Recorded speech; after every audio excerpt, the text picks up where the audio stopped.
Welcome to This Jungian Life. Three good friends and Jungian analysts, Lisa Marciano, Deborah Stewart, and Joseph Lee, invite you to join them for an intimate and honest conversation that brings a psychological perspective to important issues of the day. I'm Lisa Marciano, and I'm a Jungian analyst in Philadelphia. I'm Joseph Lee, and I'm a Jungian analyst in Virginia Beach, Virginia. I'm Deborah Stewart, a Jungian analyst on Cape Cod.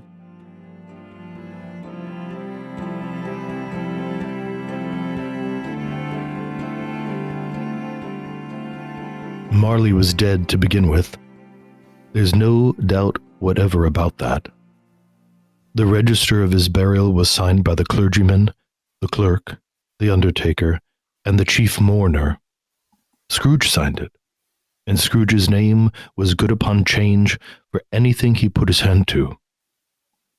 Old Marley was as dead as a doornail.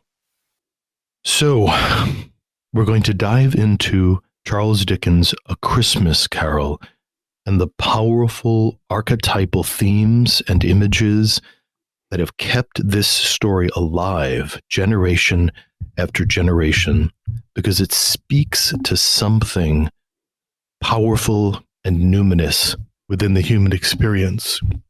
Yeah, I've always loved this story, and I'm sort of a big fan of it in all of its versions. And there's that kind of movie version from God knows when called Scrooged. That's just great, the musical version. And it occurred to me a long time ago, the sort of parallels with this story with a kind of deep analytic process. I'm not the first person to notice that. Other people have written about it. We thought it would be fun to kind of take a Jungian view on this particular story, which we think is particularly apt. It's endured, as have many, many, many of Dickens' works, because it does speak to something universal.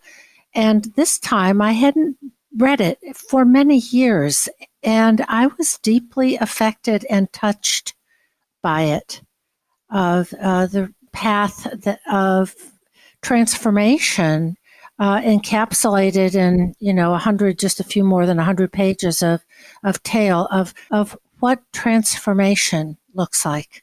And it seems to me that it is, of course, no surprise related to feeling. And I think that there's something about a story, a fictional story, that can reach behind the listener's defenses and install a metaphor that works behind the scenes. So I think the indirect method of kind of educating the soul of the listener is really powerful and is part of the kind of literary and theatrical genius of this work. I also think that in today's world, looking at it from the perspective as best I can of the collective and what's going on in the world, the first thing that touched me was the speech that Marley, Scrooge's deceased business partner, gives. He comes back as a ghost to visit Scrooge, and he's chained with fetters of his own making that are, monetary and heavy and weighing him down. And Scrooge says, "But you were a really good businessman. You were a great partner. Why this terrible fate?" And Marley says, "No, it wasn't that business was his business." He says, "Mankind was my business. The common welfare was my business.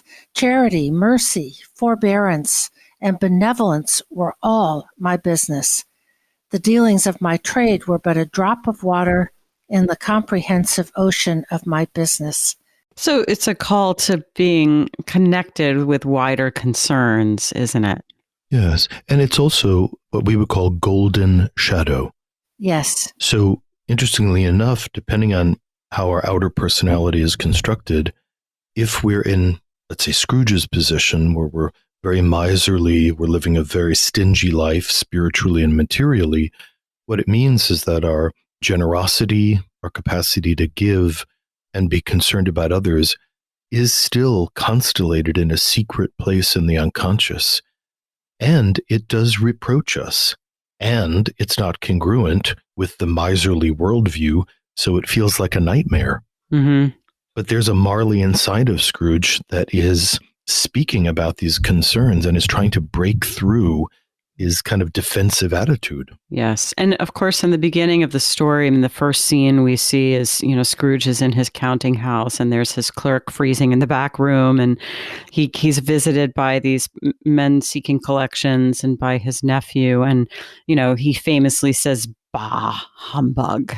He has a very rigid, defensive personality, rigidly defended against feeling, against connection, against life. So this is a kind of personality structure, we could say. And I think the other thing that Dickens really illustrates over and over again is how important joy is.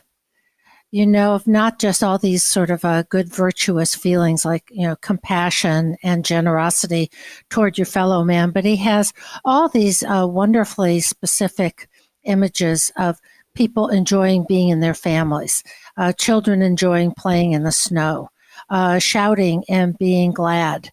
Yeah, and this is right in the beginning and of the story. Their children singing, and Scrooge shoos them away, and Scrooge cannot allow himself to feel that. He cannot allow himself to join in his clerk's happy anticipation of a day off with his family. And not just not allowing it, he's actively attacking it. He's defending against it and stripping value out of it. Yes. Yeah. And that's a powerful psychological defense when we see something that actually might thrum a chord of pain in us, pain because we're repressing our capacity to engage. We have to really feel that we have to go after that thing. Right. So we all have a little Scrooge in us, right? For sure. There's always something that we're defending against and pushing away, some part of life that brings pain with it. And then so there he is at home at the end of the day, and he has this encounter with his golden shadow, as you pointed out, Joseph. Marley, who says, I need to try to save you. I need to try to crack you open, and here's how it's going to be. One of the interesting things I find about this part is Scrooge says something like, "You're just a bit of old cheese," or, a crumb of undigested potato, or something like that. I don't know that I'm quoting it accurately. But in fact, in Victorian times, it was supposed that eating toasted cheese before bed could result in nightmares. And so there is this kind of reductive attitude toward the unconscious, or wanting to kind of reduce everything to a biologic process, right? And we know that is very much a kind of modern attitude that depth psychology works against. Right. That we're bringing the compensatory view to that no, this isn't just a byproduct of moldy cheese, that there's something important here. Right. It's the same thing as saying, "Oh, I'm not depressed. It's just a bit of inadequate serotonin." It's another way of just reducing it down to some kind of chemical metabolic process. And isn't that the first thing we often do when we are confronted with something difficult? Is to deny it, to strip it of value, to minimize it. It's not a big deal. Just a bit of moldy cheese indigestion. That's all. And it depotentiates it in a way by minimizing something in any different realm. It makes it feel like it's something we don't have to be scared of. It's something we don't have to be affected by. Oh, it's just so-and-so. It's just that. And you hear that in common conversations when people are like, "Oh, everybody feels that way." So the way of just tamping it down, which in a sense, maybe, for Scrooge, he might need to do that to not lose his shit, to kind of just stay intact, at least initially, with this kind of astounding, outrageous stuff that's happening. If we think about someone coming into analysis, maybe if we think about Scrooge coming into our consulting room, and saying, well, there's nothing wrong with me that, a little bit of SSRI won't fix for my, my serotonin problem or something. Yeah. And Joseph, it might be that that's where the person kind of needs to start, because if you say, well, no, we're going to take you on this journey and you're going to be met with three spirits and, face this really frightening experience, they'd run out of the office, Well, and just so that we know, the word humbug, it actually means mendacity. It means lies. So every time he says humbug, what he's saying is lies, lies. And we have had clients who are like, we do clinical dream analysis. Dreams can give you information, and it's not uncommon to first get a humbug. About that. And then you have to kind of prove it, much like okay, how to be proved to Scrooge, Scrooge does go through all of those defenses. It's very briefly done, but it's very much like what happens when we're confronted with truths about ourselves that we don't want to deal with in the analytic process or just in life. The cellar door flew open with a booming sound, and Scrooge's first thing is, it's humbug. It's humbug, so I won't believe it. So here's this dramatic entrance of Marley's ghost that can't be doubted, but Scrooge isn't going to believe it. Then he goes to the cheese defense of it's indigestion. The cheese defense. Yeah, cheese defense, I like that. The famous cheese defense. And they go back and forth arguing about whether, how real is Marley to Scrooge. And then finally he says, old Jacob Marley, tell me more, speak comfort to me. And Ghost says, I have none to give. Mm-hmm. Before that, there's a really important moment, because if we analyze it like a dream, is that Scrooge keeps devaluing him. And then finally, Marley takes off the shrouding from his face, and his desiccated face is revealed, and his jaw kind of actually collapses down onto his chest. Yes. And it's the face of Marley and the decay and the horror of it, that's actually what Scrooge needs to believe that this is not humbug, that something real is happening to him. And what that makes me think of is someone who perhaps is in an addiction. I mean, I think this happens actually in lots of life crises, but we see it typically in, for example, AA, where you've been kind of living your humbug for a long time. I don't have a drinking problem. This isn't a big deal. I'm not an alcoholic. And then you hit bottom. And, that's different for different people, but that's that moment of the full horror of what you're looking at, of what this really means. And that is the moment that begins the transformation. Right. So Marley's shroud is even a kind of initial defense. And in fact, this is, I think, a very poignant moment in analysis where we're trying to offer an interpretation to a client, and we do it softly and we do it indirectly, and then we do it a little bit more directly. And then eventually we have to take all the shrouding off and say, listen, this is what's going on. This is how it's playing out. And this is what it's doing to you. And a lot of times can be the gasp moment. And I think the breath snatching example of that in Jung's writings is when he's working at the Berg Holsley and a woman has been hospitalized for a psychiatric breakdown because her child died. And then as the story is unshrouded, Jung discovers that, this woman decisively took a sponge of typhoid infected water and gave it to her infant to nurse on. And Jung had to kind of confront her with this kind of horrific jaw slapping moment. Jung doesn't say a lot about it afterwards. I think he just says, she naturally had a rather rough time of it, but is doing much better. So I'm sure there was a lot going down after that. But to me, that's like an unshrouding moment that is gasp worthy. I'm also thinking, however, about, that as analysts, it's not that we sort of bop people over the head. There's a field in which the truths that the analysand has come to discover about himself or herself become apparent. So we are reflecting parts of that person to himself or herself, of that this is the what is. And I think that's what happens in this story. It's imaged as the ghost of Marley, but this is what is. And Marley says about himself, I'm chained with the fetters of my own making, his own greed and materialism and so on. And aren't we all always fettered with the chains of our own making, whatever those fetters might be? Yes, and that then we can start, first we have to identify it, and then we can start to undo them. And I want to say that, Deb, I think kind of picking up on your point, the men who come to collect in the first scene and they say, well, this is the time of year when we should help the poor. And of course, Scrooge can't hear it. So there's a way where, as analysts, we may not be the ones who deliver the message. What ultimately allows him to hear it is this contact with Numinous, right? And that's what brings the change. So we might be the mouthpiece of that at some point as analysts, or it might be a more mysterious inner process.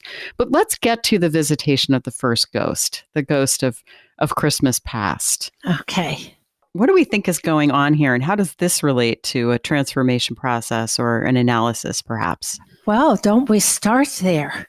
Don't we start right there with all those ghosts of all the Christmases and years past? Yeah, the classic beginning to an analysis is, tell me about your childhood, right?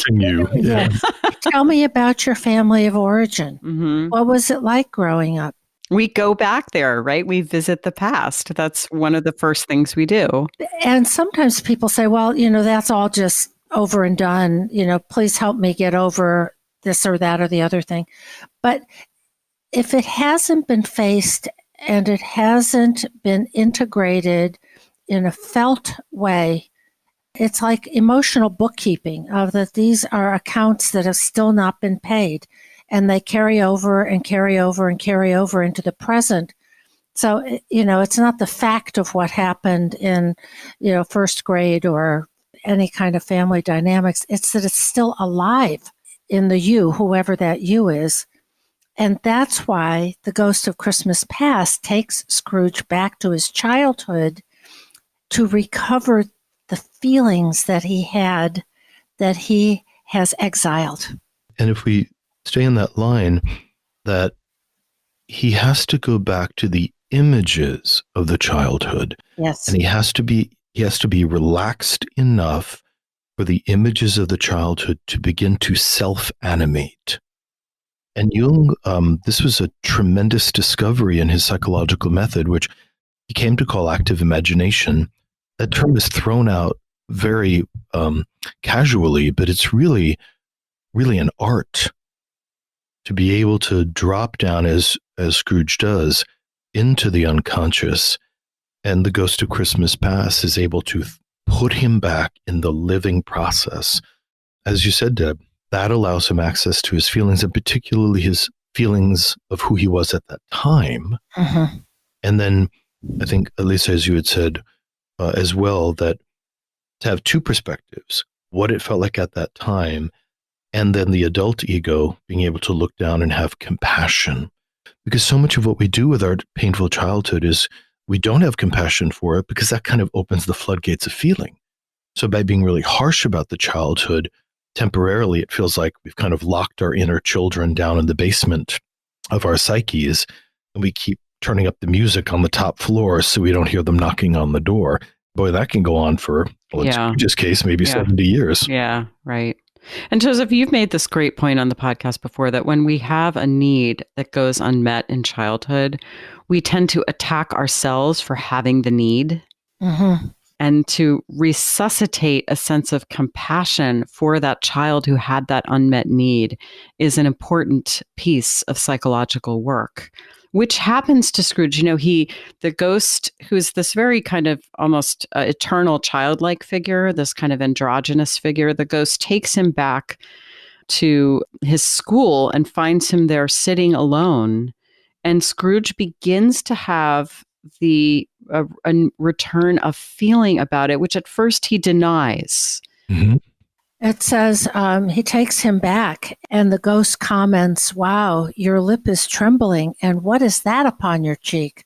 Well, clearly it's a tear, but Scrooge again defends, and he says, no, it's just a pimple.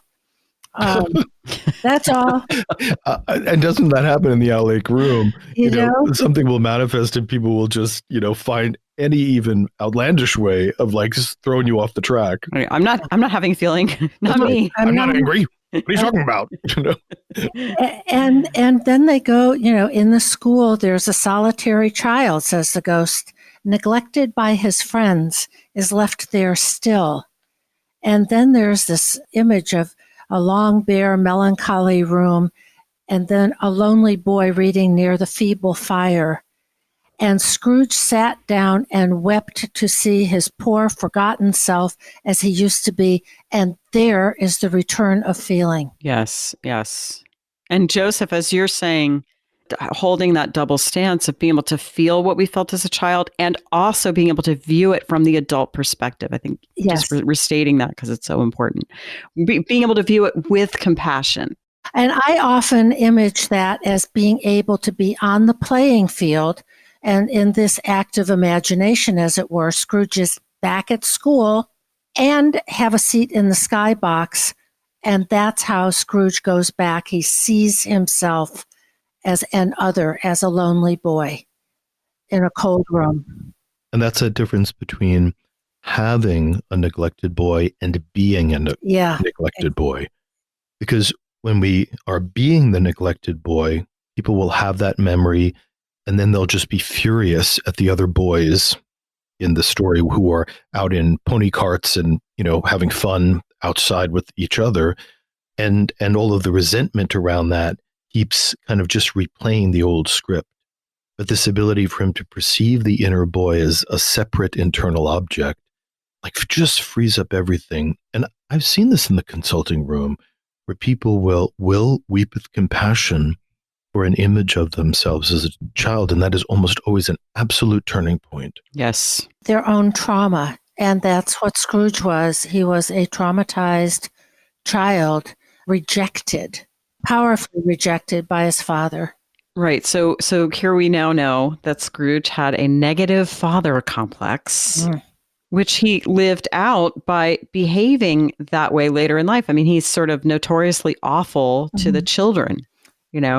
He's mean to the kids. So he identifies with the aggressor. He has internalized the harsh, ungiving father that he had, has become his own way of operating in the world.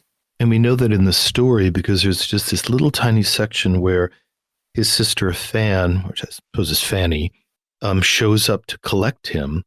And it's this astounding, joyous reunion. And Fanny says, Father used to be this really harsh, angry fellow, and he's kind of changed. And because he's changed, you're permitted to come back to the house. There's an enormous story about that, which is there was this point where Dad seems to have found him the unacceptable son and then kind of banished him all year round to a boarding school. And generally speaking, boarding school, you would go home for the holidays and home for the summers. And only the most problematic situations would keep a kid at boarding school all year round. To Brits, I'm sure, who are reading this, that's a very telling moment that a boy isn't even permitted to go home for the holidays.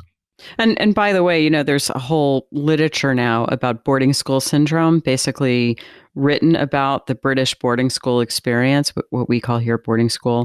And it is about, it is traumatizing for sure. And it is about trying to separate kids from feeling, to make them very stoic and all that. Stiff upper lip. Yeah, that's right. But there was this redemptive moment where Fan comes and perhaps in a sense comes as the first anima image, the first kind of restorative feminine moment where he somehow is worthy and is an object of joy because she takes pleasure in seeing him at that moment. It's not enough to change the whole course of things, but it creates a little spark of something which is curious. And we don't know what happened to Scrooge's mother. So if this were a fairy tale, in a way we would say there's the missing feminine. Yeah. There's so many tales that start out with a king and 3 sons, or, the father is somehow missing, absent in some way. And this one, the mother is absent. Which makes sense because we're dealing with an absence of feeling, right? So there is something missing in the feminine principle. It's an absence of nurturance. And I think that this absence of the feminine or the relationship with the feminine is related to the next place, maybe, that the ghost of Christmas Past takes him. Ghost of Christmas Past, after Scrooge comments about how his sister was always a delicate child, takes Scrooge to his engagement to a woman who's his fiancée, obviously, and she releases him from the engagement because she says that she has been replaced in his affections by an idol, and the idol is money. And she says, "You don't love me, you love money." And so everything that made my love of any worth or value in your sight basically is gone. Yeah, so I mean, just not to belabor it, but again, there's something here about his relationship with his feeling side that he just can't stay in relationship with it, right? Yes. He's had some positive experiences with his sister and obviously with his fiance and even with his first employer who was very kind. But because he's so impoverished inside himself, he cannot internalize and integrate these experiences that he's been offered of love. He's too defended. So one of the ways that Freud might talk about this, and Freud wrote about the miser complex. And one of the suppositions is that the individual, for a number of reasons, has kind of become terrified of life, and that as a way of managing that, they organize the life from a fantasy of control, and then they become obsessed with retaining and avoiding losing anything. And so if we come back to that moment where perhaps there was an initial love with this woman, I think it might be Belle. Yes, is her name? That's her name. So there's this spark of love, but Belle is an animated living person who is as uncertain as any living person is, while money and finances and accounting and ledgers, that those are things that Scrooge can really control, that will never abandon him, that will never hurt him, and that he can make it be whatever he needs it to be. And you can't do that with a girlfriend. Right. And of course, that need for control is one of many possible responses to trauma. Absolutely. Pretty common one. So there are a number of experiences that Scrooge is granted by the ghost of Christmas Past, which revives a sense of his personal narrative. It reminds him that he has had a life that has led to this moment, that he isn't just self-created as this crotchety old guy, and that his feelings are being leavened by encountering the fact that these images are still alive in him, in his soul. And at that point, at the end of it, Scrooge seems kind of shaken, and that he really believes in the ghost, that he is kind of rattled with feeling, and like his tower of isolation is beginning to crumble. Right. So he's fully invested in the analytic process at this point, I would say. Mm-hmm. Mm-hmm. Mm-hmm. And his narrative, I mean, one of the things that happens when we go back and visit our past is our narrative about ourselves starts to shift a little bit. Yes. And at the end, despite his anguish, Scrooge observed that its light, the light from the ghost of Christmas Past, was burning high and bright, and dimly connecting that with his influence over him.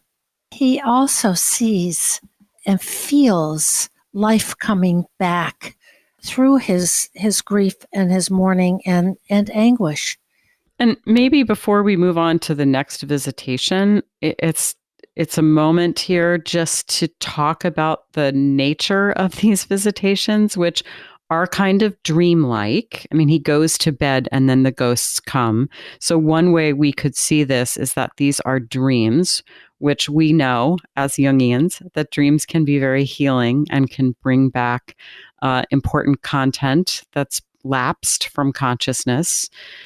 And also that these are numinous beings. These are not, as I think one of us said before, he wasn't going to get this message just by being lectured by someone. You have to come into contact with the objective psyche sometimes for a carapace of rigid defensive structures to be penetrated so that transformation can happen. And I think that's absolutely what this story shows. Yes, because the ghosts aren't like giving him advice. Well, you know what you should do. No, they're facilitating an experience. Yes, right. Exactly. Right. A numinous experience. Yes. He has encounters, 3 of them, with other that he cannot doubt. And that's just what you were saying, Lisa, the autonomy of the psyche of, whoa, now I know. And one last piece I want to talk about the ghosts of Christmas past, because it's very important. And this is true analytically, is that one of the memories that Scrooge is brought back to is the memory of the joy he felt with Fezziwig. Oh, yes. And that's so important because when somebody comes into the analytic room and they've had a trauma history, you get the feeling that every minute of the life up to this moment has been cordoned by trauma. And there's a sense of they need to hold on to the victimization that they legitimately felt. And it can be very difficult to be able to fill in the other gaps in the story, which is there are also moments of beauty and joy that we have and that he had, that he had suppressed as part of maintaining this very severe adult persona. Right. And when the joy memories fall out of our personal narrative, then that idea about ourselves is constricted or traumatized or whatever it is becomes really reified and rigid, doesn't it? It does. And we will selectively disallow other things that conflict with our personal narrative. Yes. So the Ghosts of Christmas Past really restores him to at least a sense of fullness that he used to have. Yes. And in all kinds of ways, in both extremes of feeling. So shall we move on to the ghost of Christmas present? He's the easily lovable guy. Yeah, he's a big, joyful guy in a loose robe sitting on a throne of all kinds of delicious things to eat. It's an image of abundance. And perhaps a bit Dionysian as well, would you think? Yes. Very much so. Okay. Mm-hmm. And I love that opening line, "You have not seen the likes of me." And I feel like I want to walk around saying that from time to time. It's just so appealing. Joseph, it's so perfect for you. It's so perfect. Wearing a long green robe with my chest exposed and laughing maniacally. Oh my God. I can just see it. Someone has to Photoshop that. Absolutely. Oh boy. That's right. So I love that. So Scrooge shows up. He peeps around the door in his chambers, and there is this magnificent spirit, and he goes, "Come in and know me better, man." I mean, just the whole feeling of it is so gorgeous. Yeah, it is. It's a real invitation to embrace life fully, isn't it? Yeah. Yes. Yeah. And this irrepressible goodwill visits him and demonstrates something to him. It is a Dionysian image, and it's a benevolent image. And Dickens amplifies it by, that looking outside of people shoveling snow were jovial. The poulterers' shops were still half open. The fruiterers were radiant. People are shouting, greetings and so on. And then he lists all these kinds of food that you have at dinner. So the ghost of Christmas present is such an image of fulsome, enlivened, abundant, joyful, good cheer and life. So one of the things that comes up for me about this part is the way, when likening it to a therapeutic process, is the way that therapists, we hold our clients with unconditional positive regard. And for the person who comes in whose heart has become icy, we might warm them in our genuine positive regard. And I know sometimes I work with people and it feels right to engage in some playful humor together as a way of connecting and communicating them that I like them, that I'm glad they're there. Yes, and that it's not just we're here to do work. There is that spirit of play, and let's just take a second here and play and connect. That's important. And connect in a deeply human way. And the other thing that is being demonstrated in the Ghost of Christmas Present is the enantiodromia, that the Ghost of Christmas Present is at the absolute opposite spectrum of the miserly Saturnian life that Scrooge is leading.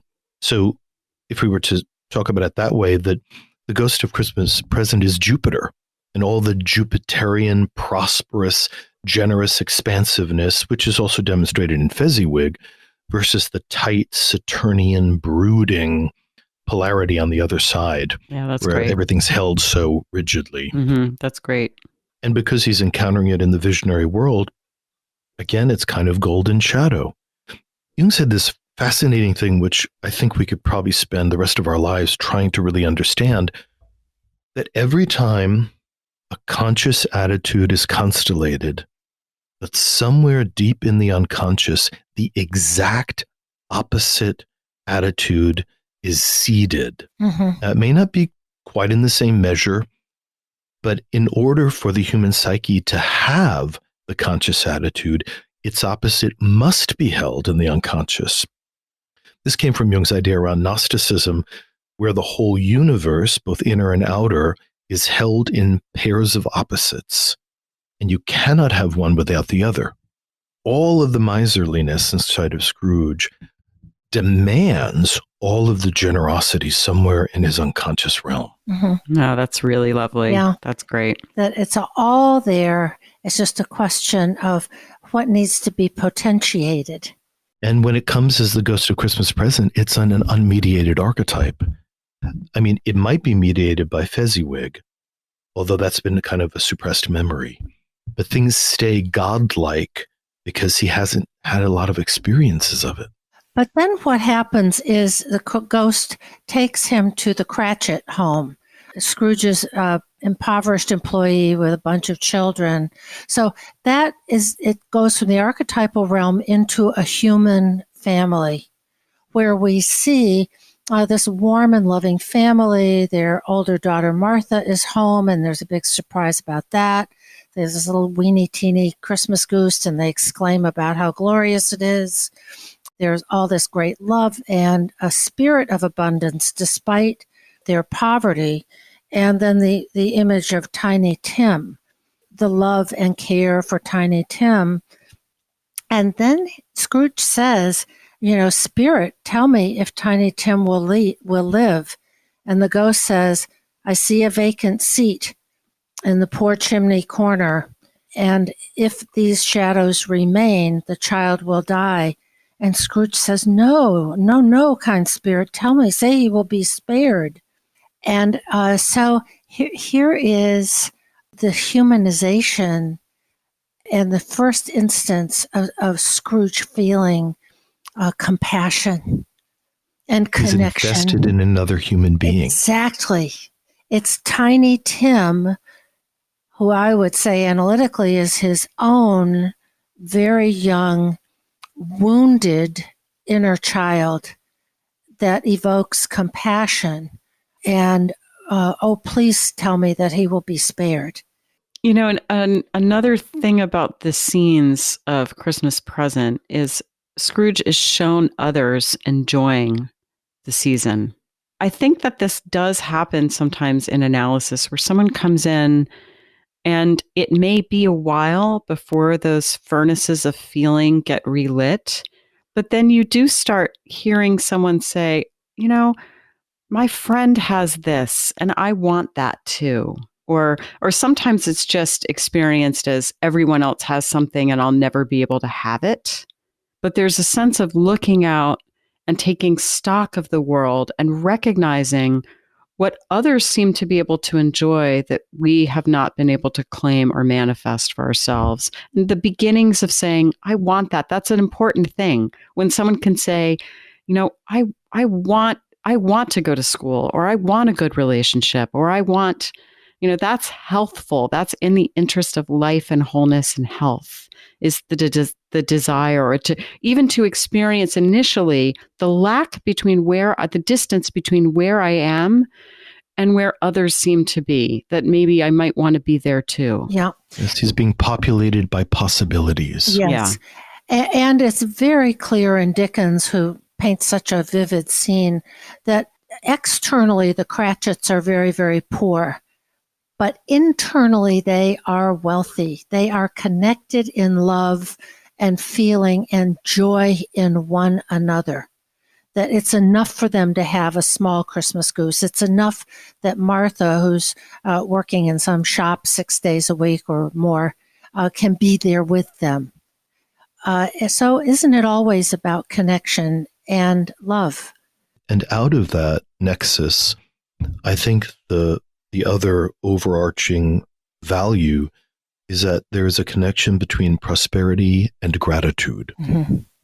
That when we are in a state of gratitude for what is present, there is a feeling of fullness, a feeling of expansiveness and happiness that becomes possible, which is secondary to whether or not we have a mountain or a small plate of resources. And there is something spiritually renewing about gratitude. And there's that moment when he's looking at it and he's saying, God, they don't have anything. He's looking at all this little pittances of stuff, and even a goose, he says, is nothing special about getting a goose. But when he sees the incredible investment and excitement and joy, it's an education that the prosperity does not live in the objects. It lives in the relationship to the objects. It's really lovely. It calls up a whole question of, what is capital? Scrooge has plenty of money capital, but the Cratchits have love as capital. They have relationship as capital. They have attitudinal inner wealth of all kinds. And Scrooge is touched by that. He sees the truth of it. Mm-hmm. Again, we talk about this mediating of the archetypes, that we could read a book on this or, lecture somebody about it, or we get lectured on it. But the brilliance of the story is that he doesn't just meet the archetype who just displays his godlike bounty and then says, here, it's all here. But as we said before, he finds all of these human, poignant examples of it. And it's the examples that weave through the defenses. And by the way, it's not just that the ghosts are coming to crack Scrooge open, that he's having this encounter with the archetypal world, although that's the main agent of change. But there are those in the outer world that meet him with kindness and warmth. Bob Cratchit insists on toasting to him, and his nephew Fred remembers him warmly. And that's important too, that there are those forces in the outer world that will come to meet us and cheer us on in our transformation. And that is a depotentiation of a negative inflation. That Scrooge is negativity, his hostility to all of that feels godlike in his ego inflation. So to see all of these environments, like with his nephew Fred and with Bob, that his hatred is impotent against this spirit of goodwill. And that is a very important relativization. Mm-hmm. He is not so toxic that the whole world has been blighted. Well, that's very much like that Winnicottian idea where the baby destroys the object and then the baby realizes that, or the baby thinks he destroys the object with his hatred. And then the baby says, hello, object, I did not destroy you. And that's the beginning of love. I'm paraphrasing Winnicott perhaps very badly, but Winnicott was a British psychoanalyst who wrote some very important works, and he talks about how exactly what you're saying, Joseph, that our negative emotions that kind of go out into the world and want to blight things, when we realize it doesn't work, that is a moment, isn't it? The only field he's scorching is the one in his own heart. Yeah. And actually, that's a kind of relief, I bet, for him on a certain level. I think what you're saying is really important, Joseph. And because when we are small, any small child in your Winnicottian story, these feelings are archetypal. Of the child's fury is so powerful that he thinks that it can destroy, incinerate his mother. And it gets humanized when he discovers it's not that powerful, it's just a feeling. Dickens does this with Scrooge. He has these numinous encounters with the spirits. And then he introduces Scrooge to the Cratchit family as an observer, and then to his nephew Fred's family.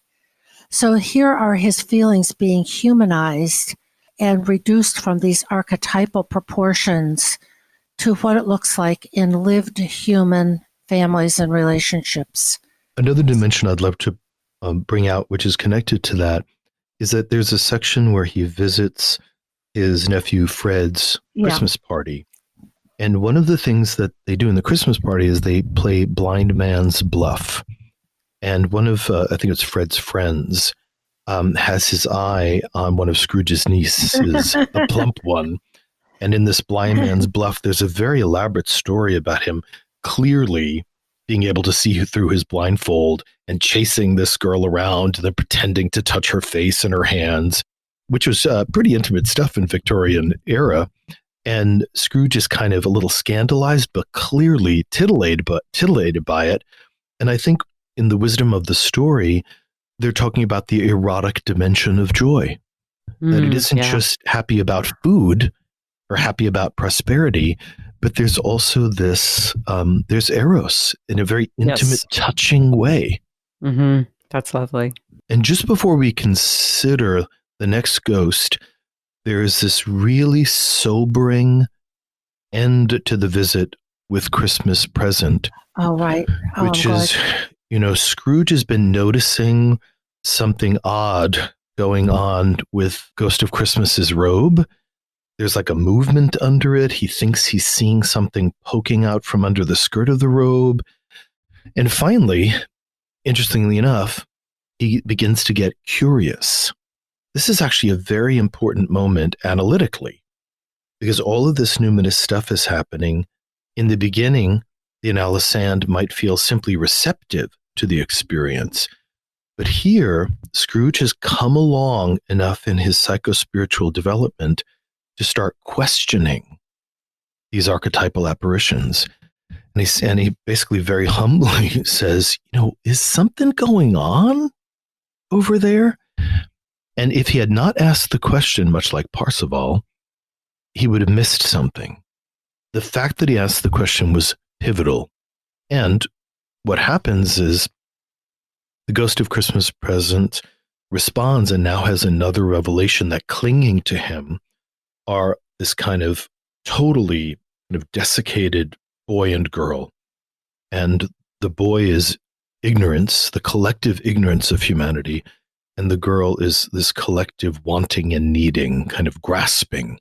And that these human dimensions are also clinging to the prosperity of Christmas.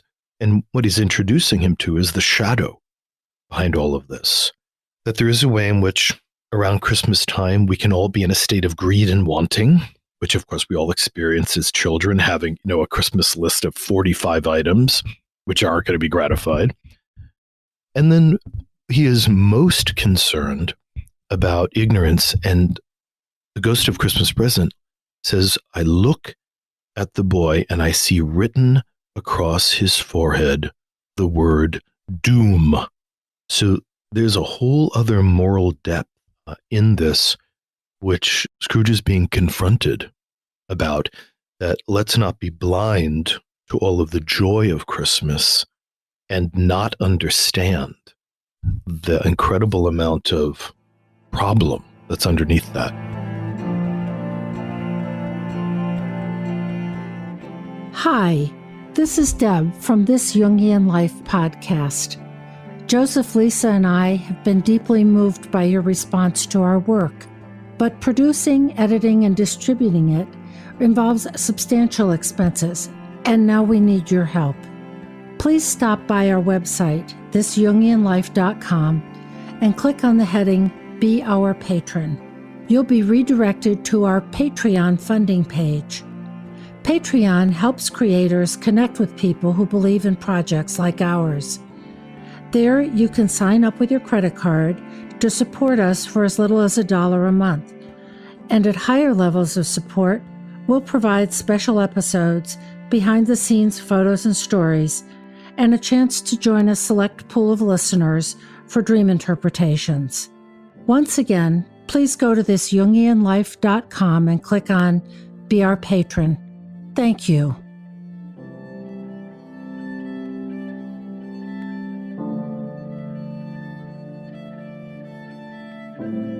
So one of the things that's coming up for me around these children, which I think there's several different ways to relate to them, but Joseph, you brought up the issue of morality. And of course, this wonderful story that we're talking about operates on many different levels. We're mostly looking at it psychologically, but Dickens very much wrote it as a social commentary and to galvanize public support for more compassion for the poor. And it was quite successful.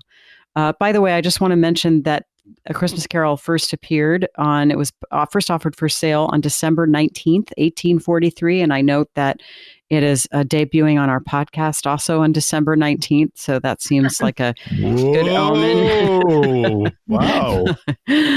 But, you know, the story did change how Britain thought about Christmas and how Britain thought about Christmas as a time for generosity toward the poor. It was a call toward a kind of engagement with a moral problem. And we're not primarily focusing on that aspect of the story today, but I think it is relevant to our thesis that it's kind of a metaphor for a transformation experience, because one of the things that happens in individuation is we are confronted with moral problems that we are asked to take a stance on. We're not told what that stance should be, but that is very much part of individuation, that we confront not only our own problems, but the problems of the world. You know, Jung said something like individuation gathers the world to us. And it might be that as part of our own journey, we become more engaged with the problems of the world, and we need to take a stand on them in some way. And I would add that even though the book was brought out on December 19th, it had sold out by Christmas. And of course, it has undergone many, many reprintings since then. So coming back to the story with ignorance and want clinging to the robes, the Ghost of Christmas Presents brings this confrontation to Scrooge, because in this moment he's now really moved and he's alarmed. And just the day before, he had been ferociously shoving people out of his face who were looking for donations, and said, you know, well, oh, the poor people, these kids, just put them in a workhouse. Aren't there prisons to stick these people in? Mm-hmm. So just as you had said, Lisa, there's part of psychospiritual development is the ability to take an interest in social welfare. That's right. That's right. And I want to just say before we move on to our final visitation, just going back to the attitude of our ego, if you will, which is Scrooge, toward this, that, you know, he, between visitations, he kind of hides under the bed covers and he's very afraid of the next ghost arriving. And yet he's also fully engaged, isn't he? I mean, he no longer doubts that he's no longer using the cheese defense. You know, he's taking this deadly seriously. Joseph, you make a great point about him asking that question of the Ghost of Christmas Present. He's really on board. He's really invested. And again, I mean, I think we can see this in an analytic process, that it can be quite terrifying to undergo analysis. It often is. But after a while, hopefully, we begin to trust it, that we don't know where it's going. We don't know where the psyche's taking us. And yes, we're scared, but we're along for the ride. And so with that, the next phantom appears. The bell has struck 12, and all of a sudden there's a solemn phantom, draped and hooded, coming like a mist along the ground towards him. Yeah, this is the frightening one, This right? is the very frightening one. He looks a little bit like the Grim Reaper. Absolutely, he does. And is nonverbal. So in the first two visitations, he's comforted by the fact that something is willing to interact with him verbally. Mm-hmm. And this spirit will not speak to him. It's a more deeply, profoundly archetypal figure because of that. You can't have a relationship with this phantom. I mean, you want to sort of party down with the ghost of Christmas present, but this one, you can't be in relationship to it. It doesn't even have a face. Mm-hmm. Well, it's as if the ghost of Christmas present at the very end introduces shadow in the form Yes. of want and ignorance, the boy and girl. And now comes this spectral presence who simply shows Scrooge the bigger, more powerful aspect of his own shadow, which is his death. Right. So this is a ghost of existential psychotherapy. Mm-hmm. Yes. Really? Yeah. Yep. We're all going to die. So what are you going to do about it? Absolutely. Yeah. The ghost of Viktor Frankl is coming forward to point out some difficult truths. Yes. And what he sees through the ghost of Christmas yet to come is his own death. And then there's these various scenes of people not caring. People come and take away as many of his possessions from his apartment as they can to basically pawn them and resell them. There are no mourners. No one cares. That's the image that Scrooge has not had relationships. And so when he dies, all that people care about is material gain that they can get their hands on. The same thing Scrooge has cared about in his life. Yeah. The psychoanalyst Karen Marotta makes this great point in one of her books that in our culture, we all tend to be very polite with each other. And so if someone is offensive or their behavior is such that they're always alienating and isolating people, that person's experience is likely to be that people just avoid them and ignore them. And there's not a lot of opportunity in our society for just really blunt feedback. And that is a role that a psychotherapist can play. Let me reflect to you what's going on for what you're constellating relationally. When you constantly reject everything I say, for example, that makes me feel like you're not interested in me and you don't value what I have to say. If you're enacting that same pattern in all areas of your life, is it a surprise that you're having trouble, progressing in work or making friends or that kind of thing? So, that we as therapists have a place where we can hold that mirror up and say, here's what you're doing. Here's where it's likely leading. And it seems to me that that's part of the function that the ghost of Christmas is yet to come is kind of holding up a mirror. Look, here's what you're doing. You're alienating everyone because you only care about money. And that's the consequence. And the profound thing about this story is it starts with compassion for self and feeling sad and grieving, but it ends up in this place where Scrooge it's demanded of him that he take responsibility. And I think that also is an important part of analysis. Yes, let's look at the trauma, let's look at the past, and at some point, it becomes about us taking responsibility for ourselves. And, we were all dealt a hand. What are we going to do with the hand that we were dealt? Yes, I think that the ghost of Christmas yet to come is about accurate forecasting. It has something to do with the capacity for foresight and consequences, and to confront those consequences and to see if that motivates us in any particular way. And a lot of what we do in certain points of analysis is we help the client forecast where things are moving or likely moving and have them develop some relationship to that as part of their decision process. So we could say that there's a way in which Scrooge has been acting really impulsively without a sense of future. I see this when someone, for example, comes in and is thinking about leaving a long-term relationship. And, that is rarely a decision without major consequences. And it can be so easy to want to elide over it and just sort of treat it like there's a simple answer. But serious people, and most people who enter analysis are serious people, will really get that there's a lot at stake here. And it has to be very carefully weighed. And there is some forecasting that can be done because there will be costs. No matter what you choose, there will be costs. Yes. Yeah. I was also thinking, Lisa, about this this third stage in analysis or in spiritual growth, where, as you were saying, there's a need to take a full responsibility. And it reminds me of a really powerful quote that I like to bring forward from time to time of Jung's work. And he says, "But no matter how much parents and grandparents may have sinned against the child, the man who is really adult will accept those sins as his own condition, which has to be reckoned with. Only a fool is interested in other people's guilt, since he cannot alter it. The wise man learns only from his own guilt. He will ask himself, 'Who am I that all this should happen to me?' To find the answer to this fateful question, he will look into his own heart." Yeah, and I think that is what the spirits have allowed Scrooge to do, is to look into his own heart.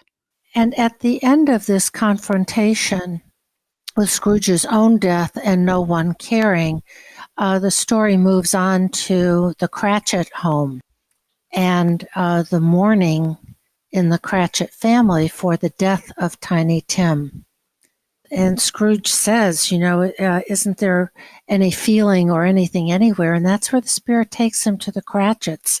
And this wonderful sentence as the family sits, and he, with a capital H, he took a child and set him in the midst of them, which is clearly, in my view, a reference to the Christ child. That every child is the Christ child. Well, it's the divine child, right? The Exactly. potential for something new in the psyche. The potential for something new that, if Scrooge persists in his mendacious ways, the divine child will die, as represented by Tiny Tim, who represents the divine child in all of our hearts. And if we think about it that way, then the divine child is his own capacity to be redeemed, his own capacity to be forgiven, and the whole kind of birth, death, and resurrection cycle. Yes, exactly. And Scrooge laments, at the end, he says, "I'm not the man I was. I will not be the man I must have been. Why show me this if I'm past all hope?" Yes. And that is such a great line. And it brings up for me another thing I love about this story is that change can happen at any time of life. And it certainly happens that people enter analysis late in life, perhaps being a bit like Scrooge and having lived in a defended way. But if the right conditions exist, this kind of process can happen at any time. It is always available to us. It's never too late. And it may happen many times over the course. Absolutely, of course. Yeah, absolutely. So another section that I think is really, really important is that Scrooge is sitting and watching the way these various figures have pilfered his home and his belongings, have literally secretly come in and taken the curtains off of his bed where his body is laying. One person, one of the house cleaners, I think, literally took the fine shirt off of his corpse and put some threadbare thing at it. So it evokes this feeling that the crows have now come to start picking at the carrion, and that he is seen as nothing more than something to be pilfered, that he has no other real value in anyone's minds. And the grossness of it and baseness of that scene actually is reflecting part of Scrooge's own character, that as this rapacious materialist, he has also walked through life looking for any piece of value that he could take, steal, co-opt for himself. And they really represent that quality in himself. I think it can have a correlate in the analytic process. I mean, I've certainly had people come in and, Joseph, like you're saying, sort of like try to strip value of the whole process all the time and, kind of deny, reject everything that I say. And no matter how careful I am, they always sort of push me away and assert, their own dominance, for example, in the situation. And it seems like, I mean, a lot of times when that's the case, they bounce after one or two sessions, because it seems like they're just not open to relationship. And that, I think, is kind of where Scrooge was, right? Is that he was not open to relationship and needed to strip everything of value and turn everything into a kind of monetized transaction, rather than being able to reach out in the realm of feeling. Right. He had no experience in the commerce of love. Yeah. And so at the end of his life, when just the refuse of his body was left there, he was treated as he had treated everyone else, that he had not invested in other people. And so there was no one who was invested in him, no one who was invested in whether he had lived or died. And even his money, I think it's talked about, there's no even sense that he left his money in his will to anyone. And somebody said, oh, I guess he's kind of left his money to his business, as if that was the only spouse that was ever important to him. And so people simply took from the refuse of his life whatever was useful. And at this point, actually, Scrooge still doesn't know that they're talking about him. So he's actually just seeing this, from a third person perspective and finding it kind of morally, reprehensible. But it's finally when he comes to the grave and the ghost says, and by the way, all the stuff you've been seeing, it's absolutely about you. Yeah, right. And then there's a very important moment, both theologically and psychologically, where he comes to the ghost of Christmas Past and he says, are these visions of what will occur or might occur? And that is an enormously important moment. Oh, hell yeah. It's an important analytical question. Right. What is my ability to change myself? What is my ability to change, to impact the world that I live in or the situations around me? And if we believe that we can't, then, what's the point, right? And it's never hopeless. It's never hopeless. That's the point. Is redemption possible? Yes. It's not assured because he still may not figure out what to do. And clients come in all the time, mired in all kinds of suffering or all kinds of terrible things that they've done or have been done to them. And often they don't get to this moment, which is, can anything be different from this moment forward? Because the trap is, in the beginning, that I feel this horrible, the future will always feel this horrible. And therefore, is my life even meaningful? And that can even lead to kind of suicidality. Absolutely. Suicidal thinking in people. And I find that it's not uncommon that people might ask me in the beginning is, do you think there's hope for me? In essence, they may not say it exactly like that, but I think it's a profoundly important thing that I say yes, and that I believe it. And I do. Yes, I have seen this change. I know this can change. I know it. And I can hold that hope. Joseph, like you're saying, the other person might be like, I can't even imagine it'll ever be different. But it's important that I know that it can be different and that I'm holding that. And that is what happens for Scrooge. It does. And so we have this extraordinary process because at the end, the spirit doesn't tell him that anything can change, but he is determined. Something wells up in his own heart, his own human heart that says, I will not live like Sisyphus, where my life is an endless reiteration of my misery. I will spend at least what's ever allotted to me being different and behaving differently. And that's what he does. He takes ownership and he says, I will honor Christmas in my heart. and try to keep it all the year. I will live in the past, the present, and the future. I will not shut out the lessons they teach. So he takes it on that he will integrate this and then, without any guarantees, do his best going forward. It's a moving moment for anyone to say, okay, now I'm ready myself to move into my own future and see myself, understand myself differently, do something different with myself in my life.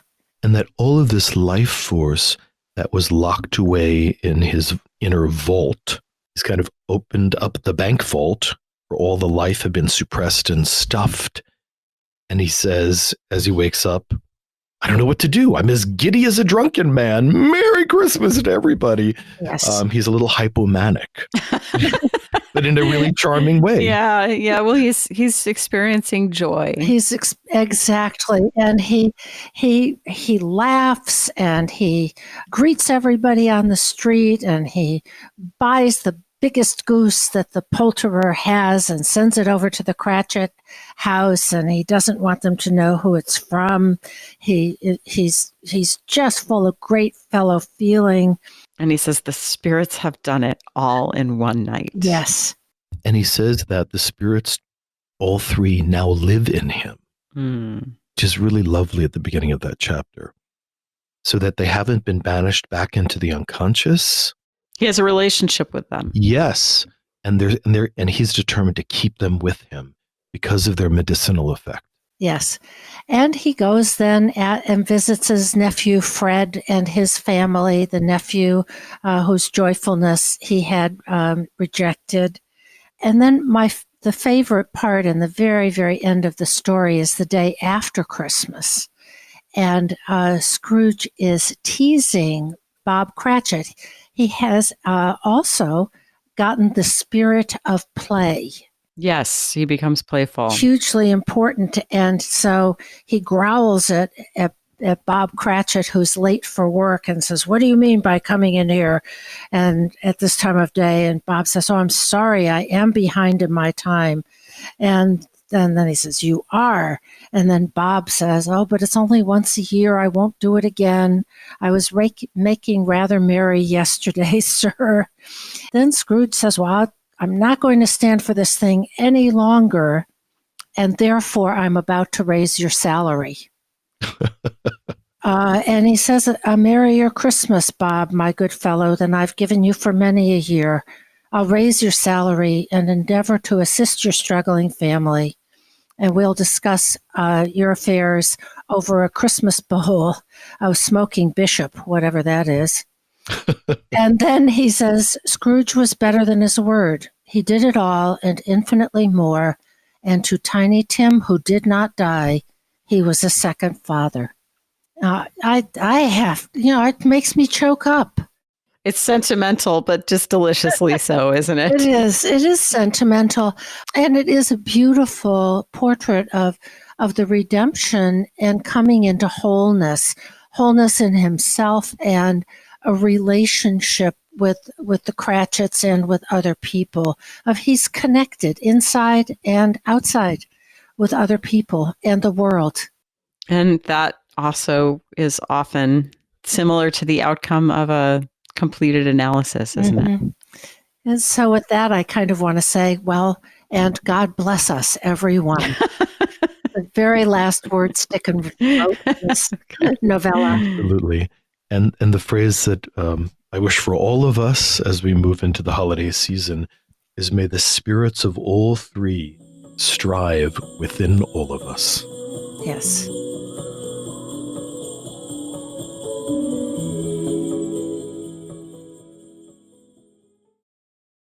Every Who down in Whoville liked Christmas a lot, but the Grinch, who lived just north of Whoville, did not. The Grinch hated Christmas, the whole Christmas season. Now, please don't ask why. No one quite knows the reason. It could be his head wasn't screwed on just right. It could be, perhaps, that his shoes were too tight. But I think that the most likely reason of all may have been that his heart was 2 sizes too small. Whatever the reason, his heart or his shoes, he stood there on Christmas Eve, hating the Whos, staring down from his cave with a sour, grinchy frown at the warm, lighted windows below in the town. For he knew every Who down in Whoville beneath was busy now hanging a mistletoe wreath. And they're hanging their stockings, he snarled with a sneer. Tomorrow is Christmas, it's practically here. Then he growled with his Grinch fingers nervously drumming. I must find some way to stop Christmas from coming. This week on the podcast, we wanted to show you that there is absolutely nothing you can't apply a Jungian lens to. And so we're going to be putting the Grinch on the couch and talking about this wonderful poem written by Dr. Seuss and explore what it might have to reveal to us psychologically. That poor, misunderstood Grinch, isolated, cast out, looking strangely different from the Whos and misunderstood. It's heartbreaking, isn't it? You're being feeling, sarcastic. Right. Well, but there is that element. But right? there is, right? Yes, it is. There is something really pathetic about the isolation and misery of Mr. Grinch. Mm-hmm. And that's all he has. You know, his heart was 2 sizes too small. So the only thing he can do is spoil it for the Whos. That's all he has. And that's envy. So before we dig further in, I want to just recap the story very quickly in case there are any listeners who haven't been exposed to this. So Joseph just read the first couple of pages of the book. And of course, there's also a really well-known animated movie. And we're going to be referring to the book and the animated movie. There was a live action movie a couple of years ago that I've never seen, but I imagine it's pretty different from the original animated movie or the book. So the Grinch, as you heard, hates Christmas. And he feels all of this spoiling envy for the Whos down in Whoville who are getting ready to celebrate in style. He decides that he's going to stop Christmas from coming. So he decides to dress up as Santa Claus. And he has a dog named Max that he is going to equip to be a reindeer. And then they're going to go down into Whoville and take all of the Christmas trees, all of the food, all of the presents, all of the stockings. He's going to completely take away every physical trapping of Christmas in the hopes that that will stop Christmas. We're going to talk about the ending of the story later, so I think I'll just leave you there in suspense if you don't know how it ends. But we might suspect that it ends happily ever after. We just might. That might be a possibility. You'll have to wait and see. But yes, Deb, you were talking about envy. I want to go back and pick up that thread. That envy comes from if I can't have it, if I can't feel happy, if I can't feel like I belong, if I don't have company and joy, then one thing I can do, the only thing I can do is wreck it for the Whos in the case of the Grinch. And there's a kind of helplessness and hopelessness that I think undergirds envy of I can't get it for myself. But what I can do is take it away from you, which makes me wonder about the Grinch's early family life and whether he has attachment issues of some kind, or some kind of very early trauma, emotional trauma. Well, we don't have an origin story for the Grinch, but we certainly might suspect. No family history here. I find myself thinking about envy, and the word envy derives from the Latin word invidia, which means non-sight. And in Dante's Divine Comedy, the envious labor under cloaks of lead, their eyelids sewn tight with leaden wire, suggesting that envy arises from or leads to a kind of blindness and this deadness of lead. So there's something about the Grinch, because he's unable to see the goodness and feeling rich joy and pleasure that the Who's down in Whoville experience. And one of the things that I guess all of us understand occasionally is that envy is excruciatingly painful. Jealousy can be empowering because people can often see something that they want for themselves and they get riled up and they want to go get it for themselves.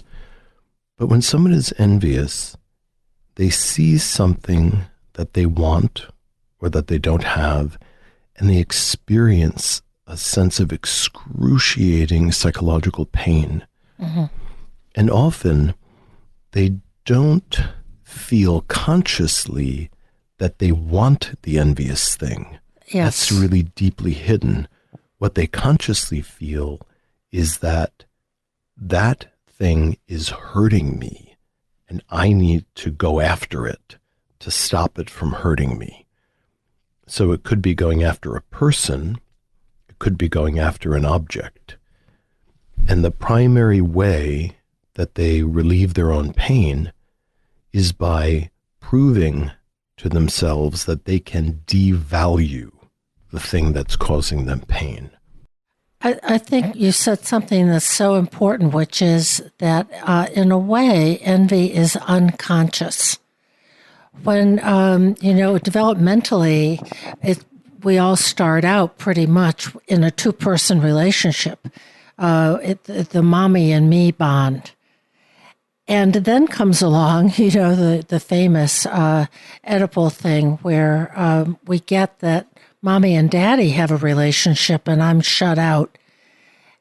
And that's jealousy of, I want that. I want to be number one. I want to be the center of everybody's attention. But with envy, it's not known. Jealousy is in consciousness. Envy is just an unnamed, unknowable hurt that leads to the desire to eradicate it completely. Well, I want to jump in here too, because I really appreciate what you're both saying. And I think it's relevant to envy's very close cousin, resentment. And picking up on what you've both just said, when we see something that we don't have that someone else has, we may be aware of jealousy, and that often spurs us forward to try to get that thing. It's like, well, I want that too. Let me see if I can get that.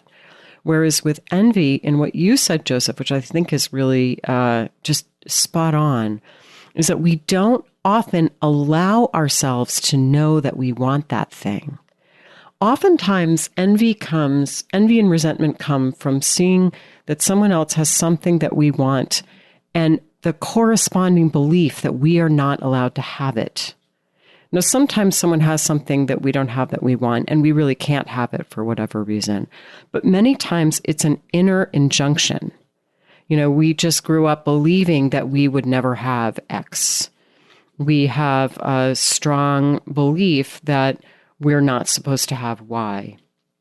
And so instead of having this kind of natural, healthy process of feeling jealousy and then going after something, it's really a repressed desire that's activated in envy and resentment. And Jung, said this really beautifully. He says, what is suppressed comes up again in another place in altered form, but this time loaded with resentment that makes the otherwise natural impulse our enemy. So if we want to take this back and apply it to this wonderful poem, we might imagine that the Grinch has a natural impulse toward connection and harmony and friendship and community and feeling. but that for whatever reason, we don't exactly know, has been suppressed. And now that suppressed impulse comes up in this other form of hating Christmas, which is in some sense the sort of pinnacle of all those things. And there's just poisonous resentment that comes along with it. You know, this sparks in me a pang of empathy for the Grinch, because what's missing for the Grinch and in envy is those feelings of belonging, of happiness, connection, community. You know, it's not about the material things, but it's about a ground of emotional well-being that is missing and unknown. How hard that is. I think there's also a context around envy where the circumstances play a big role. I think of the envy between Cain and Abel, that Cain, for all purposes, seems to be doing well enough. He's farming. Abel is a shepherd. There isn't a lot of story about conflict or strife, but it's when Cain's offering is rejected, that when Cain is rejected and his capacity to please God is rejected, that envy and consequently murder then enters the world. So there's something about the gift that is rejected that creates a kind of archetypal wound in the psyche that then leaves us vulnerable to this kind of resentment, hatred, this impulse to do violence against the joy of those who have pleased, do violence against those who have left us isolated and alone. And the opening scenario in The Grinch is he's living on top of Mount Crumpet in an icy cave, you know, with his beloved dog. So there's some redemptive moment there. But it begs the question is, why is the Grinch up on top of Mount Crumpet, and the Who's, which by the way look very different from him and live differently, are all in this warm singing community down in the valley? There's something about that separation that implies a kind of rejection.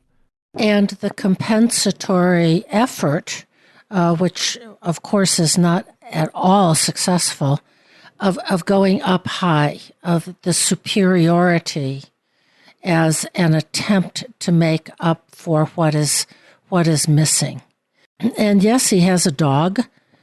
Dear little Max is really such a good, generous-natured creature, but the Grinch is terribly unkind, bordering on abusive to little Max, who always goes all out to satisfy the Grinch, including pulling the Grinch's sleigh in an attempt to make up for all the reindeer that poor little Max is not.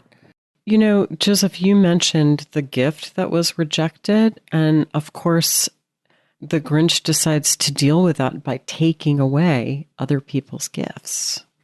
And he's not taking them to steal them. He's taking them to destroy them. So nobody gets to have what he can't have. Exactly. The other thing that occurs to me as we were talking, if we were analyzing this like a dream, that the psyche includes both Grinch and Max. That's right. Mm-hmm. That Max is an aspect of the Grinch that's been split off and diminished, but still holds a similar quality that Cindy Lou Who has. This quality of being small and innocent and emotional and vulnerable and good-willed and even attached to the Grinch. Yes. And now I think we're into this very important image of the heart that is two sizes too small. In some sense, the heart of the story is really about the feeling function and how it's been devalued. and treated very poorly. I think that Max, as you were saying, Joseph, kind of holds that sense of the warmth of feeling and attachment. I think you're right. It's important. It's there. The heart's there. He has a heart. It's just too small. He has the dog. He's just treating him poorly. And we know that redemption is possible right from the beginning because of those two reasons. It's worth saying here, I guess, a couple years ago, I think on the podcast, or maybe it was last year, we talked about A Christmas Carol by Charles Dickens, and we talked about Scrooge's redemption. And of course, the story of the Grinch is very similar to that story. And in both stories, it seems to me that the redemption has to do with changing the power complex of the Grinch or Scrooge into Eros, finding that loving, expansive place rather than trying to be dominating, manipulative, greedy, controlling. I think in Scrooge, when the ghost of Christmas past takes him into his own childhood and returns him to a child state, the child who's alone at the boarding school, reading over Christmas break while everybody else is off, going to their families. His father won't allow him to come home. It's similar to Max. This secret inner child that sits in a state of relentless hope, which is a term that you had used previously, Deb, in other podcasts, and how relentless hope can both trap us and mesmerize us, but it also can poison us. Year after year of relentless hope can evoke a kind of bitterness and a turning away from the things that might be good and wholesome for us, because we feel that they're constantly withheld or inaccessible for one reason or another. As the poem goes on and the Grinch is complaining, he says two things very strongly: that he hates the noise of their celebration, and he hates that they feast. They feast, feast, feast, feast. And then he lists all the things that they're feasting on: the Who pudding and the rare Who roast beast, which the Grinch couldn't stand in the least. So there's this whole litany of things, and I think importantly the noise, because the noise can travel from the valley to the top of Mount Crumpet, and he can't keep it out. He can't keep it away from him. So it penetrates his neurotic isolation. He doesn't want even to know that joy is happening somewhere else. And when it does, it has this tremendous psychoactive effect on him. Even anticipating it. Or remembering it from previous years. And all of the noise, which is basically the noise of joy and celebration, reminds him that he has not been invited. Mm-hmm. And in that way, he becomes the 13th fairy. Mm-hmm. In many fairy tales, who's the one that isn't invited to the christening, and then consequently comes to curse and spoil. Well, but it's interesting because the Who's are so happy to include him. Who is responsible for the isolation? Well, perhaps both of them, actually. Is it the sort of withdrawal? But yeah. And it's such a contrast between the abundance that the Who's have of all that noise, because they're singing and they're laughing and they're greeting one another. And then the abundance of the feasting really underscores our poor old Grinch's sense of deprivation. One of the things I think is interesting about those parts of the poem is, and of course, it gave Dr. Seuss a tremendous opportunity to come up with all of these fanciful things these toys that they're playing or these things that they're eating. I think it shows a kind of rumination on the part of the Grinch. That he's just thinking and thinking in detail about all the things they're going to eat and all of the noises they're going to make and all of the presents they're going to unwrap. He's kind of tormenting himself ruminatively with all of these images. And it can be a little bit like, if you're feeling low about yourself and you go on Instagram and you kind of torment yourself by looking at all of the images of people doing fabulous things or people looking beautiful or people getting together. And you know it's just making you feel badly, but there's almost a kind of perverse pleasure in it, as there often is in rumination.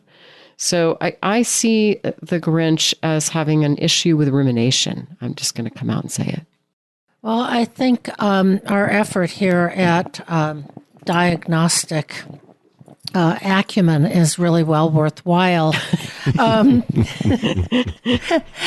And what I think is that this ties in with obsessive compulsive behavior, because his rumination actually activates him to take action. So he harnesses poor little Max and off he goes. And he scoops up every single thing he possibly can. Every gift, every tree, every wreath.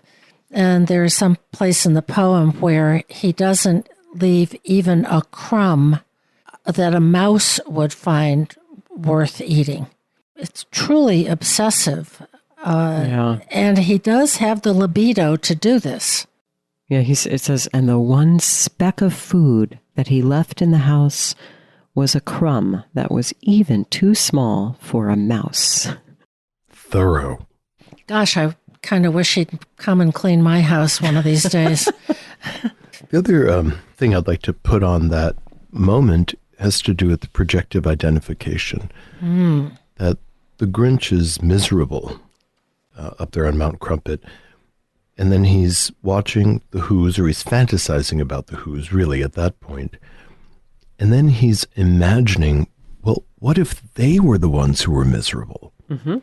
And then somehow he thinks that he would feel relieved if they were the ones who were miserable.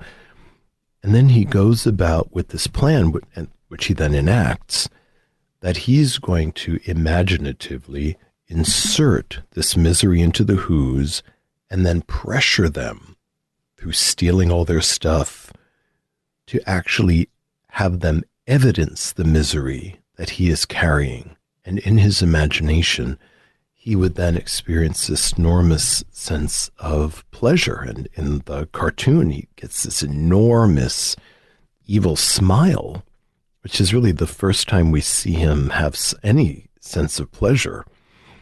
So this is kind of the definition of projective identification, is we defend against a feeling state that we can't tolerate by pressing other people to manifest it. And then we get a temporary reprieve. And he's in so much pain that he thinks that's a great idea. I had someone come in the past week or so and share with me something that happened where she was very excited because she had sort of impulsively purchased tickets for the whole family, including her 2 young children, to go to see a production of the Nutcracker Ballet. And she was excited to do something as a family and excited to share this with the kids. It was something she'd grown up doing. And she, excitedly mentioned it to her husband. And he said, well, what did you go and do that for?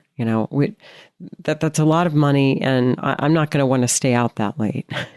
It was very Grinchish because it stripped the pleasure out of this gesture that she'd made. And Joseph, I think, along the lines of what you were saying, somehow, I think her husband was just in a bad mood or something. And with him feeling kind of low and her feeling elated, he couldn't tolerate it. He needed to evacuate that feeling out of himself and have her hold it. So there are a couple of playful ways that we might analyze Mr. Grinch if he were our analysand, and we had him here on our Freudian couch. That there's a couple of things that he evidences. We've talked a little bit about projection, that he wants to project his own feelings of misery and disappointment onto the Who's, and he fantasizes that when he's done with them, they would all cry boo-hoo upon discovering that he's ruined their Christmas, and that gives him a sense of relief of his own misery. Freud wrote about the death instinct and suggests that deep in the unconscious, human beings, or in this case, Grinches, have a drive towards aggression and destruction. And when the death instinct is provoked, the Grinch has this enormous desire to destroy the Who's, destroy their goodwill, destroy their love of Christmas. And a Freudian might say that he has an unconscious desire for his own death.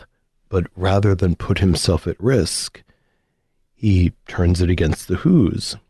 And I remember as a young child watching the cartoon, and there's this moment where, that enormous sled is teetering just on the tip of this, blood-curdling cliff as he's, getting ready to destroy these things.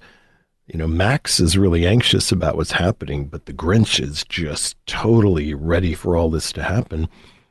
And we can see that he's putting himself at enormous risk. The other Freudian idea has to do with oral aggression, which shows up as sadism. Mm-hmm. And people whose libido is fixed in that oral stage, and it gets particularly dark, it tends to make people feel very pessimistic and aggressive and hostile. And the reason it's associated with the oral stage is that it has a biting process. And interestingly enough, you can see the Grinch is constantly chewing on a toothpick in the cartoon. That's great. He's chomping and chomping and chomping with his teeth and grinding it around. And that's part of this unresolved psychosexual development.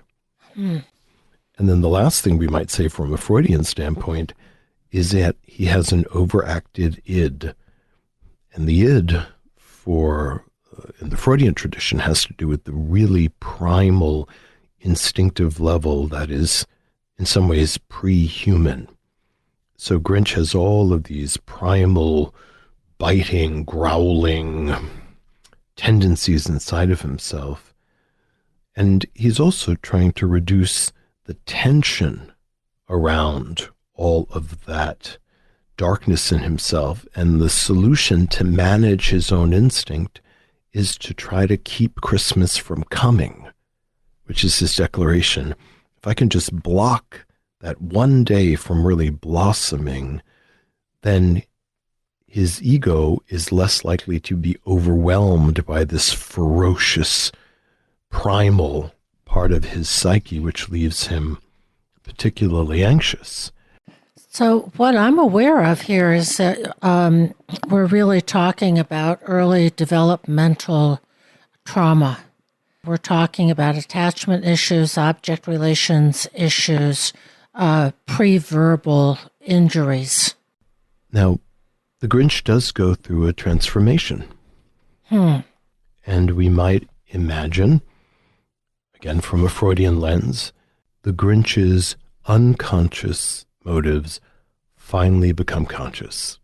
And he becomes aware of what's happening, and the superego kind of chimes in with a sense of morality. Mm-hmm. That as his heart grows, which gives him this enormous strength to lift up the whole sled and, go forward, it also gives him a kind of moral potency so that he can say no to the part of himself that just wants to ruin everything, just wants to hurt everybody indiscriminately. Well, it's interesting to look at the Grinch through these various lenses of various theoreticians. I think Adler might say that the Grinch certainly displays huge power drive that's compensatory to a denied inferiority complex. Absolutely. And Adler was also interested in the organic source of inferiority, and we're told that Grinch's heart is, in fact, 2 sizes too small. Now, that could also be seen as a metaphor for any number of other organs that are undersized for Mr. Grinch, that leaves him feeling Back to Freud. particularly uncomfortable and unhappy. I don't know. I'm still, I get it. And I think that his heart might have been too small because of early attachment issues. That's my guess anyway. You know, Joseph, when you were talking, I thought something shook loose for me that I think is really significant is, you know, the Grinch is trying to manage his disappointment and his negative emotions by imposing extraordinary constraints on outer reality. So he's uncomfortable with something, and rather than dealing with that in the inner world, he tries to make it so that outer reality will change to meet his needs. And of course, this is always a losing strategy. This is why one of the most important things when we're reaching for greater mental health is to learn acceptance. You know, we can't make Christmas go away. We have to, as they say in AA, accept life on life's terms. And the Grinch, you know, starts with this. Someone said, I think it was Byron Katie, says something like, if you argue with reality, you will always lose. And trying to make Christmas go away is like arguing with reality. So you're looking for the solution out there. You're trying to change the behavior of people around you instead of recognizing that this is all an inside job, that you need to come to terms with whatever's going on for you within you. And the distorted fantasy is, if he's able to reshape reality, which, by the way, he is, he does this rather extraordinary superhuman feat of stealing every crumb, every bulb, every wire, every tree from this entire community. He's like the anti-Santa Claus. He's the anti-Santa and is able to spirit it away, which takes no small amount of determination and libido, by the way. The one thing I can say for the Grinch is that he's not depressed. Mm-hmm. That he's not like collapsed and mopey. No. He's really got some heat in his personality. And he has a bit of a superiority complex in the beginning because he really does think he can just steal the entire Christmas from the town, which in the beginning you might find questionable. But lo and behold, once he's set on that mission, he does in fact steal every tiny little crumb from the entire village, and in that way demonstrates to himself that he is in fact as powerful as he had fantasized, mm-hmm. which again compensates for this misery and hypersensitivity that he has. But then what happens is it doesn't have the desired effect. Exactly. Joseph, do you want to go ahead and read the ending for us? So, the Grinch has triumphed. He's sure that he's not going to hear the Christmas noise. He doesn't have to smell their feasts, that they are all going to be as miserable as he has been for 53 years. Yeah, so he I'd like to say he's also having a midlife crisis. Right. So there's one boat. I love this line. The more the Grinch thought, I must stop this whole thing. Why, for 53 years, I put up with it now. And I just said, oh, poor he's Grinch. 53. Oh, that explains what's going on. Yeah, it does, doesn't it? So he's sure that the Who's down in Whoville are all going to cry boo-hoo. That's a noise, grinned the Grinch, that I simply must hear. So he paused, and the Grinch put his hand to his ear, and he did hear a sound rising over the snow. It started in low, then it started to grow. But the sound wasn't sad. Why, this sound sounded merry. It couldn't be so, but it was merry, very. He stared down at Whoville. The Grinch popped his eyes and he shook. What he saw was a shocking surprise. Every Who down in Whoville, the tall and the small, was singing without any presents at all. He hadn't stopped Christmas from coming. It came. Somehow or other, it came just the same, and the Grinch, with his Grinch feet ice cold in the snow, stood puzzling and puzzling. How could it be so? It came without ribbons, it came without tags, it came without packages, boxes, or bags. And he puzzled 3 hours till his puzzler was sore. Then the Grinch thought of something he hadn't before. Maybe Christmas, he thought, doesn't come from a store. Maybe Christmas, perhaps, means a little bit more. And what happened then? Well, in Whoville they say that the Grinch's small heart grew 3 sizes that day. So he's a changed Grinch. He's a changed Grinch. And I love the image of the heart growing 3 sizes. Of course, it's a metaphor, but it also is a very concrete symbol that something structural inside of the Grinch has actually transformed, which also gives a sense that something permanent might actually have happened rather than just an ephemeral shift of mood. Mm-hmm. But that his heart is new. That's also implied, Joseph, by the fact that in Whoville they say, so there's this sense of a kind of historic recounting. So whatever changed that day was permanent, was enduring.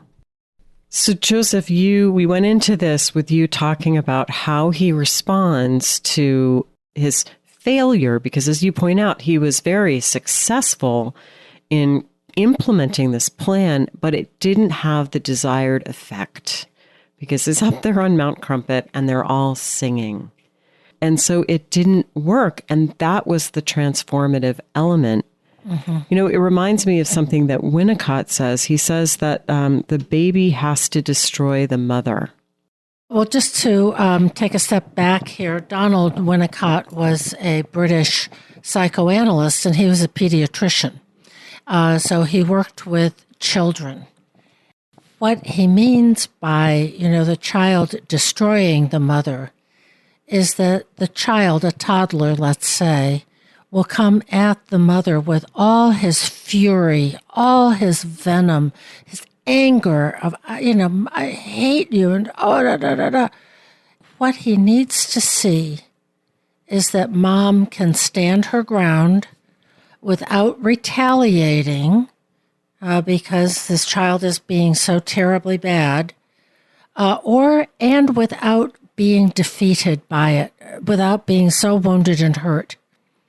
He needs to see that his negative affect does not have the effect of destroying or eroding a needed relationship with his primary caregiver, the mother.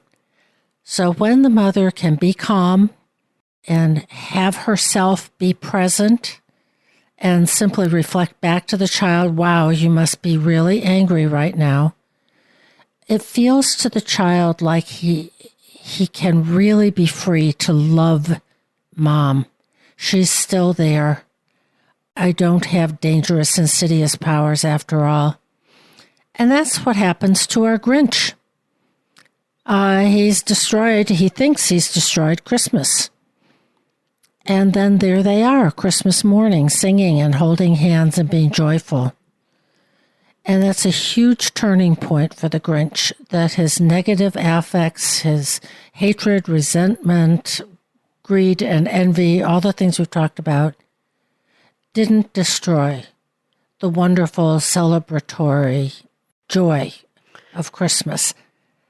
And then he is free to love the Who's and love Christmas. It's a liberating moment. And that kind of corrective experience can also happen in the analytic container, where perhaps the analysand gets angry or expresses envy, and the analyst can stand his or her ground and meet it and survive it. And that is healing, because it opens up a new possibility for real connection, because we can't really have connection with another unless we know that that person can withstand our strong negative feelings. So the Grinch's 50-some years of frustration and unmet needs finally surfaces to consciousness. He's finally has access to this primal rage, this primal destructive energy in him, much the way a baby might in certain frustrated circumstances. And he finally yields and allows this primal affect to howl through him, and is able to realize that it's actually safe for him to feel that much hatred and rage, because it does not, in fact, destroy the world. Mm-hmm. And it does not destroy his capacity to be received, and also does not destroy the possibility of redemption and restoration of the relationship. Mm-hmm. When we are all very young, we go through that process. We discover that our anger does not destroy the world, and consequently feelings are safe, particularly when they remain in the realm of feelings and discussions and words. And fantasy. But how absolutely important that is for us to learn that as infants. And that primal emotion also fills him with power and energy. He is an incredibly vital creature in all of that fervor. So we know that the Grinch had his heart grow 3 sizes as a result of this. And then what happened? And the minute his heart didn't feel quite so tight, he whizzed with his load through the bright morning light, and he brought back the toys and the food for the feast. And he himself, the Grinch, carved the roast beast. So now he's able to have access to all of these things that he felt cut off from and shut out from. He also has the opportunity, although it's construed, to play the role of Santa Claus. So he comes back and is able to redistribute the things that he had taken, but also to restore the things he had broken, to at least play the role of the one who gifts by returning these things, and in that way make an amends. And in the making of the amends, in the completion of the circle of the event, the hatred, the taking, the returning, and the restoring, that it then entitles the Scrooge to have a place at the table, to be in a relationship that he could not have had before. And if we think about the beginning of the story being about an incredible withdrawing, isolating psychology and the strange, almost psychotic foment that causes, versus him being in relationship, in community, and granting himself the right to both be generous and to restore the things that he had ruined, allows him to become a new being. And perhaps in some way we all crave that, which is why the story is so enduring and so moving. Yeah, I think that's really lovely, because we've been talking about the Grinch as a potential analysand with a lot of issues, but the truth is that we can all be Grinch-ish at times. We can all feel cut off from those things that we want, but we won't even let ourselves know that we want. We can all feel that spoiling energy of wanting to take away another person's happiness. and we can all have these moments of redemption. So I think the Grinch is us. Happy holidays, everyone. So maybe this is a time for us to transition to a dream. We'd all like to extend an invitation to all of the listeners to come to the website, thisjungianlife.com, Jungian,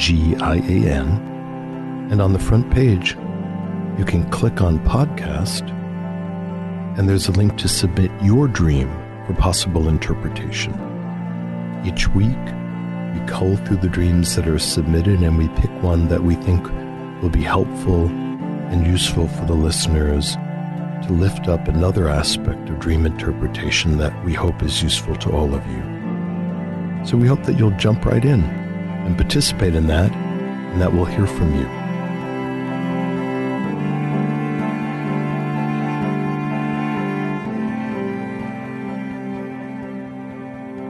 Our dreamer is a 24-year-old male who's a medical student. Here's his dream. Myself and my male housemate were on a train, being taunted by two teenage boys. The train stopped in the middle of a grassy clearing in the forest near a cliff face.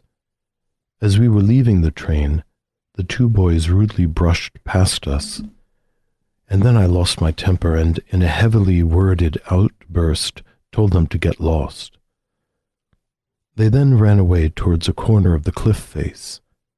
At that moment, an old man appeared from behind the train with a hunting rifle, who I felt was on my side. The old man was dressed as a hunter with a European hunting hat and had a dog following him. He chased after the boys and disappeared around the corner. When I caught up with them, the boys had run up to the top of a hill and were standing there with an old woman and a dog of their own. While we watched with the old man from the bottom of the hill, I somehow knew that the woman was the old hunter's wife of many years, and that the two loved each other deeply. There was a brief standoff. Then suddenly, one of the boys took out a handgun and executed the wife, taunting the old man. Then he shot the old man's dog. The old man broke into tears of heartbreak, then retaliated by shooting the boy's own dog before vowing to get revenge on the boys themselves. My housemate and I were standing on the sidelines watching the conflict. I woke up feeling uneasy before either side won the coming battle. As a context, he tells us, "This was 1 month ago during a very turbulent period in my life. It was during the last week of my final medical exams. My relationship with my girlfriend of 2 years was strained, and I was intensely deciding whether to end the relationship, something I had been conflicted over for several months. The next week, a few days after the final exam, I ended up breaking up with her. The next day she admitted to me that she was suffering from severe depression for many years and had hidden the extent of the illness from me while we were together. The depression was probably precipitated our relationship breakdown, though I still doubt whether we are compatible personalities and do not know what kind of a person she would have been without the illness. I took her to hospital, and over the past 3 weeks I've been supporting her in her recovery, but we have remained apart.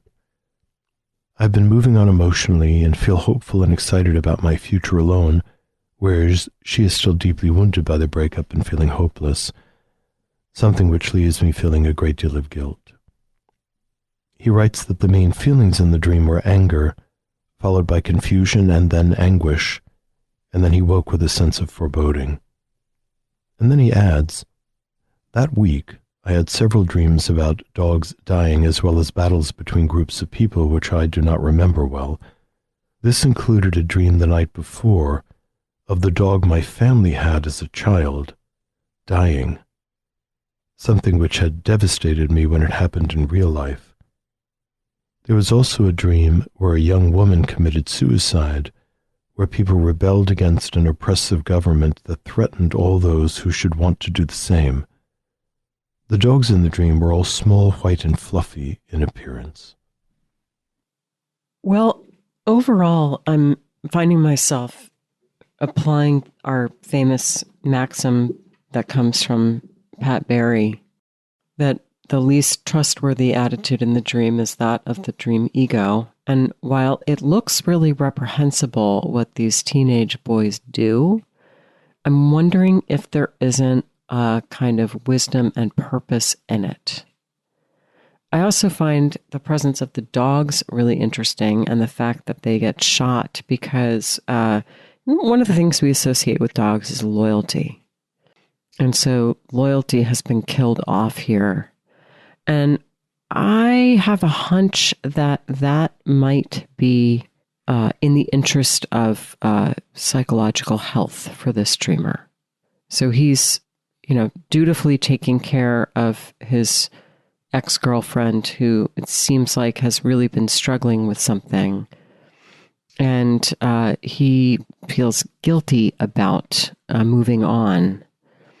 As violent and destructive as the actions are, if they're not what is in fact required.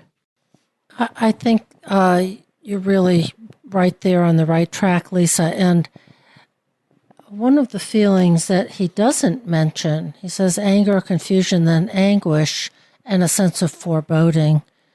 But what I'm thinking about here is just grief, of the sadness of the relationship ending, and then all the events in the dream, especially the killings, that the old woman dies and everybody's dogs die.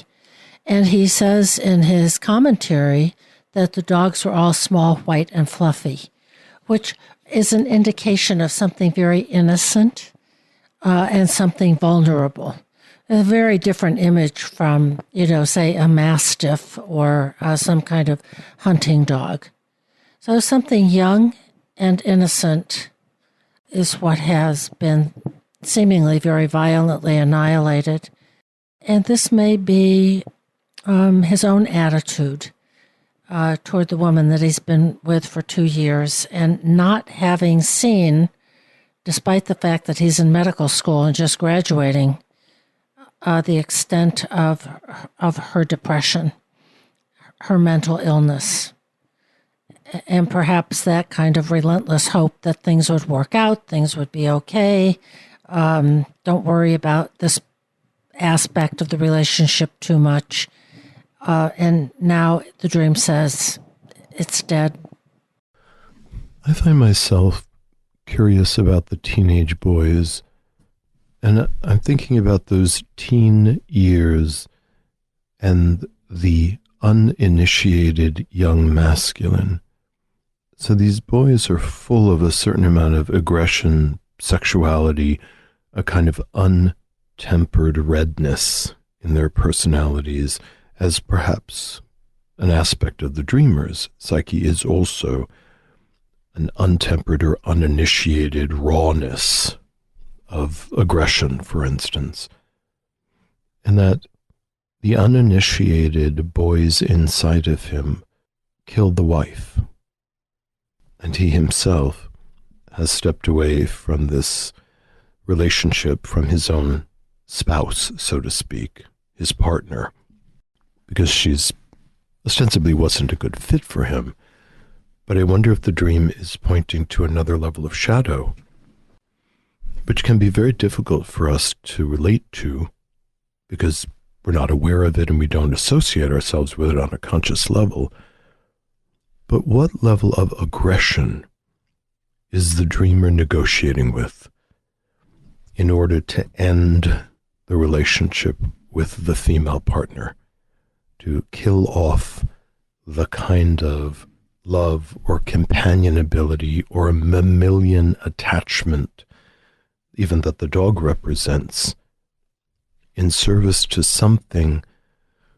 And we could go in two different directions. In one way, it could be a confrontation that the uninitiated masculine is running a bit rampant and is perhaps attacking the relationship to the feminine because the young men fear the feminine as a proxy of the mother that is going to trap them in a regressive and undeveloped place.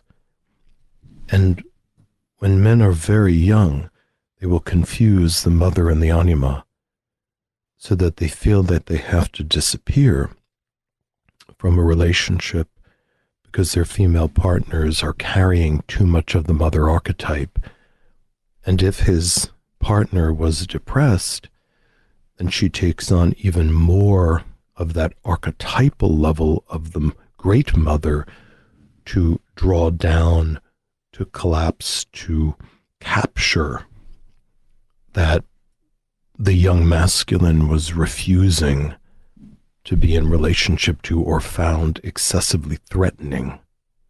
I'm going to pick up there, but possibly take it in a slightly different direction, because this is the kind of story and the kind of dream that I would expect to go along with a certain psychic constellation.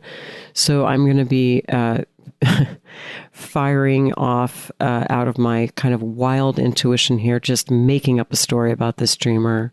I don't know this. This is just pure speculation.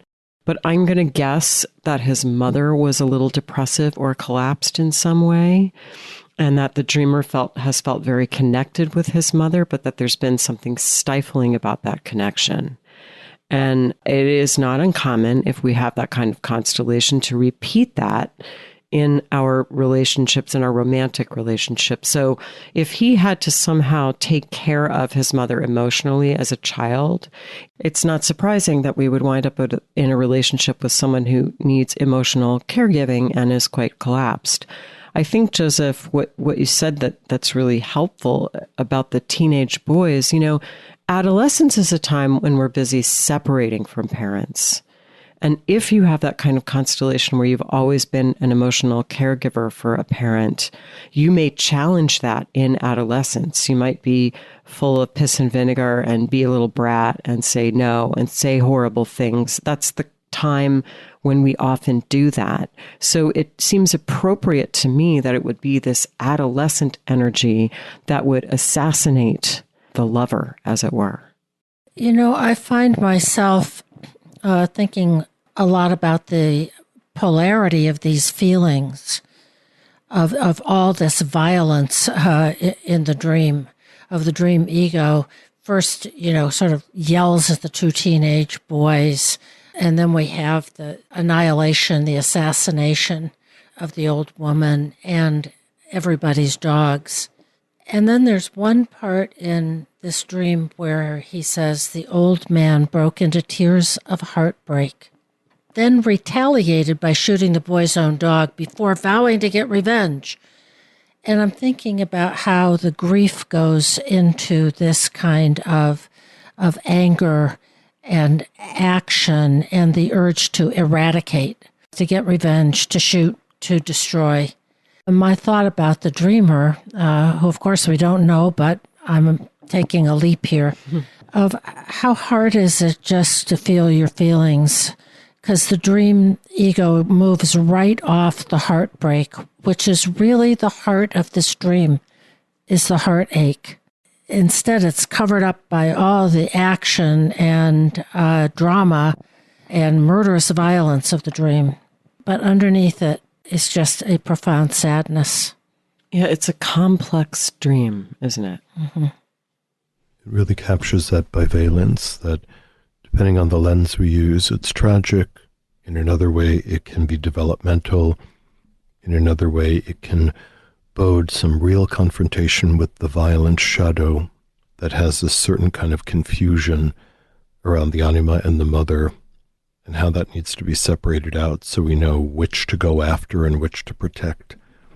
It's just a lot of complicated material, which also seems appropriate at 24. Mm-hmm. It's that transition towards establishing the kingdom. The fellow's in medical school. He's still in this place where he's the student. He's the one who's being acted upon by the medical school, as well as the various internships that he's in. Or let me take that back, Paul. The various residencies that he may be planning on, which again keeps him in a relatively powerless situation for a number of years, and trying to carve out some access to his aggression so that he can harness that appropriately. The mistakes that we make as we're trying to get our hands on the controls of those powerful forces.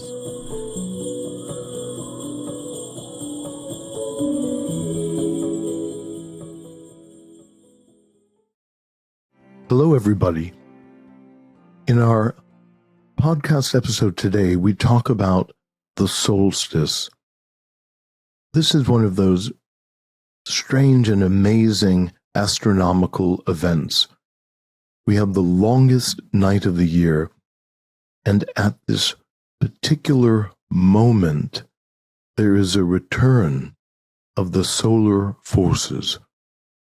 Cultures from the beginning of time have noted this particular moment.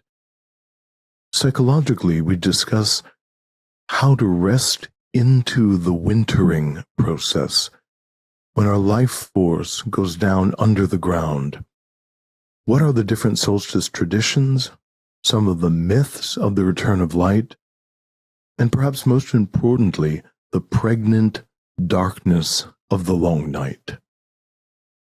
After that, we interpret an interesting dream about the survival of the inner feminine in the face of intense aggression. So we're glad to have you here, and we look forward to talking with you. Well, it seems to me, and I think to the three of us, that the obvious overt meaning of solstice, which has been celebrated for eons by cultures all around the world, is the theme of the return of the light.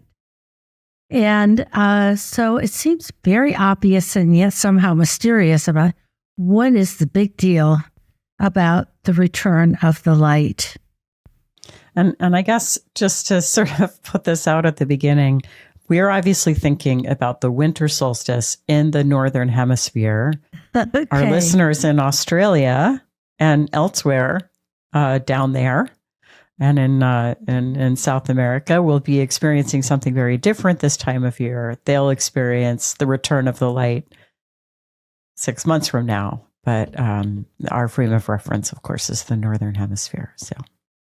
So I thought, let's just think about what the solstice is astronomically.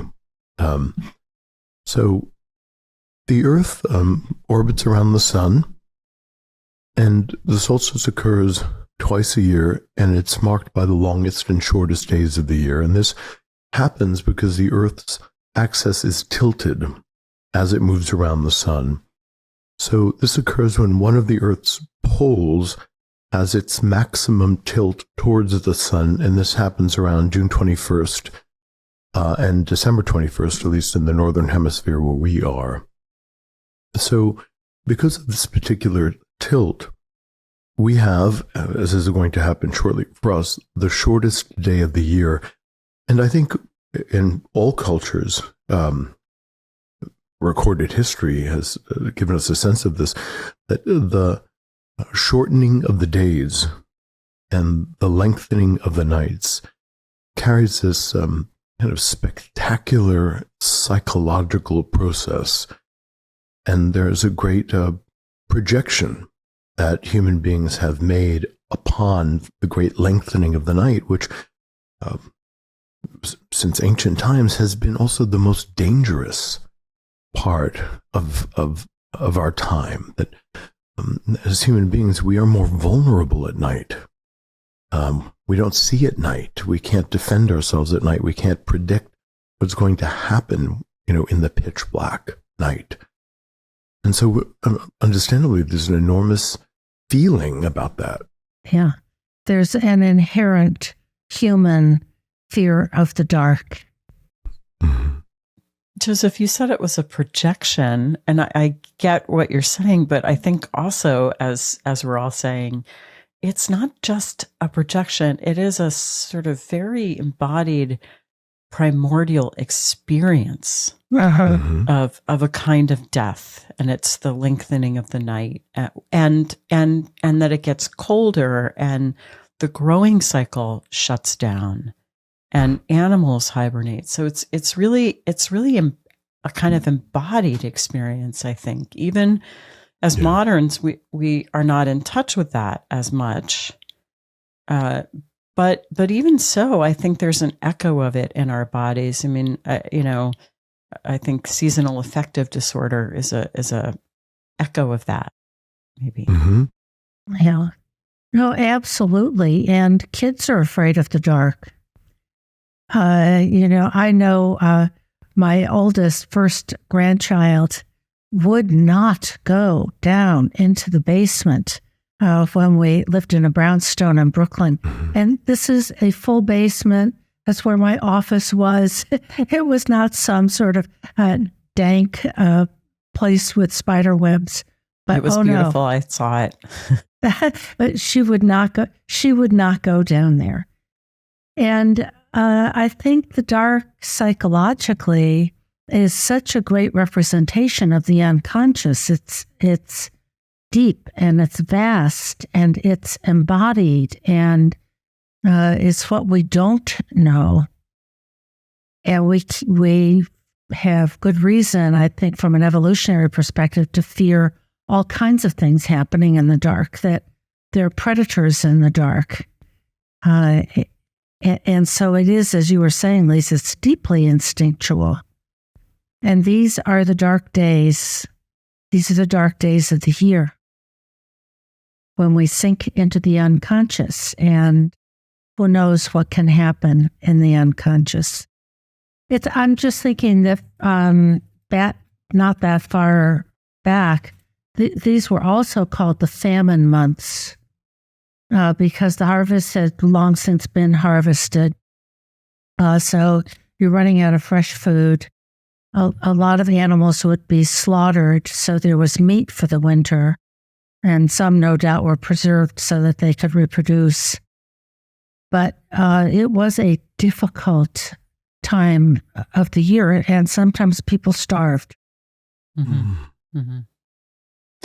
And I can remember in college as a young adult, this is a tough time of year if you're a college student. At least for me, it was, because it's dark, it's cold, and of course it's exam time.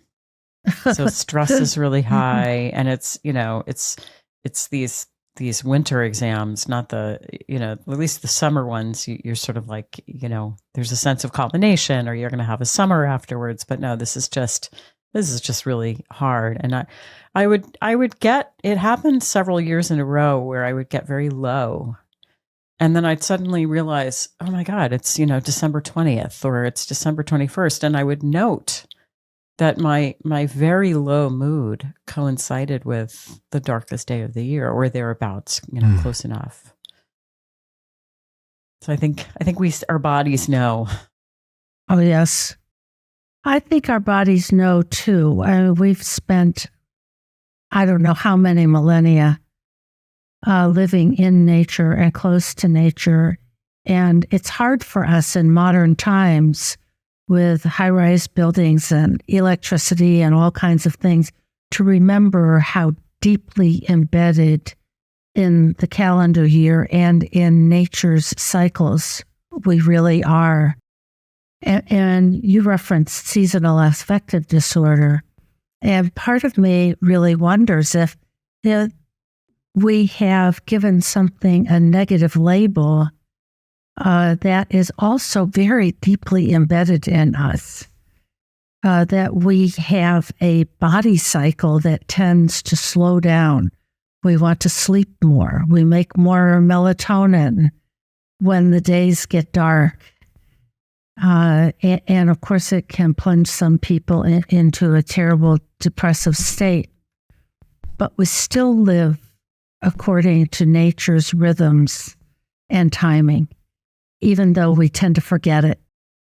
And interestingly, the idea that there's more melatonin that's produced is that melatonin suppresses sexual androgens. Mm-hmm. So it prevents animals in the woods from breeding or giving birth, during a time of the year that's very, very difficult to survive, and food sources are very low. So that shift of testosterone and estrogen also has an enormous effect on people's moods, their energy levels, etc. So I think, as you're saying, this response that our brains have to the amount of light that we see suggests that we are so profoundly attuned to the lengths of the days and the nights and how it affects us so deeply. And there's a way in which our whole survival, physically and psychically, has something to do with this idea of how much light and how much darkness there is. From that standpoint, with the approach of winter, we know that, at least in harsher climates in the north, that the life retreats from above the earth and it goes down into the roots. And this is part of also the Persephone and Demeter cycle. That Persephone, who is associated with spring and flowering and fruiting, is drawn down into the earth, and that there is a secret life that is occurring underneath the earth. Demeter is grieving, and so, the plants go into stasis, and animals hibernate, and food, as you were saying, Deb, it's the famine time. The abundance is less. But I think the Persephone myth is letting us know that in the underworld there is this enormous churning life that is occurring. In the Eleusinian mysteries, this was a very, very important part of that religious process of going under the earth as a kind of death and coming back up to daylight as a part of rebirth. And the Persephone myth, I believe, was part of the mythology of the Eleusinian mysteries. So what does that mean psychologically if we were to rest into the wintering process? And what might that look like for each of us? I really like that phrase, rest into the wintering. And for me, it's evocative of, can we use it for rest intentionally, a slowing down, self-reflection, quietude, and gestation. Even though this wasn't a time for animals to regenerate, something clearly happened for Persephone when she was in the underworld. She went down as a maiden, and she came out as queen of the underworld. So how do we rest into this time of year and use it to become more, use it for some kind of inner growth rather than a barren and difficult time? It can be barren, difficult, and fuel for growth all at the same time. Well, Deb, your reference to gestation brings up another image for me, and that is the image of the bear. Now, I might get some of this wrong, so if there's any bear biologists listening, you can write in and correct me. But I believe that bears birth their cubs maybe toward the end of their hibernation, so they emerge in the spring with these new cubs. And that's part of why that was part of their kind of mythological significance, is that they go into hibernation in a sort of death-like state, but emerge with new life. And I think that speaks to what you were saying. And so this is very unusual for us to think about, how can I turn toward the darkness? How can I use the darkness as a place for gestation and renewal and find that life in the roots that you talked about, Joseph, which in some sense, getting some special light and sitting underneath it for 20 minutes a day. I mean, if it helps, that's great. On a symbolic level, that's kind of an image of a manic defense, right? And I'm not suggesting to anyone who finds that helpful not to do it, but that we're going to artificially impose light where there isn't any and force ourselves to operate as if, rather than honoring the natural cycles and using it as a time to maybe inhabit a low place and see what there might be for us there. You know, there is wisdom in darkness. There is wisdom sometimes in depression. One of the great benefits, I think, of the wintering is spending more time paying attention to our dreams. That just quite literally, we're not outside, we're not mowing the lawn, we're not doing a lot of the outdoor sports we might have done during the spring, the summer, and the fall. So there's this retreat towards the hearth fire. There's a retreat towards the sleeping, and being liberated from a lot of the summer outdoor expansive dynamics.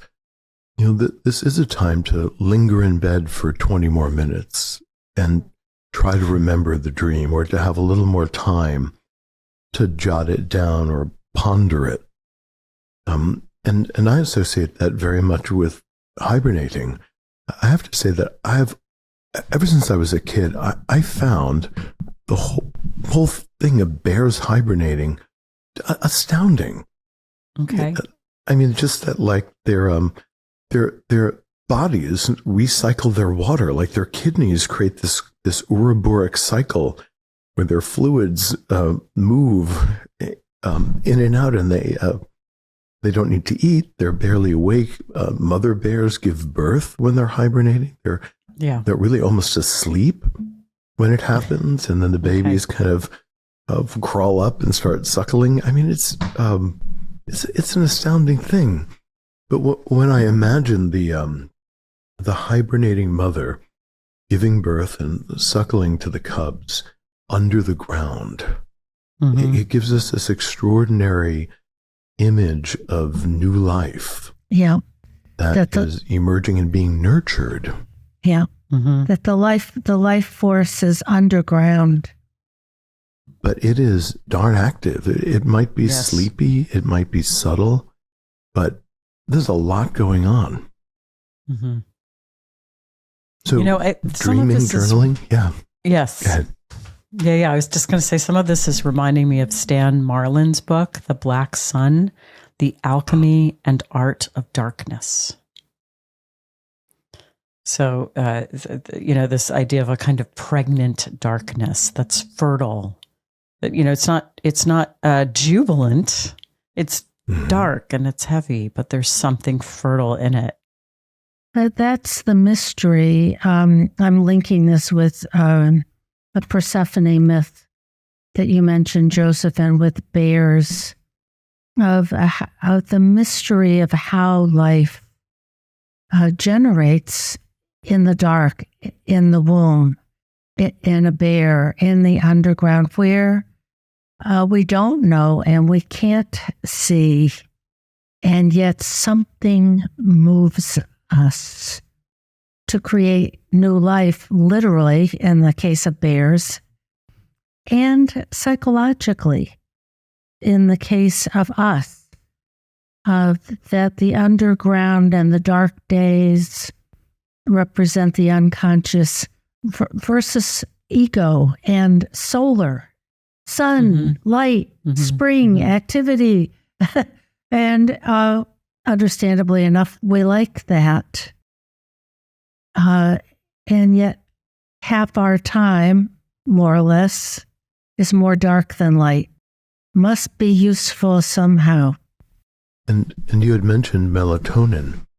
It's very interesting. Melatonin is generated in the pineal gland. And the pineal gland is the gland in the center of the head that is associated with this tracking of the light. It's also associated in many yogic traditions with enlightenment. Light, enlightenment.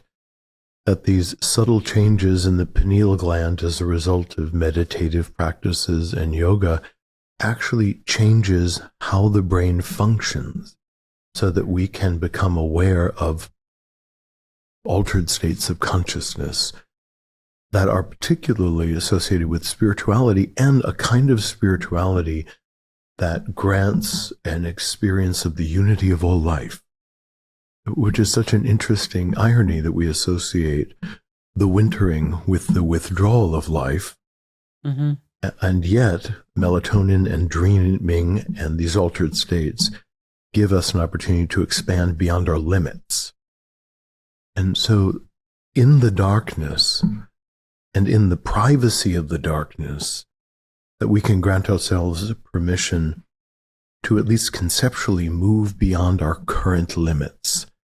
And that has something to do with that shift out of ego consciousness, because it's the ego that says, here's the schedule. We're up at 7, we're at work by 8:30, I'm coming home, and then I've got this to do, and this to do, and this to do, and he's up. And in the wintering, when certain things are taken off our plate, or at least it might have been when we were an agrarian culture, working in the fields, there is this opportunity to expand in the inner world, which in many ways is far, far broader than what our waking consciousness would have thought. Mm-hmm. So that time of poetry and even religious feeling. Mm-hmm. So around the solstice, we also have to talk about the idea of the birth of the great saviors. Yes. So, of course, the birth of Jesus happening right around this time, which makes sense that in the darkest metaphysical time of the human soul, that there needs to be this enormous response, spiritual response, so that there is something in the human soul that can stand against the darkness and not be consumed by it. And this goes to the ambivalence about the unconscious, that if the ego is intact, much like Persephone, we can go into the underworld and return with a sense of potency and maturity. But if the ego is immature and we become engulfed by the unconscious, then we are subject to savagery and chaos and impulses that can be remarkably destructive and self-destructive. So it's not a sure bet to be swimming around in the unconscious. No, it's not. So I think in the Christian mythos, Christ being born here right at the solstice is this hope that consciousness can stand against these destructive unconscious impulses, that there is a new civility, there is a birth of mercy, which is a uniquely human trait, because it is a decision to stand against our purely instinctive survival impulses and to consider something that the environment itself might not suggest. That mercy is a transcendent consideration. And so we have the idea of redemption. And to be redeemed is an intervention, a restoration from beyond that purely instinctive realm to a philosophic consideration. I'm thinking about how incredibly reassuring it is that restoration is promised. That at the darkest hour there's a dawn, to invoke some old trope, even if I'm paraphrasing it. That the light, that there is light in the dark. And that's a promise. I also like very much you referencing that ego has to be able to stand and hold its own against the dark. But to have a separate space, to be able to stay intact, not to fight it, but to somehow use it, to somehow maintain its own integrity. And I have often wondered, what was it that Persephone did all day while she was down there in the underworld? The first she had to sort of survive the trauma of her terrible abduction by Hades. But then she was down there for, different myths give different timelines, but let's say 4 or 5 months. And did she wander around in the tunnels? Did she meet the wise man Tiresias and have conversations with him? What kinds of treasures did she discover? But something happened that when she emerged, she was queen of the underworld and she had incredible magical powers. And I think it's a wonderful image of how the darkness and the gleam of light of the solstice, of it just turning into slightly more light, can be inspirational and can help us stand separate, differentiated, and conscious in the face of darkness. So, leaning into the Persephone myth a little bit, is one of the things that happens to Persephone is that she discovers her fertility. We know that when she was in the underworld, that Hades gave her some pomegranate seeds to eat. And any of us that have cut into a pomegranate, what happens is that the blood-red juice begins to flow. So to eat the pomegranate is also for her transition to move out of the child, the chore, into fertility. Freud called that prepubescent stage latency.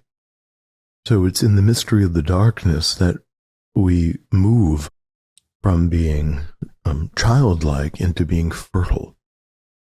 And of course, that changes her status, that she is no longer the little child of Demeter, but that she is a fertile human soul. And so it often is in the darkness that we discover that we are fertile. That there are things that we can give birth to, like the bear, or that Persephone, there is a menses cycle that begins in her own fertility, and the power of being fertile is restored to her, or granted to her rather, in the darkness. Well, and the kind of climax of the Eleusinian mysteries, apparently, we don't really know because the secrets were well guarded, but it was, that Persephone would appear and she would have become a mother. So I think there was a cry like Brimo has become Brimos or something like that. And so that goes exactly to what you're saying, that, while Persephone was hibernating down there, she became generative. And that was the transformation that happened. So she returns, but she's different. It's not a restoration of what was there prior. There's been some change. Yeah, development. Yeah. And I believe in one of the myths that she is pregnant with Dionysus. She is one of the mothers of Dionysus. So again, all of this extraordinary secrets that happen in the dark. The other myth that I think is relevant is the myth of Isis and Osiris. That Isis and Osiris are really the daytime gods and goddesses. They teach winemaking and the harvesting and the cultivation of wheat and culture and beauty and all of these kinds of products of ego innovation. Seth, or Set, who is the envious brother of Osiris, who is associated with the darkness, with the solstice, and with the underworld, grabs hold of Osiris and chops him into pieces and scatters him all around. And so there is this intractable problem that all of this luminous potential is now lost. And Isis decides that the one who can solve the problem is the sun, Ra. Mm-hmm. But she has to trick Ra into giving her the secret of resurrection, because the sun would seem to set in the west, travel in some magical way through the darkness, and be reborn in the east. And so she sets a serpent into the path. So when Ra passes, the serpent bites him and he becomes deathly ill. And Isis happens along and says, well, you know, I do have a cure for this viper that's bitten you, but you know, in order for me to want to give that to you, you have to give me the secret of your true name. Because if you have the true name of something, then you have all of the secrets and power of the one who has given you the name. So Ra hems and haws, but eventually says, okay, here's my secret name. And then having the secret name, she then has the secret of resurrection, which she then uses to resurrect Osiris. But he is resurrected in the underworld.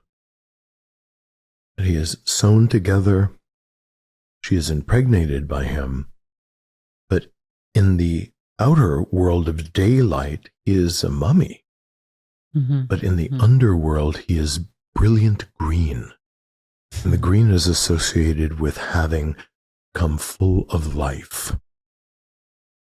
So he rules over the living and the dead, and he judges the dead as to their fitness to go into everlasting life. We may recognize that theme in other religions, by the way. Yes. So interestingly. That was beautiful, Joseph. Yeah. You know, talking about how these themes recur, one of the things that strikes me about solstice celebrations the world over is how many of them have light as their theme. Of course, you know, Christmas time we associate with, you know, candles and fireplaces and Christmas lights, and it's fun to drive around and see how, you know, what decorations, what lights, light displays. We go to light displays, and there's a really beautiful one at Longwood Gardens, not too far from me. And you know, Christmas is a lot about light, and of course, Hanukkah has a very different origin story, but the important imagery, or some of the important imagery, is the menorah and the lighting of the candles. And the feast of Santa Lucia in Scandinavia, which was originally, you know, pagan. It was associated with Norse traditions. I mean, the classic thing, and they actually still do this at a Swedish church here in Philadelphia. They the girls actually will wear lit candles on their heads. I've been to the service here. Oh, how there are people along the aisles with buckets of water. But that sounds really a practical matter. Yes. But how beautiful also. It's extraordinary. It is very beautiful. So but in the Norse times, there would be lighting of fires to ward off spirits during the dark nights. And, you know, Yalda is a Mithraic solstice tradition that still is practiced in Iran. And it was the birth of the sun god Mithra also. And it was seen as the victory of the light over the dark. So just again and again and again, there are images of light this time of year. And I think it goes to, we were talking about how embodied this experience is of solstice. It's also, so it's instinctual, and of course it's also archetypal. And the archetype of the return of the light, or the resurrection, if you will, or the rebirth, whether it's Mithra or Persephone or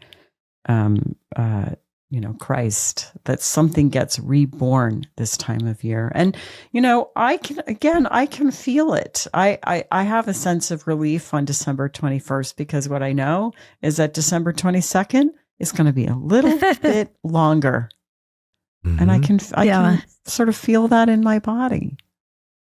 So what I'm thinking about is the Jungian term, one of the first mysterious ones I came across, of enantiodromia. Mm-hmm. And when I first started in a Jungian seminar about 150 years ago, I came across this word, and I remember I was so enthusiastic, and I somehow had some other question for the seminar leader. And I said, "Do you know what this word means?" And he said, "Yes." But it's such a great word. And as I understand it, it's not the swinging of the pendulum. You know, that the pendulum swings one way and then the compensatory force will be it swings back the other way.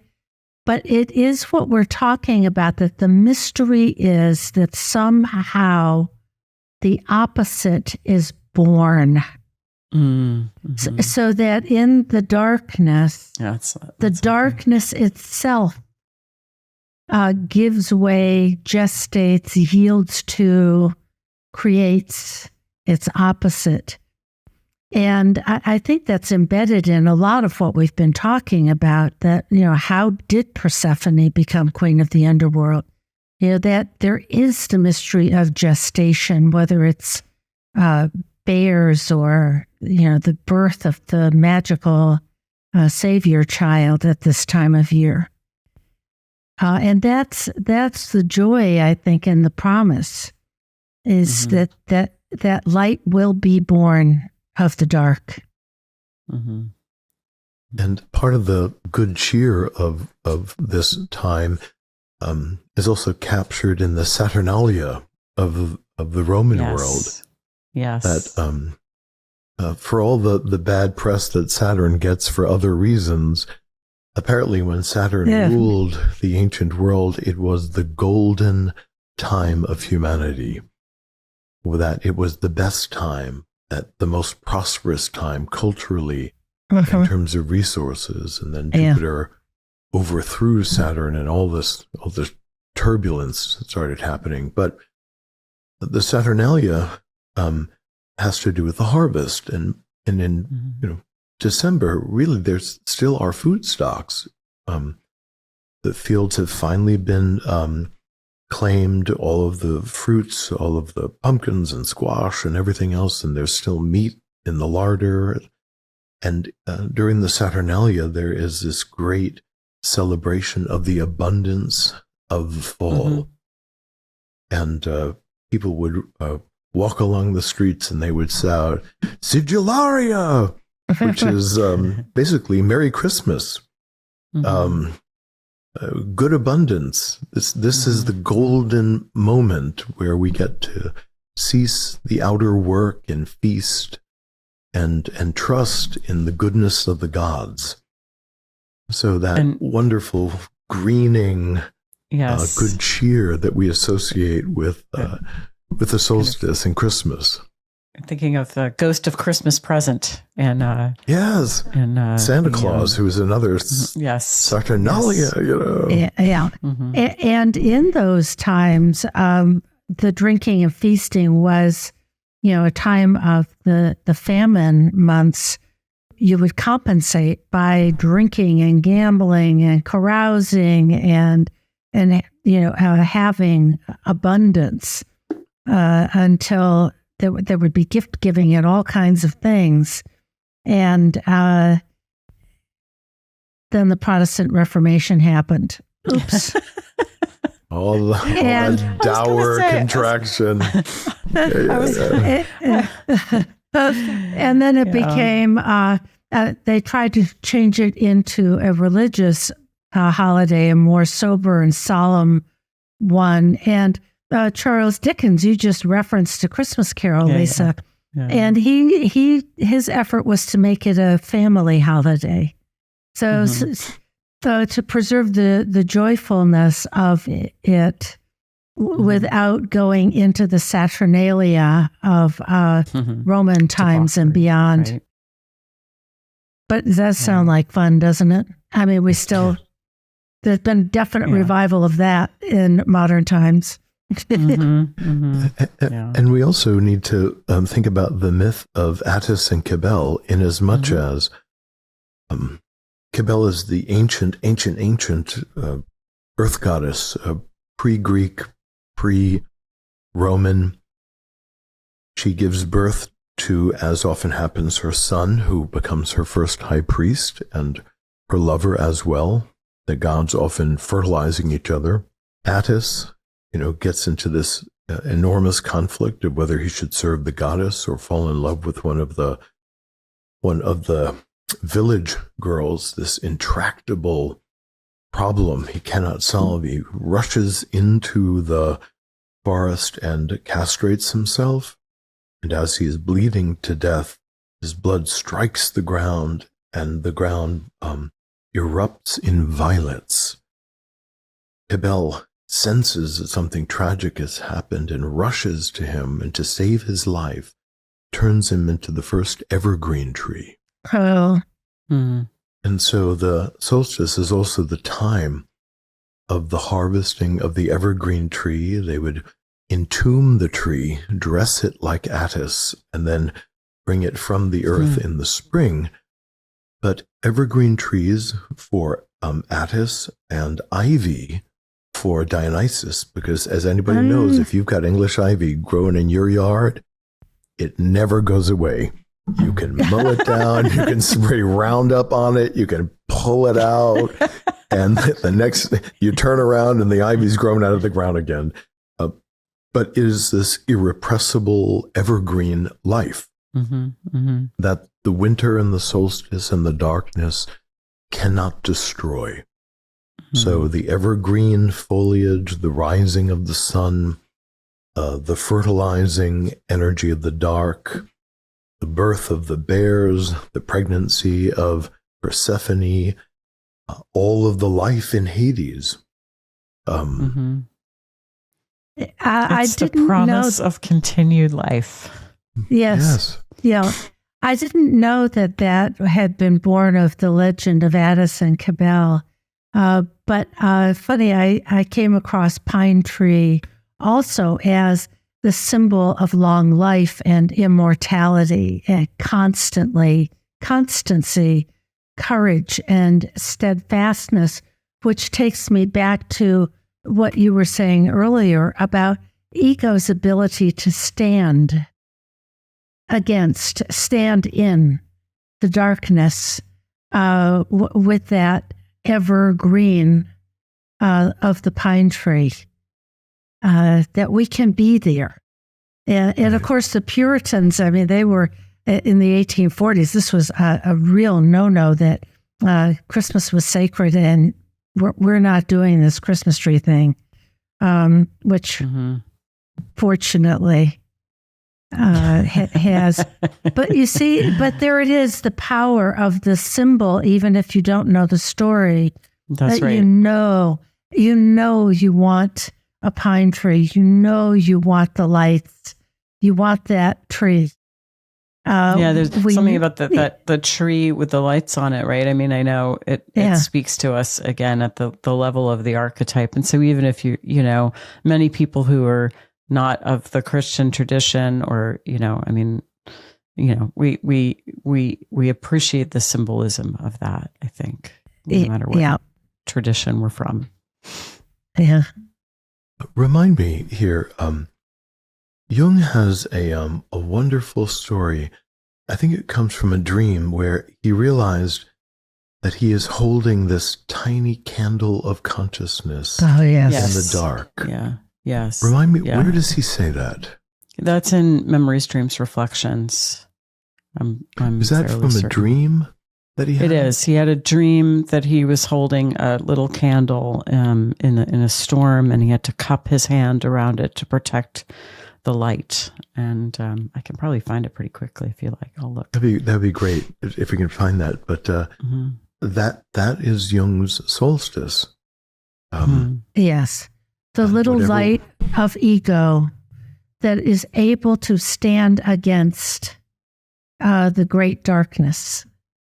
And that the whole great venture of Jungian analysis and Jungian work is to kindle our flame higher against the darkness, to be able to stand in the vast unconscious, to stand against our complexes and the confusion of the darkness, to stand against our nightmares, the misfortunes that we have, and to trust that being conscious or kindling consciousness in the face of these unpredictable unconscious forces is a path, is a way to be, and that to extinguish the light is to extinguish consciousness. And so much of our venture here, as we move towards the end of another year of our podcast, the great venture of our work at This Jungian Life is to do what small part we can to kindle consciousness, to recommend that book, to encourage people to look at their dreams or interpret a dream and hope that some little bit of light is useful to the person who submitted their dream, or for people to join us in dream school and to meet with other people and to kindle their light in the midst of the darkness. And that the darkness helps us kindle our light. That's the generative power of dreams, which we're forever talking about. That psyche and the darkness, the unconscious, is generative. Would you like to hear the dream? Yes, let's do it. Okay. So I believe that this was during his student years. So it may have been when he was at university. About this time, I had a dream which both frightened and encouraged me. It was night in some unknown place, and I was making slow and painful headway against a mighty wind. Dense fog was flying along everywhere. I had my hands cupped around a tiny light, which threatened to go out at any moment. Everything depended on my keeping this little light alive. Suddenly, I had the feeling that something was coming up behind me.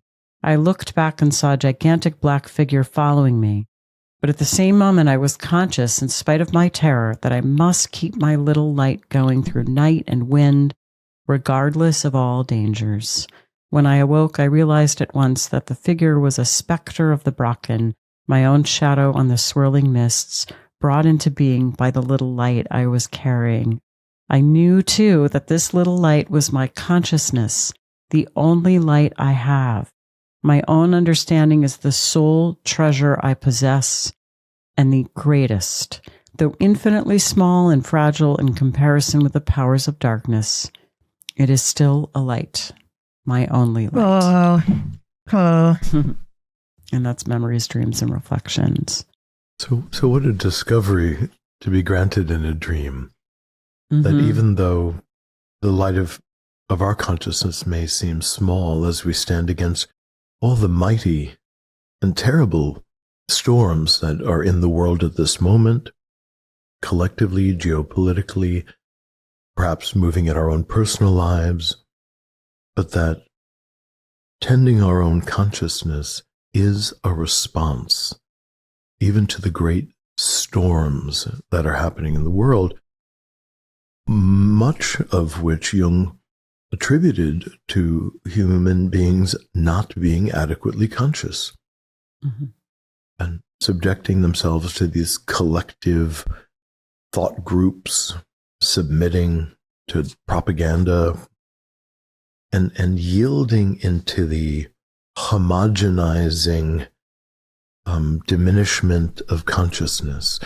And that's the other side of the darkness, is that in the darkness, you cannot distinguish the difference between things. You can't tell if something is blue or green or yellow or orange. You can't see, perhaps depending on how dark it is, you can't see at all. That we're kind of groping and maybe can get a vague sense of how things feel. But when consciousness is diminished, God forbid extinguished, we are much more vulnerable to illusion, to untruths, to being manipulated by strange algorithms and social media, to be saturated by propaganda, etc., and etc. that it's the light of consciousness that allows us to discern one thing from another and to walk with safety in the darkness, even if the safety is only a small circle of light that's just a foot in front of us. But at least for that foot, you can see what's around you. Yeah. I'm thinking about your phrase, the homogenization of consciousness, and how we turn some of these amazing images like Jung's dream, that I'm so glad you could find it so fast, Lisa. But we turn it into a little trope, of this little light of mine, I'm going to let it shine, which is wonderful and it's dear. But I'm picking up on your point, Joseph, of it is crucially important that each one of us find our inner light of consciousness and protect it and grow it and stand in the darkness with it, because change is not going to come from any place except within us first. And so it may seem like, oh, gee whiz, what can I do about, all kinds of difficulties in family, community, the world at large. But that dream of Jung's says it beautifully, is, protect and guard your light, and it will let you see and sense your shadow behind you. And that's meaningful. That matters. That's part of it. And that the light had to be shielded. That our consciousness is vulnerable. Yes. That we cannot watch terrible images on the news for 8 hours and expect our nervous system to be just fine about it. To listen to the propaganda of whatever news agencies we submit to, hour after hour after hour, and expect our tiny little light of consciousness to withstand the barrage of material that we're given, or that is blown upon us like a great wind, instead of the small insights that come from within us. But what do you think? Not what some news commentator thinks, but what do you think? What do you perceive? What do you sense is important? Do you feel it is important for you in this enormous world where millions of things are happening all the time? And which brings us back to the wonderful gift of the solstice, where there is a contraction. That one of the gifts of the cold is that it contracts things. Heat expands things. So as, it's 35 degrees outside, and right now it's cloudy and it's kind of silvery, and I don't really want to go outside and mess with the yard. And, I want to overeat is really what I want to do, actually, but stuff my face yes, with there's fudge. That is not a contraction. Absolutely. That's that my is hibernating bear. That's an expansion. That's a Jupiterian expansion of that. Santa always has a big belly for a reason. But we do. There's a contraction. And so whether it's a contraction where we're shielding that little light of consciousness, but this contraction inside ourselves, and that dropping into the rhizome is consciousness. Yeah. That's curious about the rhizome. And the rhizome is that place from which we emerge as our authentic self. And as I think, Deb, you've talked before about, inside an acorn is an oak tree, and inside that oak tree, which is yet to sprout, is an acorn. Yeah. And inside of that acorn is an oak tree. That it's only through our retreat to the rhizome that we can rediscover the natural matrix that we are.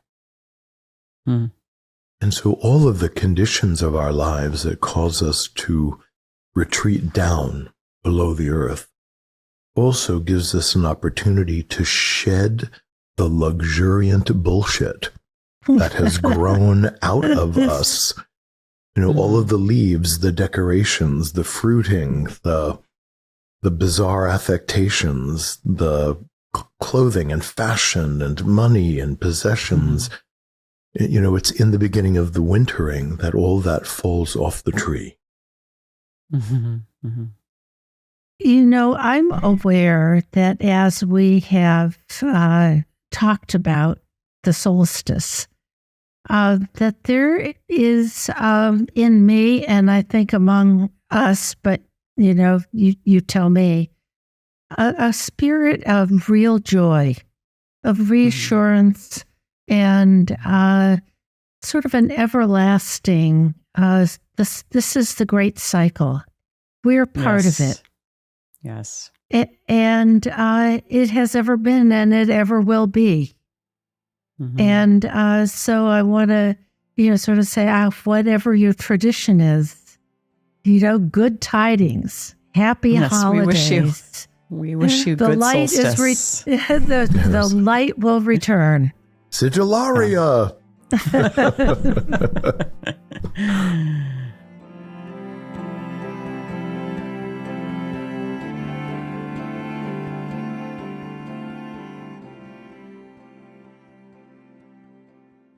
And so let's transition to a dream. Our dreamer today is a 75-year-old male who is a teacher. And this is his dream. I take my cat Charles, a black and white Sox cat, to someone's apartment, a place I thought was safe. But the person's dog walks forward and bites into Charles's face and just holds on. When it lets go, Charles runs away. I find him, and he's alive, but his face is terribly disfigured. I take him home, while my wife, understandably, is quite upset to see him. And he writes that the significant context is, Charles was my best friend in a certain community where I lived for 5 years in the early 90s. He loved me unconditionally. He disappeared way back then. I'm not aware of any big transitions currently. My wife and I have come a long way together in the 20 years of our marriage and are generally doing well these days. He says his main feelings were really just horror to witness his violence, and then the damage that it appears will be lasting and looks rather grotesque. And for associations, he says, Charles, the cat, is like my heart almost, so deep and dear. No personal associations with the dog. My wife is sensitive to the visually grotesque in real life. This seems to me a whole subcategory of dreams, which is kind of what I'm going to say, like a wounded or lost animal dreams. It's not uncommon to have these dreams. I've certainly had them. I've worked with lots of people who've had them. We get dreams like this on the podcast. And I think it always shows some way that we're not sort of tending to ourself well enough. There's some tender, soulful aspect of ourself, perhaps, that's been that we've been remiss. We haven't cared for ourselves well enough. So one of the things that comes up for me about this dream is, first of all, I wish we knew something about this place. The dreamer says, I take him to this place that I think is safe. But the dreamer has made a miscalculation. And so I'd be really curious about what this place is. Are there any associations to this place? Is there anything you can think about this place? Does it remind you of anything? Who are the people there? Just really search for any more information about the place that might help you understand what that place is symbolically, that you've taken this cat to. And the other thing I'll say on this theme is the dreamer mentions that, Charles was like his heart. And I've had a cat like that. I've had a soulmate cat. And boy, that is a really special relationship. And I'm struck that the dreamer says, and it would be interesting to go back and look at this community where he lived in the 90s with Charles. But I was struck by the fact that Charles disappeared. Because if you have a cat like that, my guess is that if the cat disappears, that there's a tremendous sense of guilt that you somehow failed the cat, that you let it escape and get away, and maybe some ill fate befell it. So that seems related to me, perhaps, to this idea that somehow he hasn't made the best choice when taking care of the Charles the cat part of himself. I'm curious, in the significant context about the dream where he writes, Charles was my best friend in a certain community, I was assuming that was a human Charles, that just the name Charles was something he was associating to the cat. Am I understanding that correctly? Or do you think the title of the dream is Charles the cat. Okay. So I think Charles was his best friend who loved him unconditionally. Okay. All right. That's my assumption. Well, the first thing that strikes me is most people don't take their cats around to other people's homes. That in and of itself is an unusual thing. I can't imagine anyone who's ever called me up and said, "Hey, listen, I know we're coming over for dinner. Mind if I bring my cat?" I have on rare occasions said, "Do you mind if I bring my dog?" Yeah. But cats are so independent that it's so rare to have to travel with your cat. And they don't like new places. And you're right. Yes. They can run off. Why is he bringing the cat somewhere? That's a great question. Yes, it's a very unusual thing to do. As you said, the great flaw is that he thought this person's apartment was safe, and then, this sad thing happens. What it makes me think of is that some of us, often if we've had a difficult childhood, develop a promiscuous trust. Mm-hmm. And you see this in children who have been mistreated in one way or another, that as adults, that they will be overly trusting or make overly trusting assumptions. So he brings something that to me seems rather soulful, his best friend cat. And he brings it to a place that he's not really sure. He's decided it's safe, but it's someone's apartment or other, and it's not. So some people who are very, very sensitive and again have promiscuous trust will often come into the analysis and frequently say, once again, I met with, my friend and I disclosed, one thing or another, and then they said something biting to me, or they said something cruel, or they mistreated the information or mistreated my feelings. Mm-hmm. And, and then the person feels resentful or betrayed or hurt. But the dream is suggesting, well, why are you bringing a cat? Why are you bringing your soul around to environments or introducing it to people that are vulnerable or that make you vulnerable to getting bitten in a certain way? I think that there are certain typologies that are a little bit more vulnerable to this. Introverted feeling types have a tendency to show up and disclose really intimate material, soulfully important material, and underappreciate how sensitive they are to having that mistreated. I also wonder about the dog, because on the face of it, no pun intended, this is a terrible thing that's happened. But and there is a feeling of horror, but I am just curious about what happens if we lean into the possibility that the dog is somehow the medicine in the dream.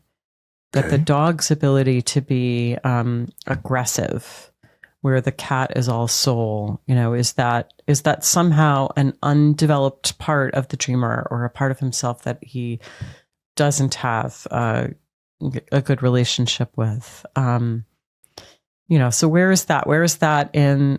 I'd be curious where the dog part is in the marriage, for example. There's this kind of shrinking away from feeling of horror on the one hand, but a marriage needs both the tender cat part and the aggressive dog part too. So say more about how the dreamer might work with that. Well, I guess I would say, this a little bit falls into the category of something we talk about a lot, that, the least trustworthy attitude is that of the dream ego. So the dream ego and his wife are horrified. But is it possible to imagine, I would just sort of try it on as a hypothesis. Is it possible to imagine that somehow this was necessary in some way? Was it or helpful, or what was, I might ask, what was the dog responding to? Was the dog just trying to protect the house? And again, it would be helpful if we knew more about the house or the person that it belonged to, but and then I think I would also wonder, like, if this were my dream, I might ask myself, so where is my kind of dog-like aggression? Which I think relates to what you're saying, Joseph, because if this is a person who's kind of overly trusting, sometimes that kind of tracks with not having good access to your healthy aggressive instincts. So, where is my dog part? Is my dog part kind of turned inward on me so that it's attacking my inner cat? Or can I bring it to bear in situations in the outer world where I need to be protective of myself, for example? Is there, where is aggression in the marriage if he needs to? He says they've been through a lot and they've kind of come through. But, a part of a marriage working well is that both people can sort of assert themselves and say, this doesn't work for me. I need more of this, So I don't have any reason to believe in particular that any of that is going on in his marriage. But those are some things I might explore. So another path into the dream could be just the feeling of horror. And just resting into that and asking the dreamer to just track the horror that he has felt in the course of his life.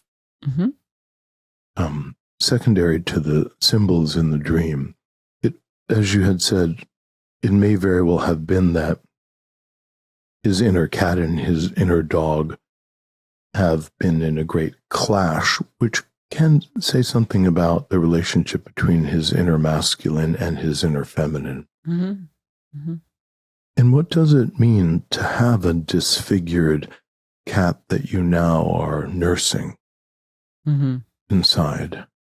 Often, the feeling of horror that we have can also make it very difficult for us to be in relationship to some inner part.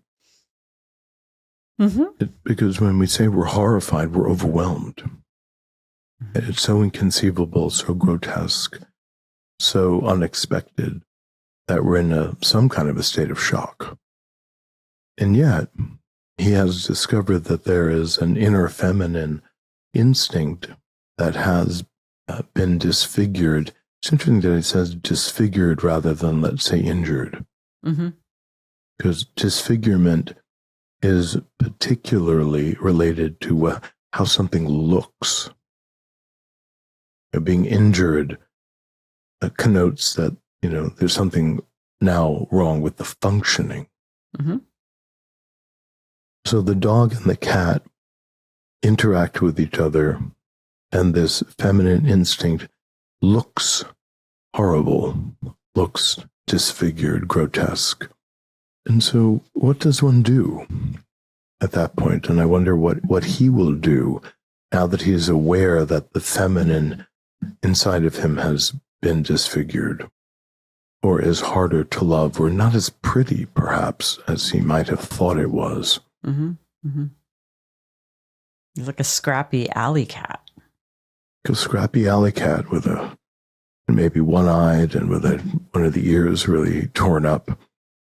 What do you make of the dog biting the cat's face, of all the places that it might bite it?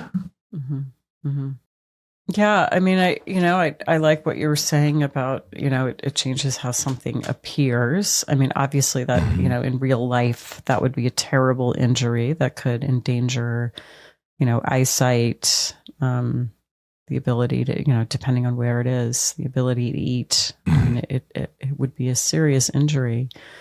But it also, there's something about sort of, it wouldn't likely be fatal. It's not like the dog went for the jugular. Mm-hmm. And the dog also just holds on, it just does. That reminded me a little bit of the Norse god of war Tyr. And they're trying to trick, I think his name is, and Joseph, you can help me out, but they're trying to trick, is it Fenrir, the wolf? Oh, I don't know. Yeah, to bind him because, he's going to be, I'll have to double check the name, but this is the wolf that's going to, bring about Ragnarok. So they have to bind him, and they want to bind him with this magic cord. But he smells the trick and he says, okay, I'll let you do it if one of you will put your hand in my mouth. And so the god of war, Tyr, agrees to do it, and Fenrir bites off his hand. But there's this sense of, the kind of unrelenting quality of it, that the dog is going to bite the face and not let go. I'm thinking of seeing dogs attack small animals, and they normally do is grab them and they shake them violently, which often injures the spine. So it's unusual to have the dog just standing there holding the cat's face and then just releasing it. That would be an unusual thing to behold, which does make it seem more like some strange unconscious ritual process. Yeah, that's a good point.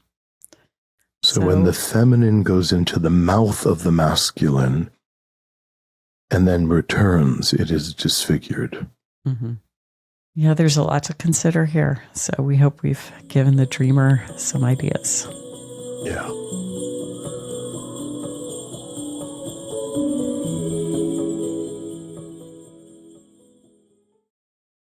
So we're walking around the home improvement stores, you're opening up the advertisements in the mail, and you can't escape it.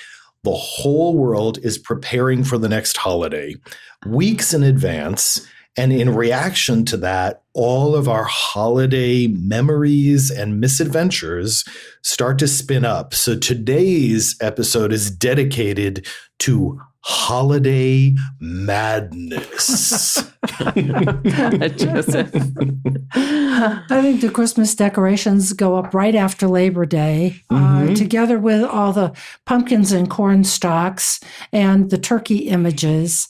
And I've had people talk already in September, right after Labor Day. Kids are going back to school, and then the holidays are coming. Yeah, I mean, that definitely happens in the consulting room. People begin to kind of fret about where they're going to go, whose family they're going to be with this year. They start to actually kind of dread it often. And the power of the holiday, whether it's Thanksgiving or Christmas or any number of things, the holiday is landing like a UFO on top of your roof, the War of the Worlds, and you cannot escape it. And really, we have to deal with it. We have to find a way to acknowledge what the heck is going on during holidays, particularly when families come together, that just so affects us. And is there any way we can vaccinate ourselves against the holiday madness? Or use it. Use what happens, psychologically. I really like your image of the UFO. The holiday UFO is hovering, and then it comes down to Earth. And then what happens? We're abducted. Yes, we are. By the archetypal alien spirit of childhood, usually. Yeah, we get pulled back into these family complexes. And so translating that into purely Jungian language, something in the psychological landscape activates, and we call that a complex. So there are lots of different complexes which are organized around memories. And when the whole family gets together with all of these high, intense expectations, the memories around those events are intensely infused with feeling. Right. And it's like a feeling tape that plays. So if you always felt like the outsider as a child, maybe you don't feel that way in your adult life. But when you are back in the family, often it's like, the play button gets hit and you're back in this old feeling. And it kind of limits your options about how you relate to the situation. So you find yourself behaving in ways that you don't normally behave when you're not in that situation, in that activated complex. Holidays are regressive. And that inner 8-year-old or 14-year-old is right there, hoping once again that this year, Mom won't cook that horrible dish that he always hates, and he's asked her so many times to please not make that green bean dish with the mushroom soup in it, or whatever it is that activates a wish, a protest, something that you wish would be different, and something that would heal an old wound. That this time, Mom it's going to come out differently. Yeah, there's this expectation. Relentless hope that somehow this time, whether it's symbolized by a dish you want or a dish that you don't want, something will happen to change this old complex. So holidays are a time that we're reminded of unmet needs. We're reminded of how we didn't feel held, or that some expectation was never met, or that our family, was wounded in many ways. That comes up for us. And so it is the hope that gets rekindled, and also the disappointment that one holiday and changing something over the holiday is going to somehow heal the past, make a repair of some sort. So what you're saying is there are things that we project onto the holiday. Aha. Well, that we project, and that also the culture pressures us into believing. So we're watching television, let's say, and there are all these very idealized images of what Thanksgiving should look like or what Christmas should look like, which are really some kind of media idealization of it. But we've been watching them for 10 or 20 or 30 or 40 or 70 years. And then we go home, and of course, it's nothing like that. So we do have expectations about what would happen in that highly limited environment, and particularly if we're adults and we're going home for a holiday and the whole family is reconvening. Even if there was some kind of a developmental repair that was required, it's not going to happen in 4 hours. So we're really, our psyches kind of set us up in terms of our expectations and also remembering wounds, old wounds. Psyche sets us up. It is a kind of archetypal field. When I think about Thanksgiving and pilgrims and mythology and all of the rest of it, the archetype of the harvest. Right. And harvest. Then we've got Christmas, which is solstice. That these things are carriers for a lot of intensities. And we have the advertisers who really hype it up. And even if we kind of consciously know better, quote unquote, something still gets activated that goes back millennia. Yeah, I mean, I'm thinking with your reference to the sort of archetypal underpinnings of these holidays, I'm thinking about the way that, for example, in Rome, if you go into a 15th century church or something, there's usually a Roman temple underneath, there's this sort of excavation of these traditions, so you can look at Christmas or Hanukkah. And of course, we all know that it has these sort of pagan roots, but if you really go back, you can see that, for example, Christmas has these very, very deep roots into this kind of profoundly archetypal experience of turning back toward the light and the rebirth of the sun. And the iconography of Christmas, actually, for example, is really tied to that in ways that we don't even really appreciate. But for example, the flying reindeer. I mean, the indigenous people of, I think it's Finland, worshipped the female deer. It was the female deer who kept her horns over the winter. And they saw her as a kind of mother goddess who would carry the sun across the sky in her horns. Mm-hmm. So it's like embedded in a way that's not conscious. But I think just on a kind of psychic level that we tap into this sense that there's something really, really big going on here. And yet we're alienated from that deeper meaning, partly because of the layers of history in between, but also the commercialization. So there is this sense that some of our expectations around holidays, and it's of course not just Christmas, we could look at the vernal holidays around, Easter or Passover or Halloween, of course. And I mean, there's really ancient antecedents to all of these. It's like something in our psyche knows that they're marking something big that's in tune with the rhythms of nature. So on that level, as we're entering into something which could seem as common as a holiday meal, let's say, and on a conscious level, we're worried about what to wear or what gift we're going to bring to dinner and whether or not we like ham or turkey, that at a whole other level of the psyche, there is this kind of rumbling around the deep archetypal mytho-poetic themes and images that are activating and perhaps even trying to find a way of surfacing, which often do not. Mm-hmm. And that can leave us feeling really hollow. Yes, that something that should have been deeply meaningful didn't hit the mark, didn't happen. And then there are all kinds of ways in which people might clumsily try to bring a sense of what awe or the miraculous to a holiday. The archetypal, the numinous, right? By buying too many presents, for example. Yeah, and then the Christmas tree looks numinous because there's 50 wrapped presents underneath it. That doesn't really hit the mark. Yeah, that this time will be different. This time something magical will happen. Something healing will happen. The magical, archetypal, numinous will happen. And I will have that special holiday glow, the special feeling. But in, a family that has the same cast of characters from year to year, there's the idealization here. And then there is the cast of characters that is pretty much same old, same old. And particularly same old when they come together. So there's a way in which when we go home for, let's say, Christmas, even though we might be leading a very sophisticated lives day to day, have very erudite conversations, that we're aesthetes out in the world.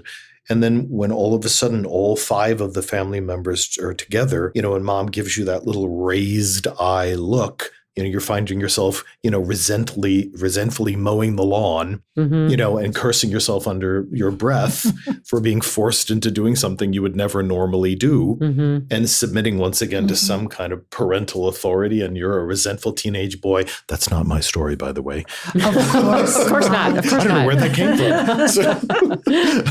But, it's sometimes I like to think of it, and I've had this experience, and I know people I've worked with have had this experience, that when you go back into the family situation, it feels as if someone has cast a spell. There's this fairy tale that it's a Grimm's tale, Jorinda and Joringel, and they're a couple, they're going to get married, and the exhortation at the beginning of the tale is, do not find yourself within something like 50 paces of the witch's castle at sundown. Because if you're within that ring, that's it, and of course they do, and it goes on from there. But it's almost like that. It's like, you're fine, you're in your adult persona, you're competent, you're whatever, you're individuated, but then you get within 50 paces of the family home and all the brothers and sisters are there, and it's like, oh, I'm under the witch's spell, and I'm back to being 14 and feeling resentful or incompetent or whatever the family role is that you've been assigned. And so we find ourselves playing out these old roles. And the old roles can be painful, but they can also be very pleasurable. I mean, I've talked to clients who go to their husband's family for a holiday, And all of a sudden the husband is kind of, sitting at the kitchen table looking at their mom while she's manually inserting a fresh baked biscuit in his mouth and he's chewing it. And she's like, oh my God, my husband's like a powerful attorney. Like, when the hell did this happen? And it's like shocking to see that her husband would behave that way. Yeah. And he's actually just thrilled to be, mommy's golden boy again. So there are some really positive aspects to regression. Well, pleasurable. I don't know if I would call it positive. Okay, but it's definitely pleasurable to go back to a golden time. Right. That's right. But there's another side of it. And being in an observing role to the holiday madness can be shocking sometimes. If you've ever been to somebody else's house, maybe in college or somewhere where you were far afield, and some colleague or fellow student, whatever, invites you home, says, come on to my house for Thanksgiving or spend Christmas with us. You really can see family dynamics because you're not part of that family field. You have not been enculturated, conditioned, et cetera, et cetera. And you can see some of these things and go, oh my goodness. Is that what they do here? Well, Joseph, you brought up a good point when we were sort of working this up before we hit record, is the tendency for all of us, I think, when we are in a kind of holiday situation to drink and eat too much as a way of quelling anxiety. And, you were saying, like, what would it be like to not drink at all? And that's perhaps one way of resisting the spell. Yeah. It's to really make a decision to be stone cold sober for an entire holiday visit and to really just quietly observe the hijinks of what's going on. Because when you're abducted by the fairies or the people in the UFO, one of the rules was always not to eat or drink in the magical land, or you would be held captive. So if you don't, such a good point. Yeah. If you don't drink and you don't alter your state of consciousness, then you can retain exactly your own perspective. Maybe see it both ways of this is the family dynamic and it's okay, or you could let it play out. And I also see it from my adult perspective. Sometimes when I have a client who's about to go into kind of a difficult family situation, the recommendation I give is be an anthropologist. And I think that's exactly kind of what I'm sort of inviting them to do, is see if you can stand outside the old role and just observe and collect information and be curious. By the way, I'm thinking maybe some of our listeners are going to try to go through the holiday stone cold sober, but others of us, maybe not so much. 2 bottles of wine and a whole fruitcake later, I'm ready to unwrap presents.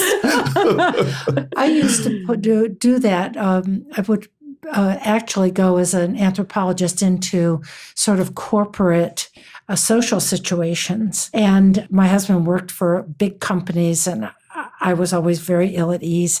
And I would pretend that I was Margaret Mead. Would you really? Yes, I really would. And that my job was to learn as much about the Samoans with as much goodwill as I could possibly muster, but to extend myself to the Samoans and see what I could learn about their traditions and beliefs and all the rest of it. And I have to tell you, it really helped because I felt like I had a mission and a role and a disguise that no one knew that I was Margaret. And it shifts the frame, doesn't it? It's not about whether or not you perform well. You're not anticipating this sort of failure. You're just there to be curious. And not drinking, for example, as you guys have suggested, is another way to shift the frame and to retain an observing ego. I can be part of, a participant observer, and still look at it with some objectivity and not just get swept away. So that ability to be alert enough to set an intention, to be in an environment that's provocative with intentionality, kind of stimulates something in the brain, simulates something in the psyche, which is different from the sleepiness that we feel when we're getting drawn into a familiar environment and then consequently sucked into a role. And the idea of the family role can happen in terms of the role you played in your family and or the roles that you cast other members in the family. And, some of those things are well written about, but, who's the black sheep in the family? And no matter how well they've done or how redeemed their lives have become, when the family comes together, they're the identified patient. They're the problem child, which is exhausting and demoralizing and deeply kind of painful, and also not really anyone's fault in a sense, because there's a whole field of thousands of memories that are battering against people's nervous systems and their minds, kind of compelling them back into this drift of old patterns. The spell. That's the spell. So there's another little fairy tale image for that idea of the spell. It's a little different, but this is a theme that turns up a lot in fairy tales, but the little piece I have here is from the Singing Springing Lark, where it's kind of a Beauty and the Beast thing. And he's going to go back to her house with her to meet her family, but there can be no light that hits him. Otherwise, he'll be turned into lark and fly away. And, she just gets a little careless. It's that moment in fairy tales when you just slip, you just forget something, and you become under the influence of the family complex, and you just regress into some less conscious state. And when we're less conscious, then complexes, archetypes, and shadow particularly come forward. And shadow is kind of all the often antisocial impulses that, we keep at bay, that we've been able to kind of calm down and put to the side so that we can live pleasant, proud, conscious lives. And since one of the things that often comes out is teasing behavior, and often merciless teasing behavior, which somebody would be horrified if they saw a little video of themselves doing it. But somehow in the family structure, that just comes back in gangbusters. So there's a lot of kind of underground aggression that can come out of these things. Hostility. Yeah. Which is also part of being a child, by the way. Learning how to cord in one's aggression is part of maturing as a child. But going back into the pit, and all of a sudden, there's a lot of hash slinging that can show up in a way that makes people very ambivalent about wanting to return. Wanting to go home again. I'm thinking about our title for today, which is Holiday Madness. And what's coming up in me is how much I'm looking forward to having all of my family for Thanksgiving. Mm-hmm. And we are kind of, there is a madness in a way. It's a happy madness. Certain people can lock horns, but there's also something to be said for just being together, and that people do come together, and that the expectation, at least on my part, is not that everything is going to be sugar and spice and everything nice, but we are a family and we are going to hang out together. And we are going to have turkey. Yeah. And, you're raising a good point that the expectation shouldn't be that it's perfect, and that there's a way that being in our families, we're going to step on each other's toes or get back into old patterns or something. And there can be something about these rituals of connection that can sort of lance these interpersonal boils. It's like there was some friction between two family members, and maybe it heats up over Thanksgiving dinner, but the air got cleared or something. That it's depotentiated in a way, that two Hopefully. people can get into a verbal sparring match of some sort. And it's just part of it, part of being imperfect, part of whatever else you want to chalk it up to. But it doesn't take on the kind of, really heavy, ominous, destructive overtones or undertones of some of what we've been talking about. It's just two people being two people, and it's part of a larger whole. So it's relativized. It's not the big archetypal deal anymore. It's just us being the people we are, being a family, and managing the whole thing. But what do you think, and this is an interesting thing clinically, what does it take in our work with clients to support somebody moving from that hot, anguished place about the family complex and or what did or what might happen with the approaching holiday to that much softer place where they can kind of roll with it, be adaptive, and not take it in so fully. How do people do that? There is a big question. Because that's exactly it, of how to depotentiate it, that, Aunt Agatha and Uncle so-and-so are still going to do the stuff that they do. But how to not have it be quite so intense? So one of the first things that comes up for me, and it's obviously a big question, is this thing that Jung said. He said, when it starts off, a complex has you. Mm-hmm. But when you've integrated and worked with that complex more, then you have the complex.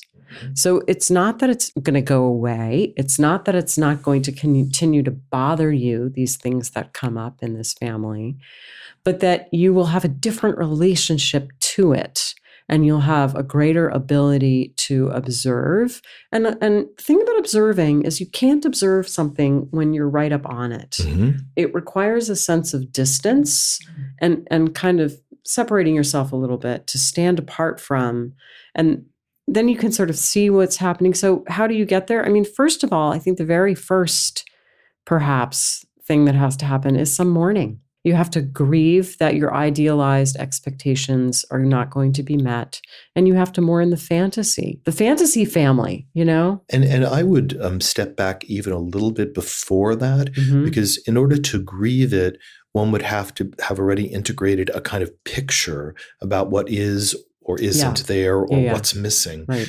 And I would say that for those of you that have a therapist or working with an analyst, for instance, that to give yourself permission to unload your stories, to be able to talk about the charged experiences, let's say from holidays, that in the talking, and not just once, but in the telling and retelling of difficult experiences, that it's a little bit as if we're wringing out a wet dish towel and we're wringing out the level of emotionality around the remembered images.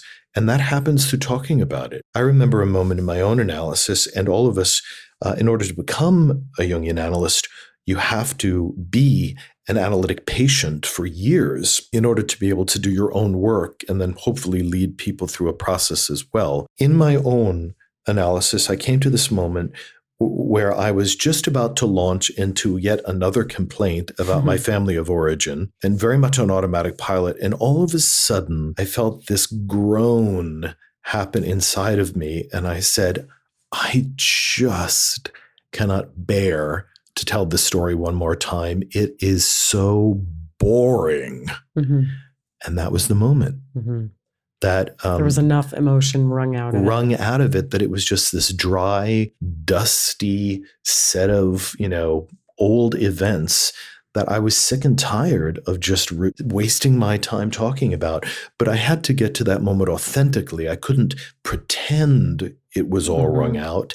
I had to wring it out over and over again. So as a first step, those of you who are working with yourselves, I would suggest that people really journal about, particularly the key disturbing memories that you have about a holiday, journaling it and then going back and filling in more and more details about it, and to really try to wring out every little bit of insight that you can have, and as fully vivid memories around it, which is a kind of private suffering. But what you're doing now in the review of the memory is you're adding a level of self-awareness just because of the age that you are now compared to the age you were when it happened.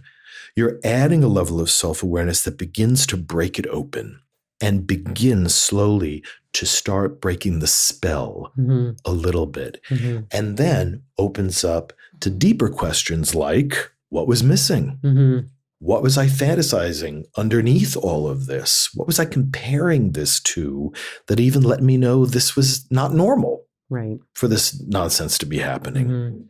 So just the story of Christmas in your own family, let's say, could really become an enormous document of self-reflection that really does lead to some ability to feel grounded. I like the combination. I like the image of the dish towel and wringing out all the feeling and to journal about it, to write letters to various family members, dear Uncle so-and-so, whenever you do, blah, blah, blah. And I remember, and just put it all down on paper and don't send it.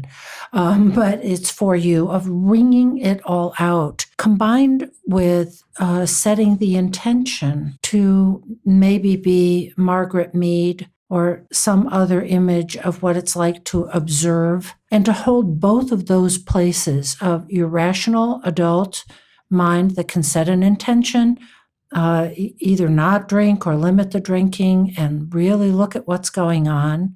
Plus, the feelings are there. What you said, Lisa, about having the complex instead of the complex having you. Mm-hmm. And that in itself can be a real personal task. Yeah, and back to Margaret Mead for a second and having a complex. One of the things that can happen when you're in that mind frame is that you can watch yourself. You can watch yourself get activated. You can watch yourself get upset when the thing happens that always happens. And you can say, oh, there's that thing that happens, and then I feel like this. And that can be a great relief. I mean, it's not that you're not having the reaction, mm-hmm. but that you're able to sort of narrate it and observe it. I think it just gives you more options for what to do with it. It's just a different relationship with it. And it's a different story. Yeah.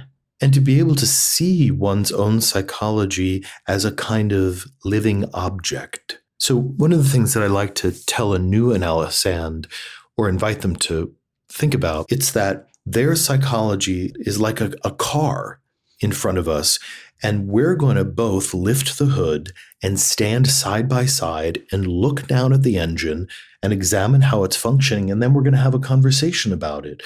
But neither of us thinks we're the car, and neither of us thinks we're the engine, but we're curious about how the car and the engine are running. Mm-hmm. And that ability to talk about our own psychology in the third person, that it is doing this rather than I am doing this, is part of that breathing room. Mm-hmm. Oh, my psyche gets incredibly angry when I see that look on my brother's face. Right. So you're disidentifying from the complex behavior and emotions. Mm-hmm. What I like about what we're saying here is you can feel whatever you feel and observe it, that this is something you can think your way through, something you can intend, you can make it different for yourself. This is not the magical mystery tour.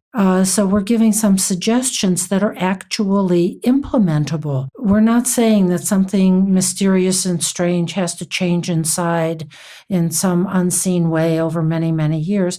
No, you can go into your family over the holidays and actually just do these things. You don't have to do it perfectly. Yeah. I am so struck that we've gotten onto this track where we're sort of giving advice, which is not what we usually do in this podcast. But I guess it seems like the holidays are coming up upon us quickly. There isn't time to look for big transcendental solutions. So we're kind of being very pragmatic about it. I think that's right. We've gone to the other side here. We're very practical, step by step. Here's a recipe for it. Unlike your Aunt Agatha's recipe for green bean casserole. Here's another recipe. Since we're on the roll, but a very pragmatic solution that I remember making in my own family is that when I was in my 20s and I had gone into my first round of therapy, I was in all of this kind of personal anthropologic work, digging things out. And I would want to talk to my sisters about it constantly and want to talk to them every time I saw them. And it was very distressing for my sisters. They really did not enjoy going through this. And I became kind of a sore spot for them. So I'm sure I was one of the things that they were not looking forward to at the holidays. And finally, I realized, that I was the only one who was enjoying this archaeologic dig, and that I could actually simply be polite, be just a polite house guest. And as you were talking earlier, Deb, to just be a respectful, polite person, and with all goodwill to be talk to my sisters as if they were colleagues in some fashion. Again, it's kind of drawing it out, isn't it? The bonfire just burned down. Yeah. And I was really the one who was throwing one more log on the fire because I wanted to have a process around it. And that was not really helping anyone. Yeah. There's a way in which I think we want a kind of togetherness of, whether it's you on your archaeological dig of let's all sit down together and process our childhood and family dynamics and so on. And your sisters didn't want to do that. It can be around political differences, for example, and those can be pretty heated today. It can be about all kinds of things of whose story is going to hold sway. And how to hold the differences, that there are multiple realities. One person thinks that my mythological Aunt Agatha was really wonderful and funny and dotty and sweet, and somebody else thinks she was just a holy terror, let's say. That there can be multiple realities of one person doesn't want to discuss family dynamics. Another person has this political view. Somebody else has that strongly held opinion. And just respect. If these were colleagues of yours at work, you would just let them have their opinions and resist that tidal pull that we all somehow have to come together in some way where we have one story. We make one meaning out of whatever's going on. No, you're not going to. There are huge differences in families, plus the kinship ties. And, speaking of sort of the feeling that we all need to come together, some people elect not to join their families for holidays. And that's sort of a different kind of discussion, isn't it? I made that decision at a certain point in my 30s, and I would go and visit my family in the summers or for a vacation or in some other context, but just deciding that whatever lands in the middle of a holiday, it just doesn't seem to work for anybody. So right. Why so not? You could make a different choice. Yeah, let's have fun. Let's do something else at a different time when we're just not constantly walking over landmines. You can step out of it as well as step into it. So as we're talking among ourselves, and the three of us are analysts, so we can kind of use jargon sometimes. Oh, it's a complex. And we'll all look at each other and nod very sagaciously. and because there's a common understanding, but to kind of open it up in a more lived way, that your holidays are alive in you through the narrative, through the stories that you tell about your holidays, whether you tell them to other people or you tell them yourself. And our holidays are full of hilarious stories and painful stories and innocuous stories. And whether it's, mom's frantic need to make 10 trays of lasagna, which nobody will eat, or it's, the sister who makes bizarre, intricate games, which the family is forced to play, or my family would have a huge meal that was so big you could barely kind of walk, and then they'd all start chain smoking and playing poker with the children, which all seemed perfectly normal, when I was 9 years old. I learned to play 5-car stud from my grandfather, Christmas evening, and it would happen every Christmas, and it was just kind of this thing. But our stories are the patina on top of whatever our expectations are about the holidays moving forward. And so they're still alive. And whether they're stories of hijinks or stories of religious intensity. I have a story that I got to share here with you guys and our listeners of a Christmas where my mother really had an idealized version of Christmas. And she had decided that on one of the days leading up to Christmas, we would have a wonderful family evening. My two parents, and my sister and my little brother. And the good, wonderful thing to do would be to read Dickens' A Christmas Carol by the fire and have some nice hors d'oeuvres and so on. And this it sounds very cultured. Very sophisticated. Doesn't it sound lovely? Well, what neither one of my parents knew was that we had a game as children of a dare game. And this involved getting onto the roof. There was a flat place and a window and dropping an egg down the chimney. And so you were crawling on the roof. We're crawling when no one was roof, looking. Crawling along, hitching along on the gable. And then you would hold onto the chimney, stand up, and drop an egg down the chimney. And the idea was that the egg would go splat on the bottom of the fireplace, but it never did. Because what we didn't know was the fireplaces have dampers. So we had done this during the warmer weather. Didn't it smell? It never smelled. Don't ask me why. No one ever noticed it. How many eggs did you drop down? I think You're being Margaret Mead right now. We dropped down quite a few. So it was a sort of dare game. And we'd forgotten all about it, of course. So now we have this nice family Christmas, and my father is going to light the fire. So logs are laid. The book is out. She's ready to read it. The book is out. Lovely family gathered. And the damper will not open. And he's lit the newspaper and the damper won't open. The smoke is billowing out, and he takes a log and starts bashing on the damper and going, God damn it, Carolyn. Jesus H. Christ. And are all of you sitting there realizing why he can't open the damper at that point? My sister and I look at each other and we know what it is. We know where the eggs went and why they didn't land on the floor of the fireplace. Merry Christmas, everyone. My sister says nothing. I say nothing. We are complete innocents.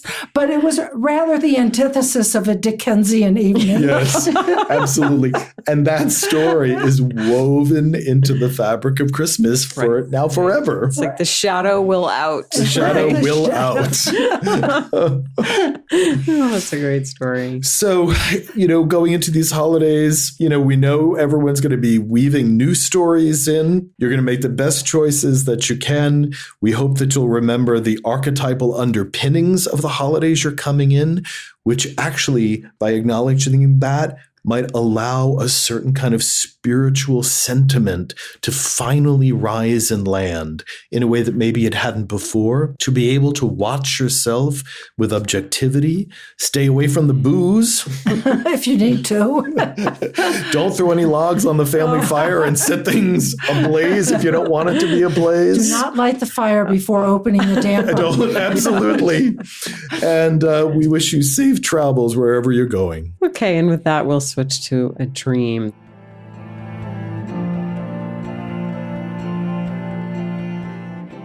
Hi, this is Deb from This Jungian Life podcast.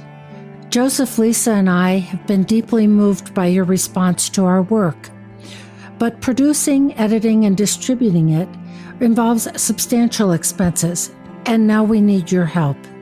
Please stop by our website, thisjungianlife.com, and click on the heading, Be Our Patron. You'll be redirected to our Patreon funding page. Patreon helps creators connect with people who believe in projects like ours. There, you can sign up with your credit card to support us for as little as $1 a month. And at higher levels of support, we'll provide special episodes, behind-the-scenes photos and stories, and a chance to join a select pool of listeners for dream interpretations. Once again, please go to thisjungianlife.com and click on Be Our Patron. Thank you.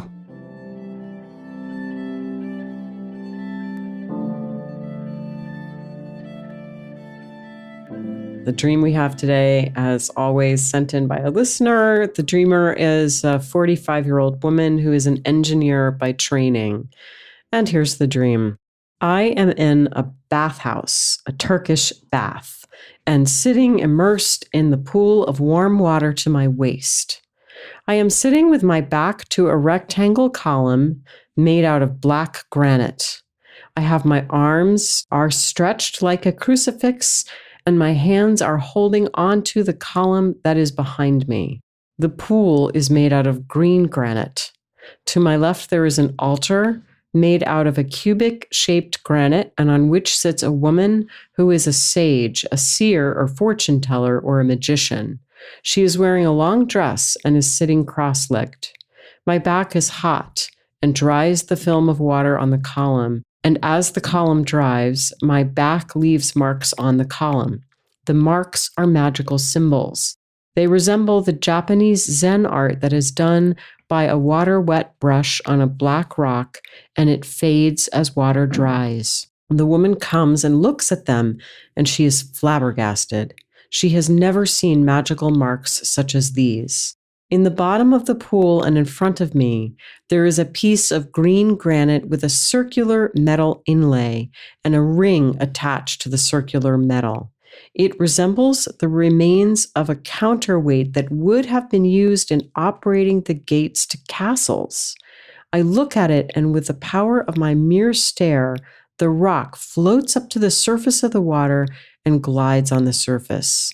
Then the rock starts skipping on the surface of water 3 times and lands on the skirt of the woman who is back on the altar.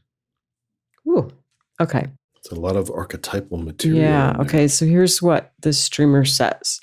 I am a survivor. I'm a trauma survivor of a revolution, war, and political mass murders that drastically impacted my immediate family in a Middle Eastern country.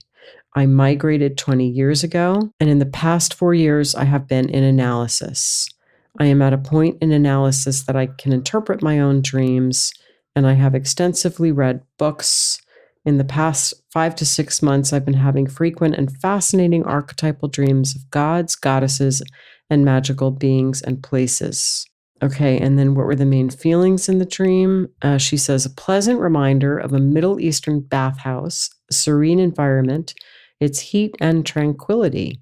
The magical nature of the dream was puzzling. The first thing I can feel is that it's a very complicated dream, and it would take a lot of work, maybe over even weeks or months, to really unpack and metabolize the various components of it. But if we start at the beginning with the image of a person immersed in a pool of warm water, the first feeling that I have is this relaxing down in consciousness, that abaissement that Jung talked about, that the ego needs to relax down into the fluid of the unconscious to begin to catch glimpses of, the things that are on the move in the deep. And I'm thinking about the alchemical image of people in the bath and the alchemical process of solutio, where old complexes and so on can dissolve, old ego structures, etc., can kind of melt into the water. The feeling tone seems like it's safe, and a Turkish bath, it's all very acculturated, right? Of people would go to bathhouses and it would be warm water. Yeah, it seems like this dreamer has sort of specific associations with that from her. Versus, let's say, being out in the ocean.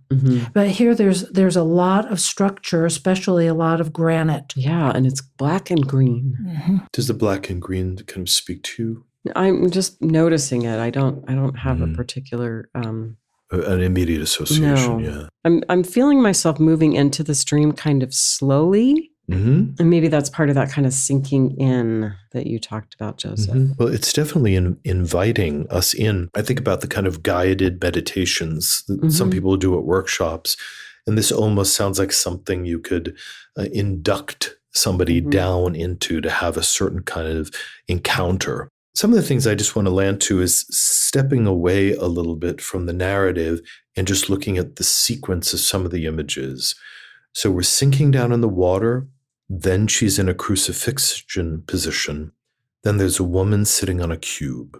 So I'm thinking a little bit about what does it mean for an analysand, for any of us, to have a moment of crucifixion, to have the hands, pinned or extended right and left. Her arms are stretched out and she's holding the column. So that's different than being nailed to a cross. There's a decision involved in this. Even if we were to adopt the position right now and we reach out to the right and left, there's this decision to hold a certain amount of tension and to conduct or be a conductor for a tension between two things or several things. So there's some agency in the dreamer's mind, which is reflected perhaps in their comments, the context, that they have been doing work. And they have been very active in this work. The next image of the woman sitting on the cube is an archetypal image from the tarot series, tarot cards, and the High Priestess, which is the second tarot card in the sequence. And often what we'll see is a female figure sitting on a cube between two pillars, which are thought to be the pillars of Solomon, white and black. And as she sits holding a scroll, which is often a symbol of the Torah and has symbols on it, Hebrew letters, perhaps not unlike the symbols that the woman's back is leaving as the water dries, which are the laws of the universe and also the secret recordings of the unconscious. And one interpretation, or several images of the High Priestess, has her robe, as it cascades to her feet, turning into water. And it is an idea that the watery substance of the unconscious is an extension of this primal feminine. And she's, having an encounter in the dream with the substance of the unconscious itself. Yeah, and that's sort of, I think that the themes that you're lifting up there, you can also see that in the fact that these magical symbols apparently of great potency, that the sage is flabbergasted at them. They're left by the dreamer's back. And so this is something that's happening sort of behind us, like outside of consciousness, but there's something really potent there that's moving in the unconscious. It reminds me also of some of the images that are familiar in Kundalini Yoga, where you'll have an image of the sage, and then coming up the spine of the sage, there will be a Sanskrit words or letters, which are inscribed on the images of the chakras, or these ideas of energy centers, ascending and intricate kind of dialogues. That's an interesting amplification. Just going back for 1 second to the crucifix, Joseph, which you did a really good job with, and to say that we often understand the image of the crucifix as holding the tension of the opposites. And as you point out, it is done voluntarily. She's not nailed there, but there is a kind of willingness to submit to this betwixt and between place and to hold that. I'm aware that I feel very hesitant about saying anything much about this dream, given the dreamer's history and all these very magical and it seems to me very promising symbols in the dream. I'm kind of reluctant to deconstruct it in a way or make meaning out of it. I'm interested in the shadow figure of this woman who is the sage, a seer, a fortune teller, or a magician. And what this sage, seer, fortune teller may be a healing kind of compensatory image that the psyche has generated because the dreamer, dream ego, really needs this. And the symbols are in the back, and those water paintings, I've seen them where you have a special board and you can make some kind of a drawing with a wet paintbrush, and as the water evaporates, the image fades. So it may imply that there are some things that are not in consciousness, but maybe are coming into being. I can understand your caution, Deb, that when somebody brings a dream that is full of very archetypal images, as analysts, we often have a sense that there's a lot of power in the psyche, there's a lot of energy, and that we don't want people to become overwhelmed or as they're managing it. This, you want to treat it reverently. Yes, exactly. So you want to be careful not to manhandle it. And, there's also sometimes, and I don't get the sense this is true of this dreamer, but it's hard to say for sure. Sometimes these big archetypal dreams are kind of a defense. It's sort of a kind of spiritual bypass sort of phenomenon. Right. So sometimes a person could be really facing a very concrete suffering in their lives, and they'll kind of ascend to a very spiritual or a very philosophic attitude to cope with it for a while. Sometimes that really helps them get through a rough spot.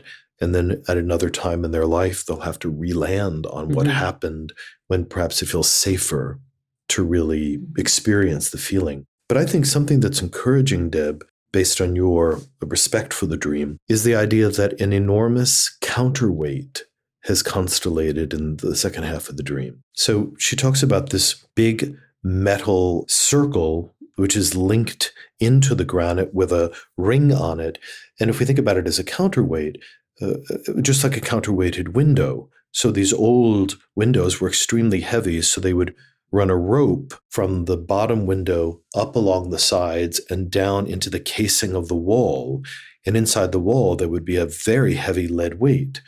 So the window would be balanced, and it would just take a little bit of energy to lift the window up when it would normally be too heavy for somebody to move. So here we have a counterweight, which would be used to create some ease in lifting the impossibly heavy castle door. But right now it's floating, so it can't really do its job.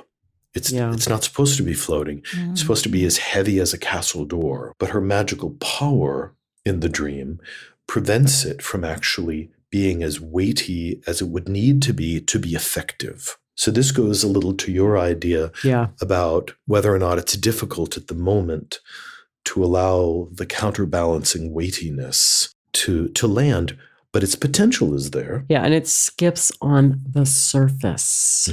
So there may be a way that there is some deep content here that can only skim across the surface of it for now.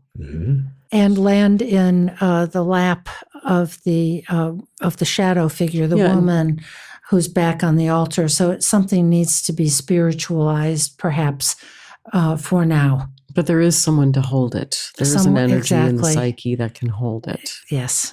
The other thing that is floating through the dream very lightly at the moment, between the image of the crucifix and the word altar being used several times, and altars were often places of sacrifice, as well as places where objects of veneration could be placed. So there is this theme of sacrifice. It's like an implication that something might need to be sacrificed. Yes. And again, this is all just our speculation, but perhaps there is an excessive spiritualization, an airiness that might have to be sacrificed in order for the weightiness, the counterweight, to be fully land, which could be used to open a door that could not be opened otherwise in the psyche. Yeah, I think that's it. I think so too. Thank you to the dreamer for sharing this, and we're thinking about you.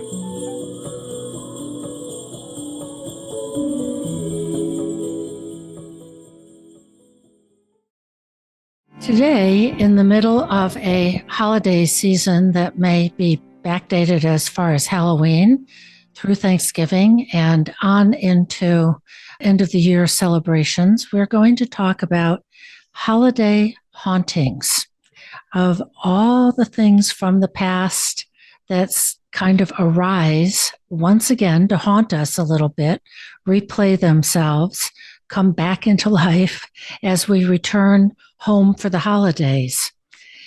And we're going to put this in the context of the relational sphere of what is between you and one other person and another, and what is really between you and you. So we're going to sort of circle around all this, around holiday energy rising and a lot of unfinished business in families kind of coming to the surface in the midst of all the holiday activation. And what is that about? Deb, thank you for that great introduction to today's very timely topic. Before we launch into it further, I just want to remind our listeners that we have a program called Dream School.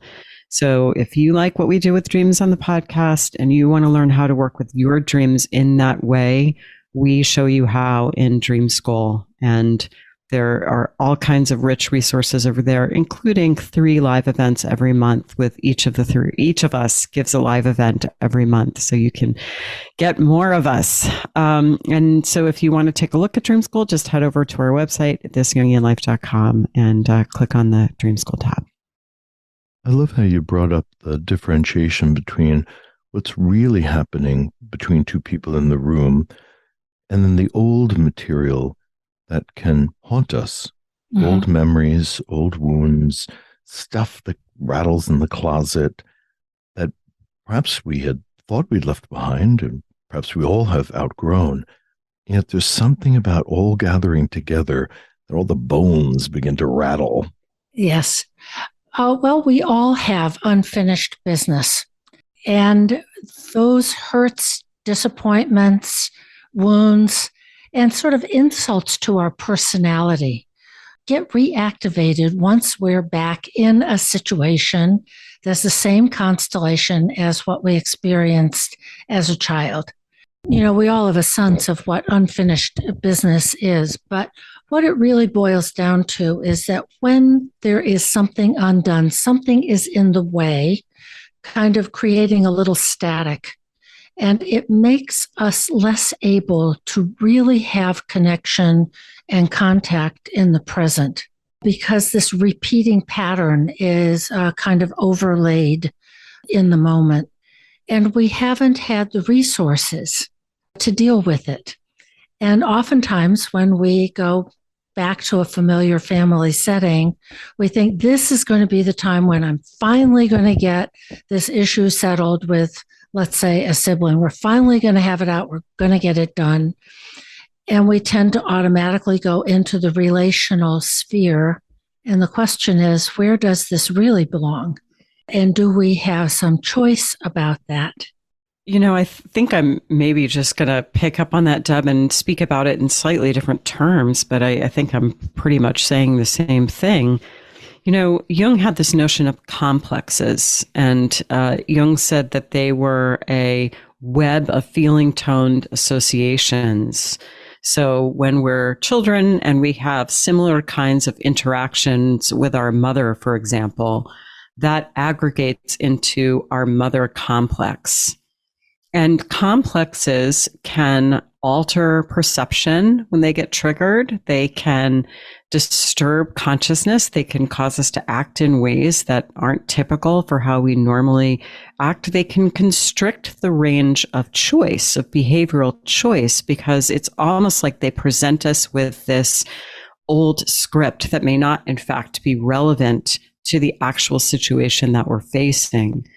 The thing about being around family is that complexes get activated.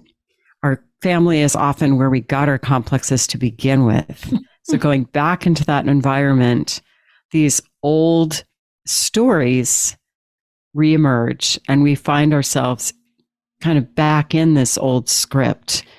It means that we are in a diminished capacity in some sense when we're in a complex that's been activated. We may not have access to our full range of sort of analytical tools to understand what's going on, or our full range of choices, because it's being driven by this old narrative.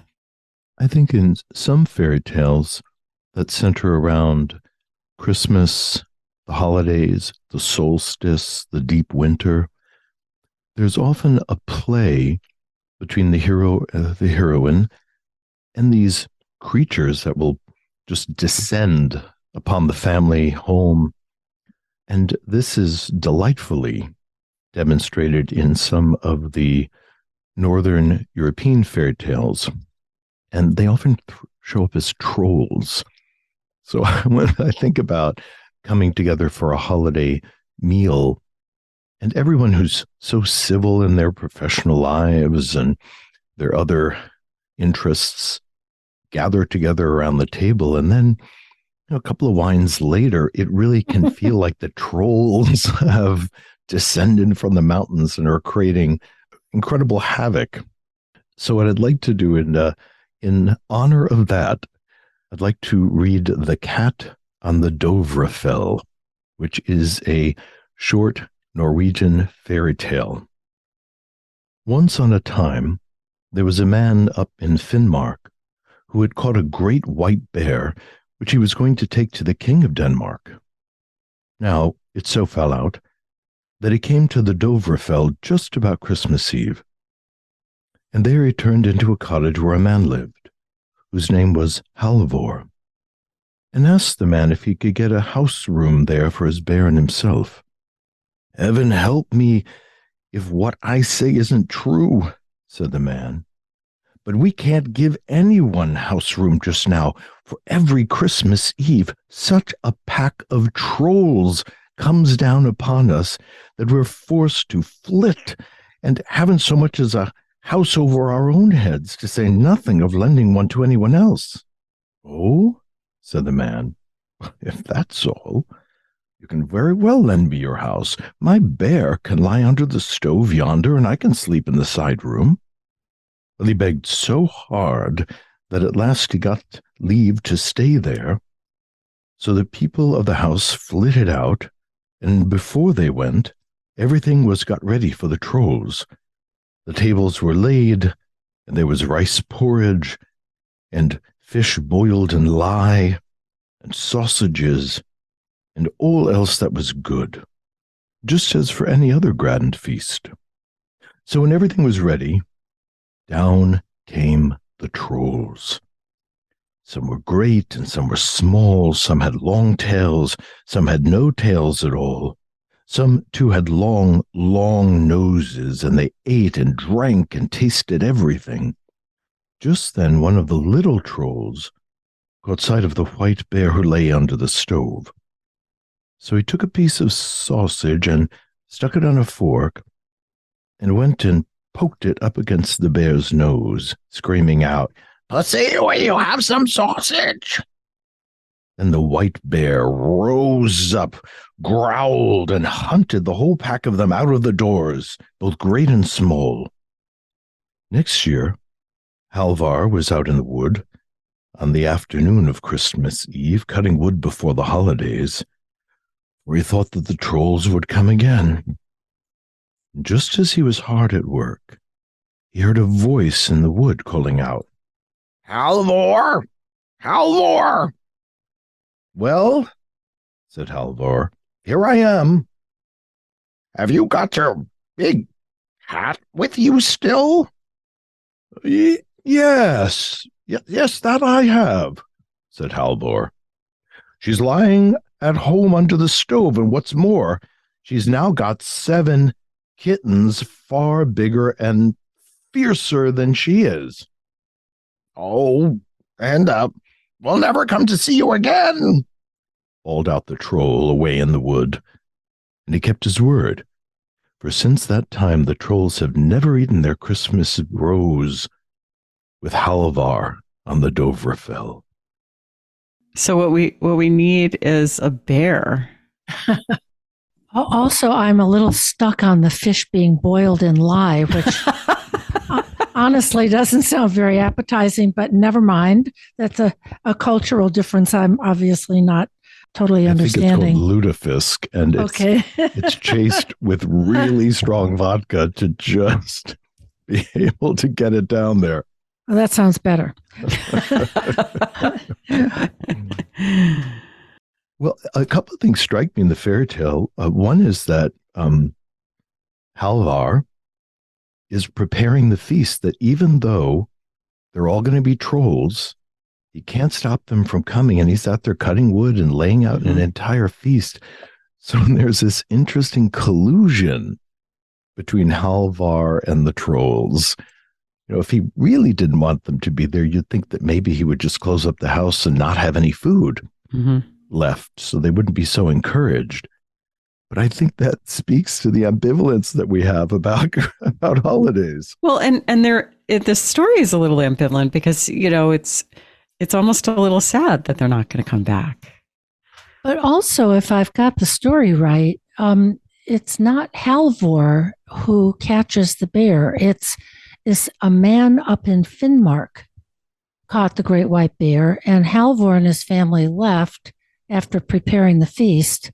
But it was the man. There was somebody who interceded for Halvor with the bear that was mistaken for a cat. Quite right, that there's something unexpected, that the tradition is Halvar just turns over the house and all his goods to the visiting trolls. But then this other figure, which is, I suppose, connected to nature, something more organic, that comes from the forest and has a bear aspect. Well, it said that he was going to take it to the king of Denmark, but he came to where Halvor lived just about Christmas Eve. There's a kind of mysterious intercession here, the way it happens in fairy tales, that then all of a sudden, the fairy godmother appears, or all of a sudden the sun comes up. So it feels like here is this shift that we don't know exactly how it came about. But isn't that true of us? That something happens and it happens and it happens, and then there is a shift. Something has been brewing in the unconscious that's being represented as the man who caught the bear. Or even the bear himself in some sense. I like what you're saying, Deb, and what comes up for me with the story is the bear almost seems to represent a new attitude toward these trolls. And as we've been saying, the old attitude has been one of sort of quietly suffering their disruption. And the bear seems to break this impasse. And if you think about a white bear, I mean, I don't know if this is if these are polar bears. Apparently from the story, it's unusual enough that he was going to bring it to the king. So it's something quite remarkable. It's something out of the ordinary. I mean, all animals have that sacred energy when they show up in fairy tales and dreams, but bears, have this particular kind of magic. I mean, it's very easy to anthropomorphize them because they kind of look like big, hairy men. They have this wonderful connection with nature, obviously, this kind of deep wisdom, and they can be incredibly aggressive. Mm-hmm. So it's just a terrific image of all of that.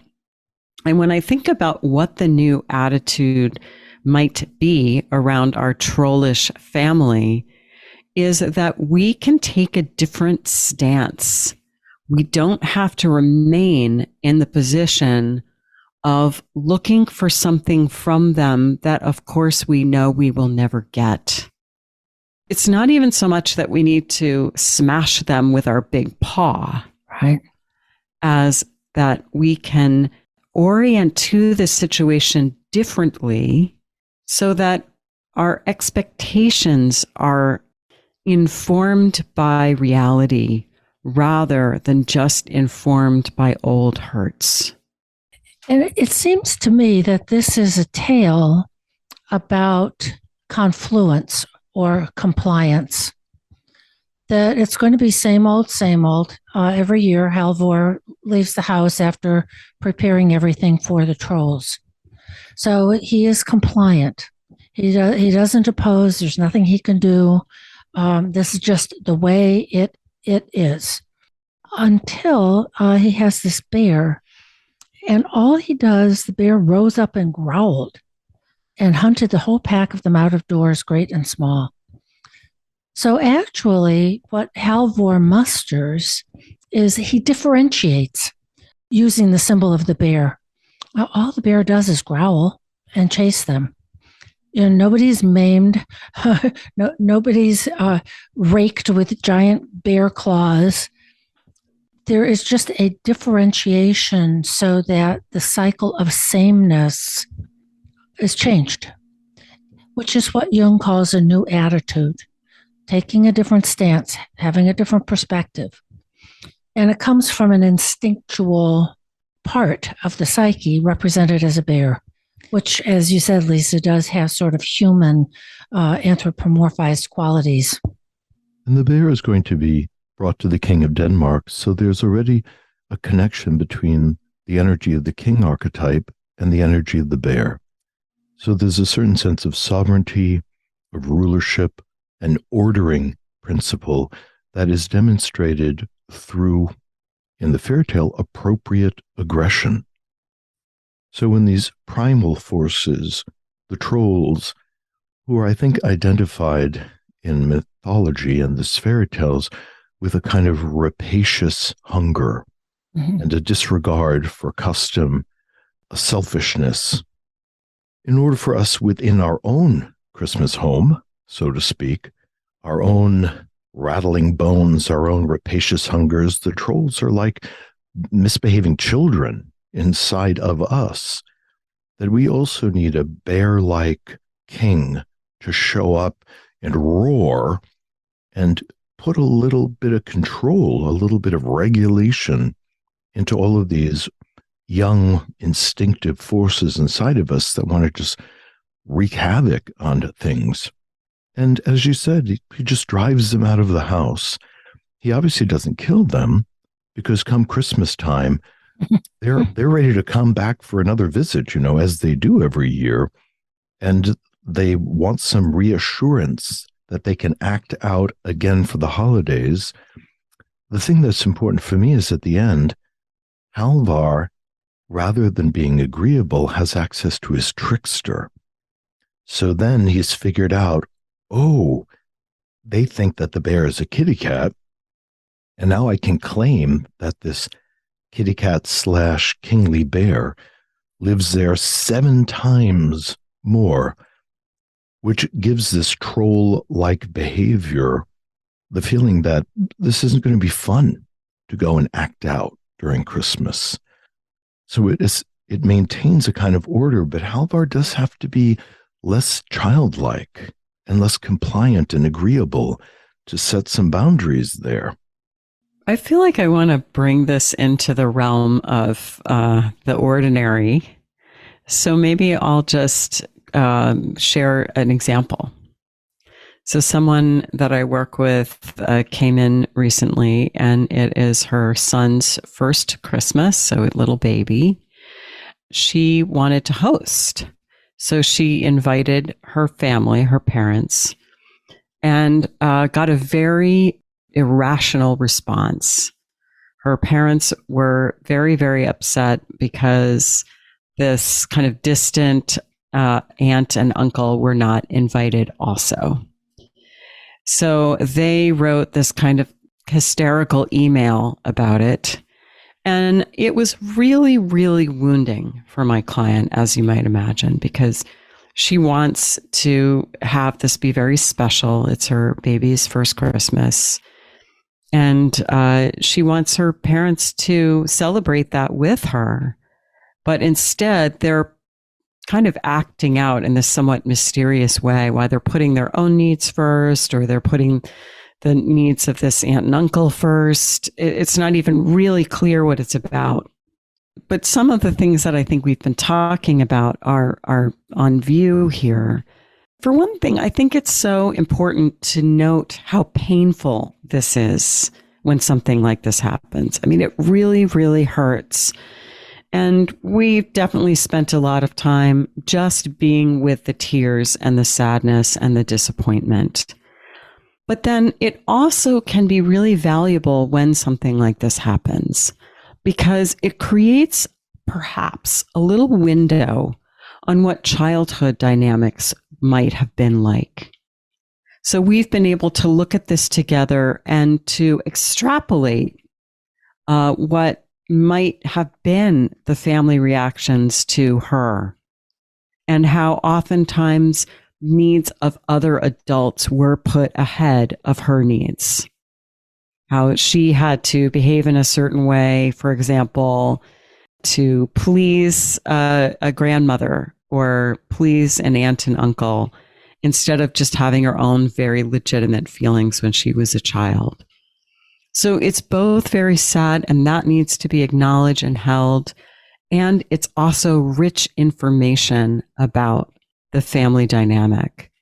Finally, though, and this is where I think we're into the story a little bit here, Joseph, is after doing some work on this, she has been able to find a new attitude where she can both see that her parents have always been disappointing in some ways and continue to disappoint, that they're not going to sort of show up one year and everything's going to be different, and there will be this wonderful kind of redemptive gesture, that the same disappointments will be there year after year, just like Halvor and his trolls. But she can now orient to that in a new way, where in essence, she can expect it. and still find ways of appreciating what is there that's good in her parents.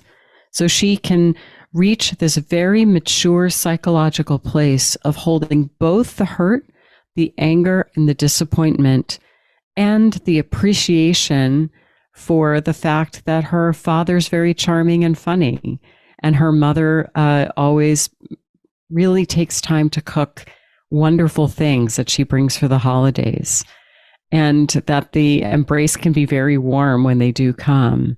And she can hold both of those things and still benefit from the relationship while not denying that this irrational and selfish behavior on the part of her parents is very hurtful.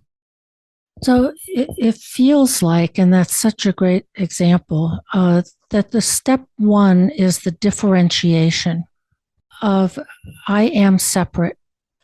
We live in very different realities, and the appreciation for multiple realities sounds simple, but it can be hard to do. And then she achieved what in the Gestalt frame of reference is called the optimistic stance. And I like the phrasing because it's just so simple. But she can see her parents for who they are in a positive way, that they have these traits, these characteristics, these abilities that are positive, and so on, as well as other things that are disappointing. But if you're differentiated, you don't expect it to be all good, all the same reality that we all live in, and we all know what it is. No, we live in different realities, and I can take the good and simply deal with what isn't so good. Step aside, avoid it, etc. But appreciate having the proverbial half a loaf. They're just people.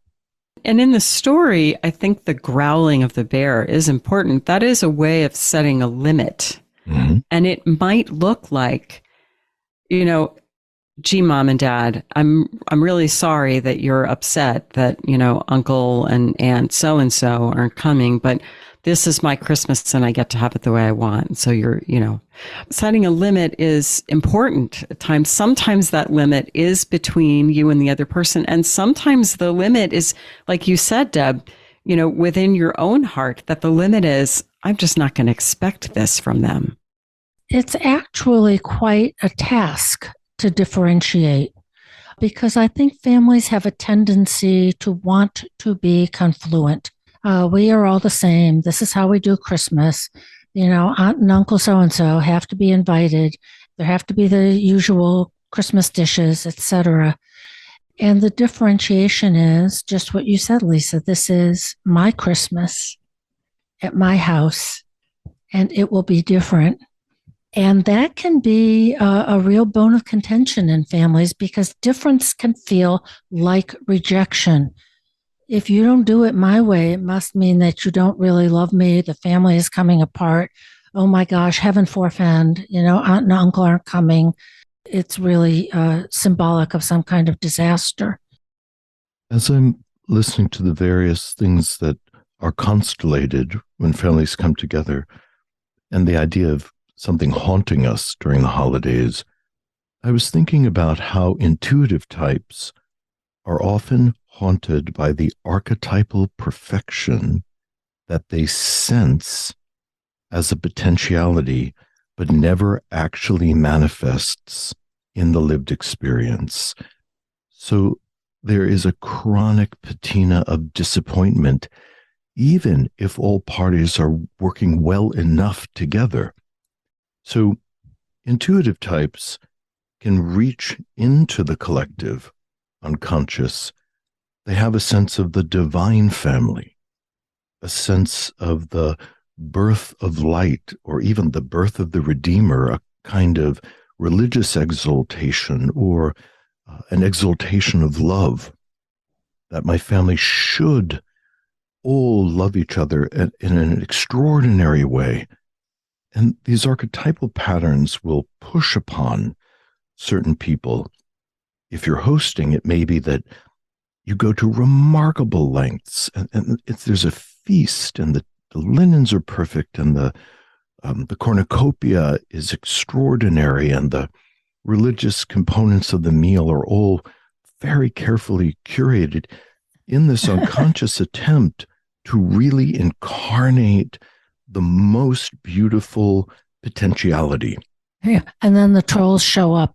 Well, it doesn't even have to be the trolls. It's, it's just Aunt May, and Uncle Fred, and they show up and they've got a bit of agita and they ask you for some Tums before we start dinner. And then, Aunt Gerda wants to go out and have a cigarette and a cup of coffee and sit in the backyard for a little while because it's only hours she's had, and she still smells the turkey and it's kind of killed her appetite, and which all is like fine, right? You're like, that's hardly a travesty, but it's very far away from the three kings showing up and the star shining down and the angels singing.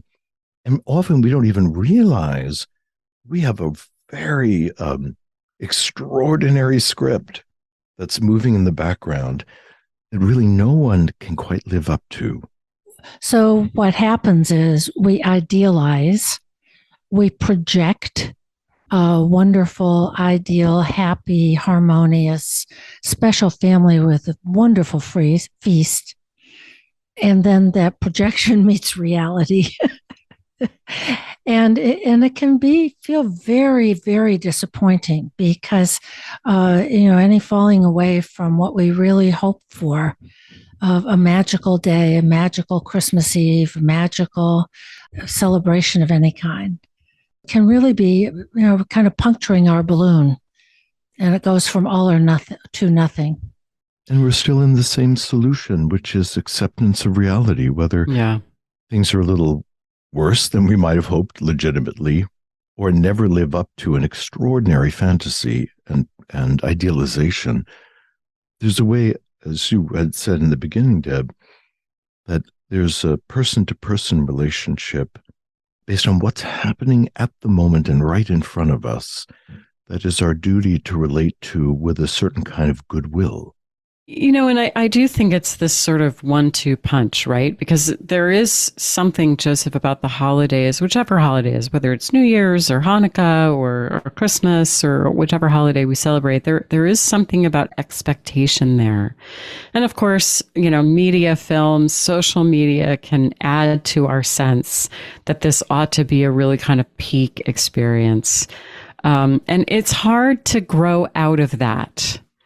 Families really do tend to act out around big events, whether it's a holiday or it's a wedding or a funeral. I mean, and these are things that we could and should talk about in separate episodes too. There's plenty of room for things to kind of go off the rails. And I find it really helpful. I think it's one of these wonderful bits of wisdom. If I'm not mistaken, it comes from AA. That if it's hysterical, it's historical. Oh, interesting. So when someone is acting completely ridiculous or irrationally, it's so befuddling. If our sibling is just acting in this very strange way, making a mountain out of a molehill, or just really having a tantrum of one kind or another, being petty, being silly, being inflexible, and we're thinking, why? It's the darndest thing if we're in our sort of rational headspace to be dealing with someone who's acting out in that way. It just is, it feels just so absurd and bizarre, and we can feel very, very angry. Yeah. But if we remember, if it's hysterical, it's historical. It's like, oh, so this person is in an old space. This person is acting from these old wounds, which doesn't make it any less annoying or difficult, but knowing that may help us soften a little bit toward it. Not that we have to give in to the tantrum, but if we have a little bit more space around it, we may, for example, be able to just kind of ignore it and let them spend themselves in their little tantrum before they recollect themselves and can be a normal adult. Sometimes that happens. It might be that we have to set a limit of some kind. It might be that we have to limit our contact with the person.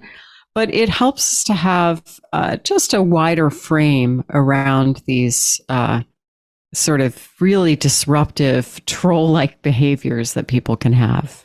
I think you make such a good point about families and holidays are activating. Yes. That we do have these expectations, and there are all these wonderful Christmas movies. And this time, finally, everything is going to be happily ever after, and the Christmas miracle will happen in my family. So we have that activation combined with families tend to be regressive. They tend to pull us back into old roles, old patterns, old ways of interacting that we lived for years and years. That's the historical part, that this child was always the helpful, empathic one. That one was always the busy racing around, making jokes person. We tend to get pulled into these regressive things. So we have some opposing energies here of high hopes, old patterns, and enter the trolls. One of the important nuances about acting out behaviors, which comes from the Freudian tradition, is that it is a way of avoiding remembering the original wound. That it's actually a distraction. Mm-hmm. It's a defense. Is a defense, exactly. It's a mask. So the acting out is often related to the wound, but it makes us feel like it's playing out here about the turkey or about what wine was chosen or whether or not you came 5 minutes late. But underneath it is something that is actually much more painful, which might be, it's not so much that you came late, but maybe Dad didn't come at all, and he said that he was going to. So the acting out protest is, you all came 20 minutes late. You're late. You're never here on time. But the subtext is, you're never here. And then the story tumbles back to the divorce and who gets the kids at Christmas and the pain and suffering that is just so difficult and inappropriate necessarily to be processing at that moment, but is often evoked. We don't choose to create these cover conflicts or defenses. They simply happen because we haven't ferreted out the original problem or we haven't gotten enough support. But I think that if we can, almost like mediums, go to the holiday dinner expecting that there are ghosts, the ghosts of past intense events, often when we're quite young, which don't have their own voices, that put us into a spin, trying to avoid the original suffering. If we go in with an almost mediumistic view, at least individually, we might imagine the real ghosts at the dinner table, the actual beloved parent who did not arrive, the difficulty it took to afford a really wonderful dinner, or perhaps how exhausted and anxious, frightened Mom might have been about the cost of having everyone over, but it still must happen. All those elements, the spirits that are there sometimes in the childhood, are really trying to be invited to the Christmas table, much like the little match girl. But we have to notice them first, or with some grace and goodwill, and perhaps even religious potency, carry the hauntings into the celebration. And if we can do that occasionally, our holiday gatherings might progressively become sweeter and warmer and kinder and more based, as Deb had said, on the reality that's happening on the horizontal plane. So what we have been talking about here are intimate systems whether it's the system of caring, hope, even enmeshment, idealization, all of that stuff with families. And then we have an intimate system with ourselves and our own unconscious hopes, dreams, complexes, etc. The other point of view is a strategic perspective, which is objective, as if you were someone who didn't know this family. And look, who are all the players? There are aunts, uncles, grandparents, kids, etc. But it's a more managerial stance, and it's one that I think is pretty familiar to almost everyone from school and work settings. And the objective stance is less hopeful, less expectant, less wanting something. It's simply the what is. That this is what Uncle Fred does, this is what Aunt May does, this is what the dynamic is. And so when Uncle Fred may go off on a tangent about something that he's passionate about, what is the strategic thing to do? Do you need to take a break? Go into another room? Just sit quietly and enjoy your dinner?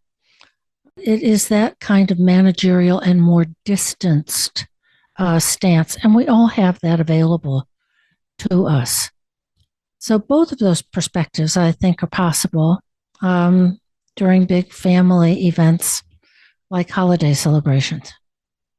And before we transition into a dream, I'd like to sincerely thank all of you that have rallied to our side and joined our Patreon efforts.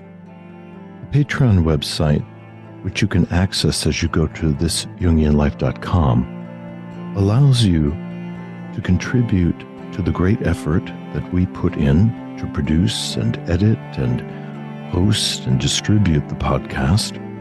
We have resisted accepting any corporate sponsorships so that we can stay in integrity with our mission as Jungians to work with psyche and soul and prioritize the individual experience without risking being, frankly, colonized by the efforts of various corporations.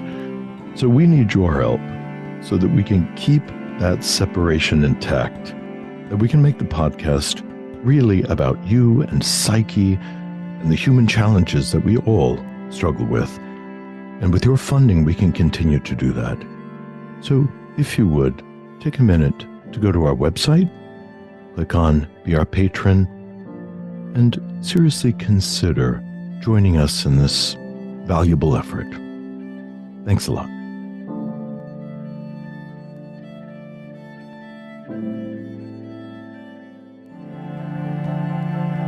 Well, I just want to let listeners know that Joseph is not going to be able to join us for the dream interpretation today because he's had something come up, so it'll just be me and Deb.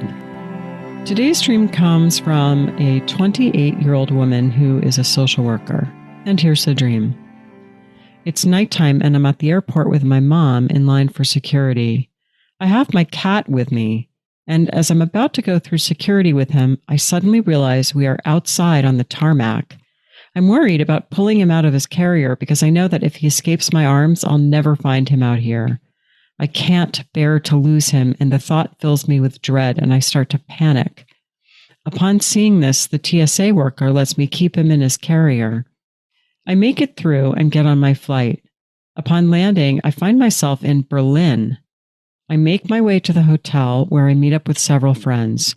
We are all tired from traveling, and it's snowy out, so we decide to stay at the hotel and rest before exploring the city.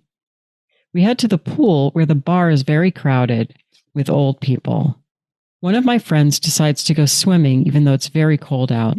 She plunges in and a hotel employee scolds her, telling her it's too cold and she must get out. She doesn't listen. More of my friends have arrived and are now also jumping into the pool. I stand at the edge looking down at the water, unsure if I want to go in. Suddenly, an impulse takes over me and I need to feel the cold water on my body. I realize at this moment that I have a migraine, and I know the shock of the cold will heal it. I jump in and I'm surprised by how deep the pool is. I'm underwater a lot longer than I thought I'd be. When I resurface, I suddenly remember that my cat and my ex's cat are in my hotel room, and I'm struck with a need to go check on them.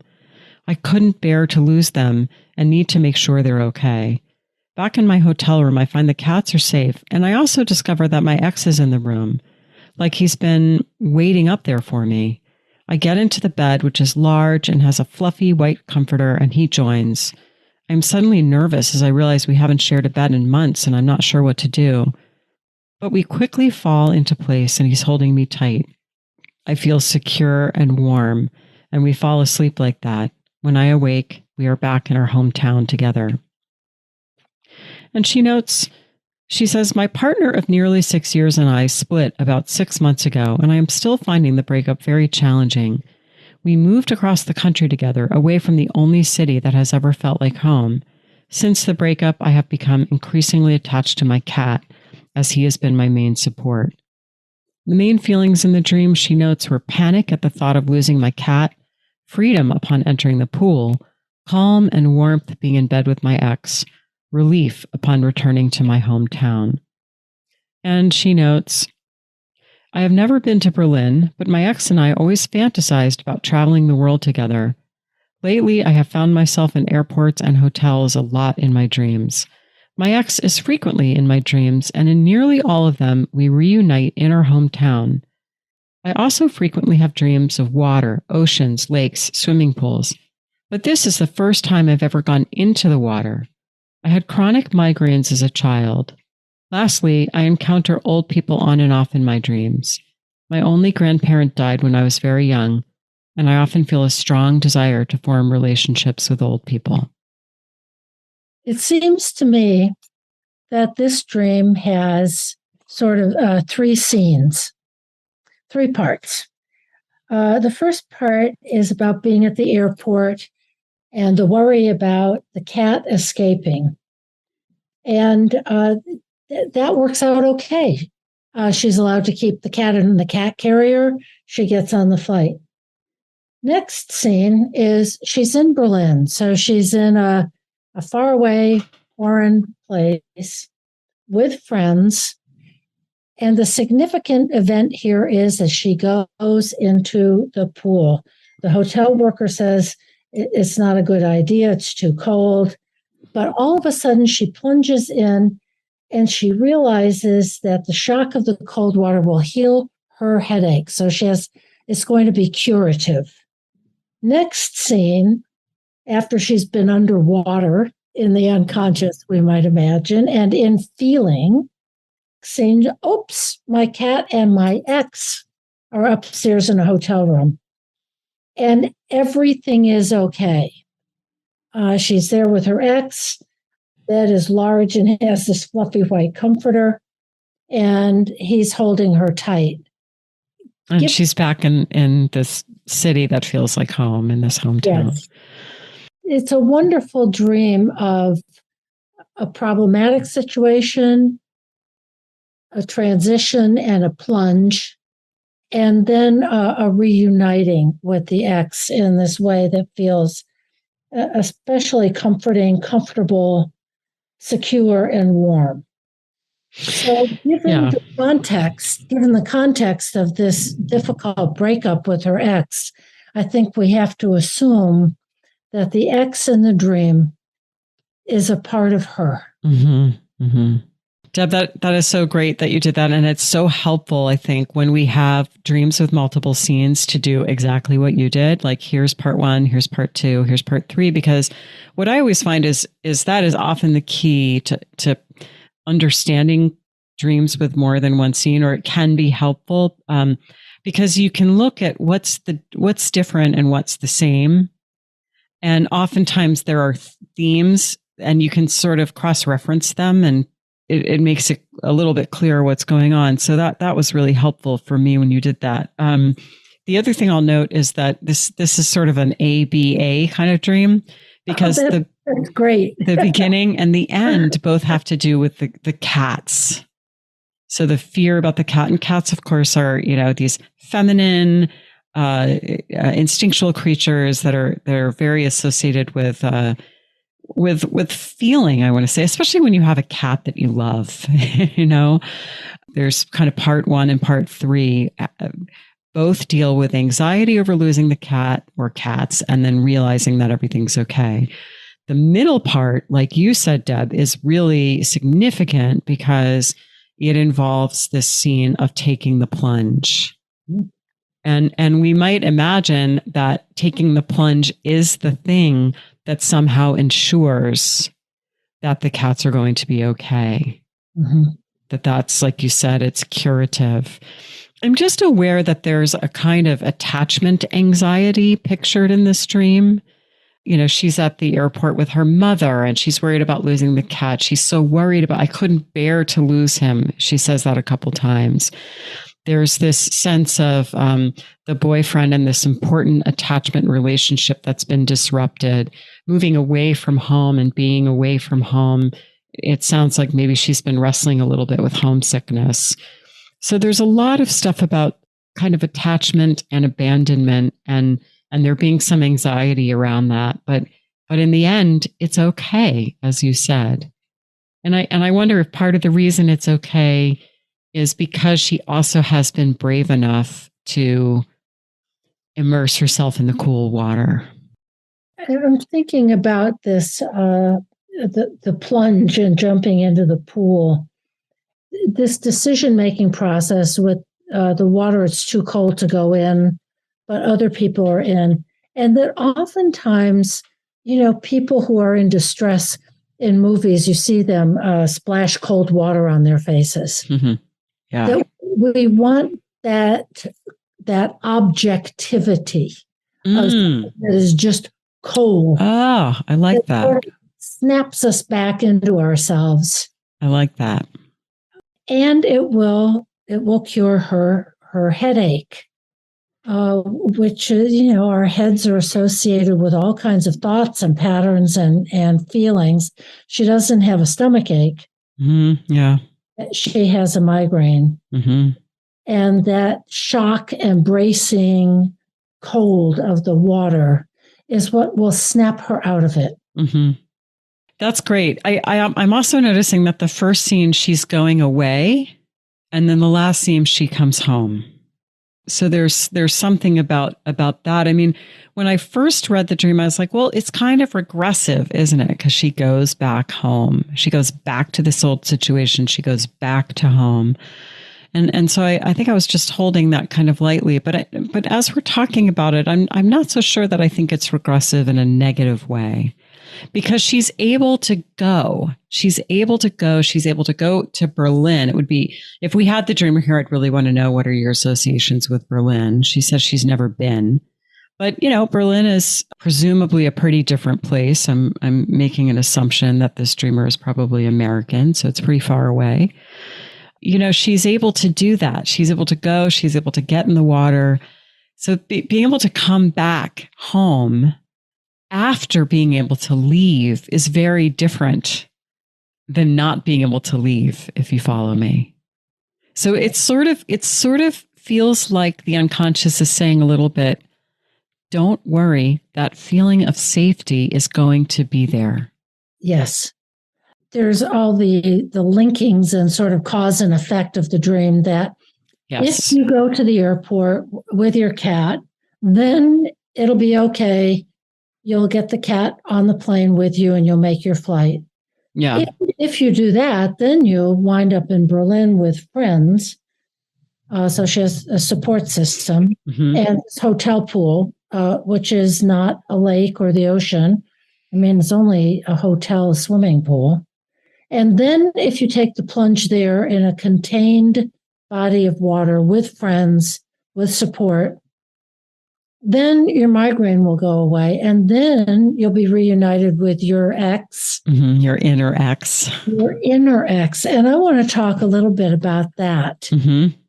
Because, of course, psyche has to choose people and places in our lives and in the world as reference points. So this dreamer psyche has selected her ex as an animus figure, her love object, her inner other. And I am appreciating that maybe in her psyche, her animus has also been an X, a part of herself that she's been cut off from. Yeah. And is now reunited with. And if she is reunited with this X part of herself, then she winds up back in her hometown. Mm-hmm. Yeah, she comes home. She comes home to herself. She comes home to herself. Exactly. I want to offer just like another way of understanding this dream that I'm not necessarily asserting this, but just want to kind of offer it, which is this sort of happy ending of being reunited with her ex in her hometown. I mean, I said before, is that regressive? But it could also be considered compensatory. There are times, and Jung said this, when dreams do function like this, like they kind of reflect what's missing in our lives. So one possible way of understanding this is, she's very distressed, she's lonely, she's far away from home. The dream offers her a picture of what she's longing for. In essence, that's much closer to what Freud said about dreams, is that they're kind of wish fulfillments. Mm. And, Jung did not believe that that was primarily the way dreams worked, but they sometimes work that way. So when we're particularly low, if we're very depressed, for example, we may have a very beautiful, inspiring dream that offers us a picture of exactly how our life is not at that time. And, it is possible that that's what this dream is doing here, although I don't think that's the case. I think that's a really good point, that psyche is kind of trying to balance the scales. Yeah. When one part of her is down, psyche offers something that is more up and upbeat. But I'm also linking this to telos of sort of the forward trajectory, that psyche is going somewhere. I think there is a real aspect of futurity in this dream, that if she takes the plunge, and can endure the cold, then things will come back together. There will be a reunion with these other parts of herself and the familiar sense of being at home, being integrated and being whole. Yeah, I think you're right. I think the middle scene is the one that tells me that this is more likely a story of kind of transformation and development. So. Yes. Yeah. I think we'd have a very different feeling about it if she had listened to the hotel. Yes. Who said it was too cold, so she just, sat on the sidelines. Yep. But she was willing to get in the game. Thanks for listening. To submit a dream, suggest an episode topic, or join our mailing list, visit our website, thisjungianlife.com. If you enjoyed this episode, give us 5 stars and a good review on Apple Podcasts, Spotify, or wherever you get your podcasts. Subscribe to our YouTube channel and make sure to click the notification bell to be alerted whenever we upload videos. And keep up with all things TJL by following us on Instagram, Facebook, X, and TikTok.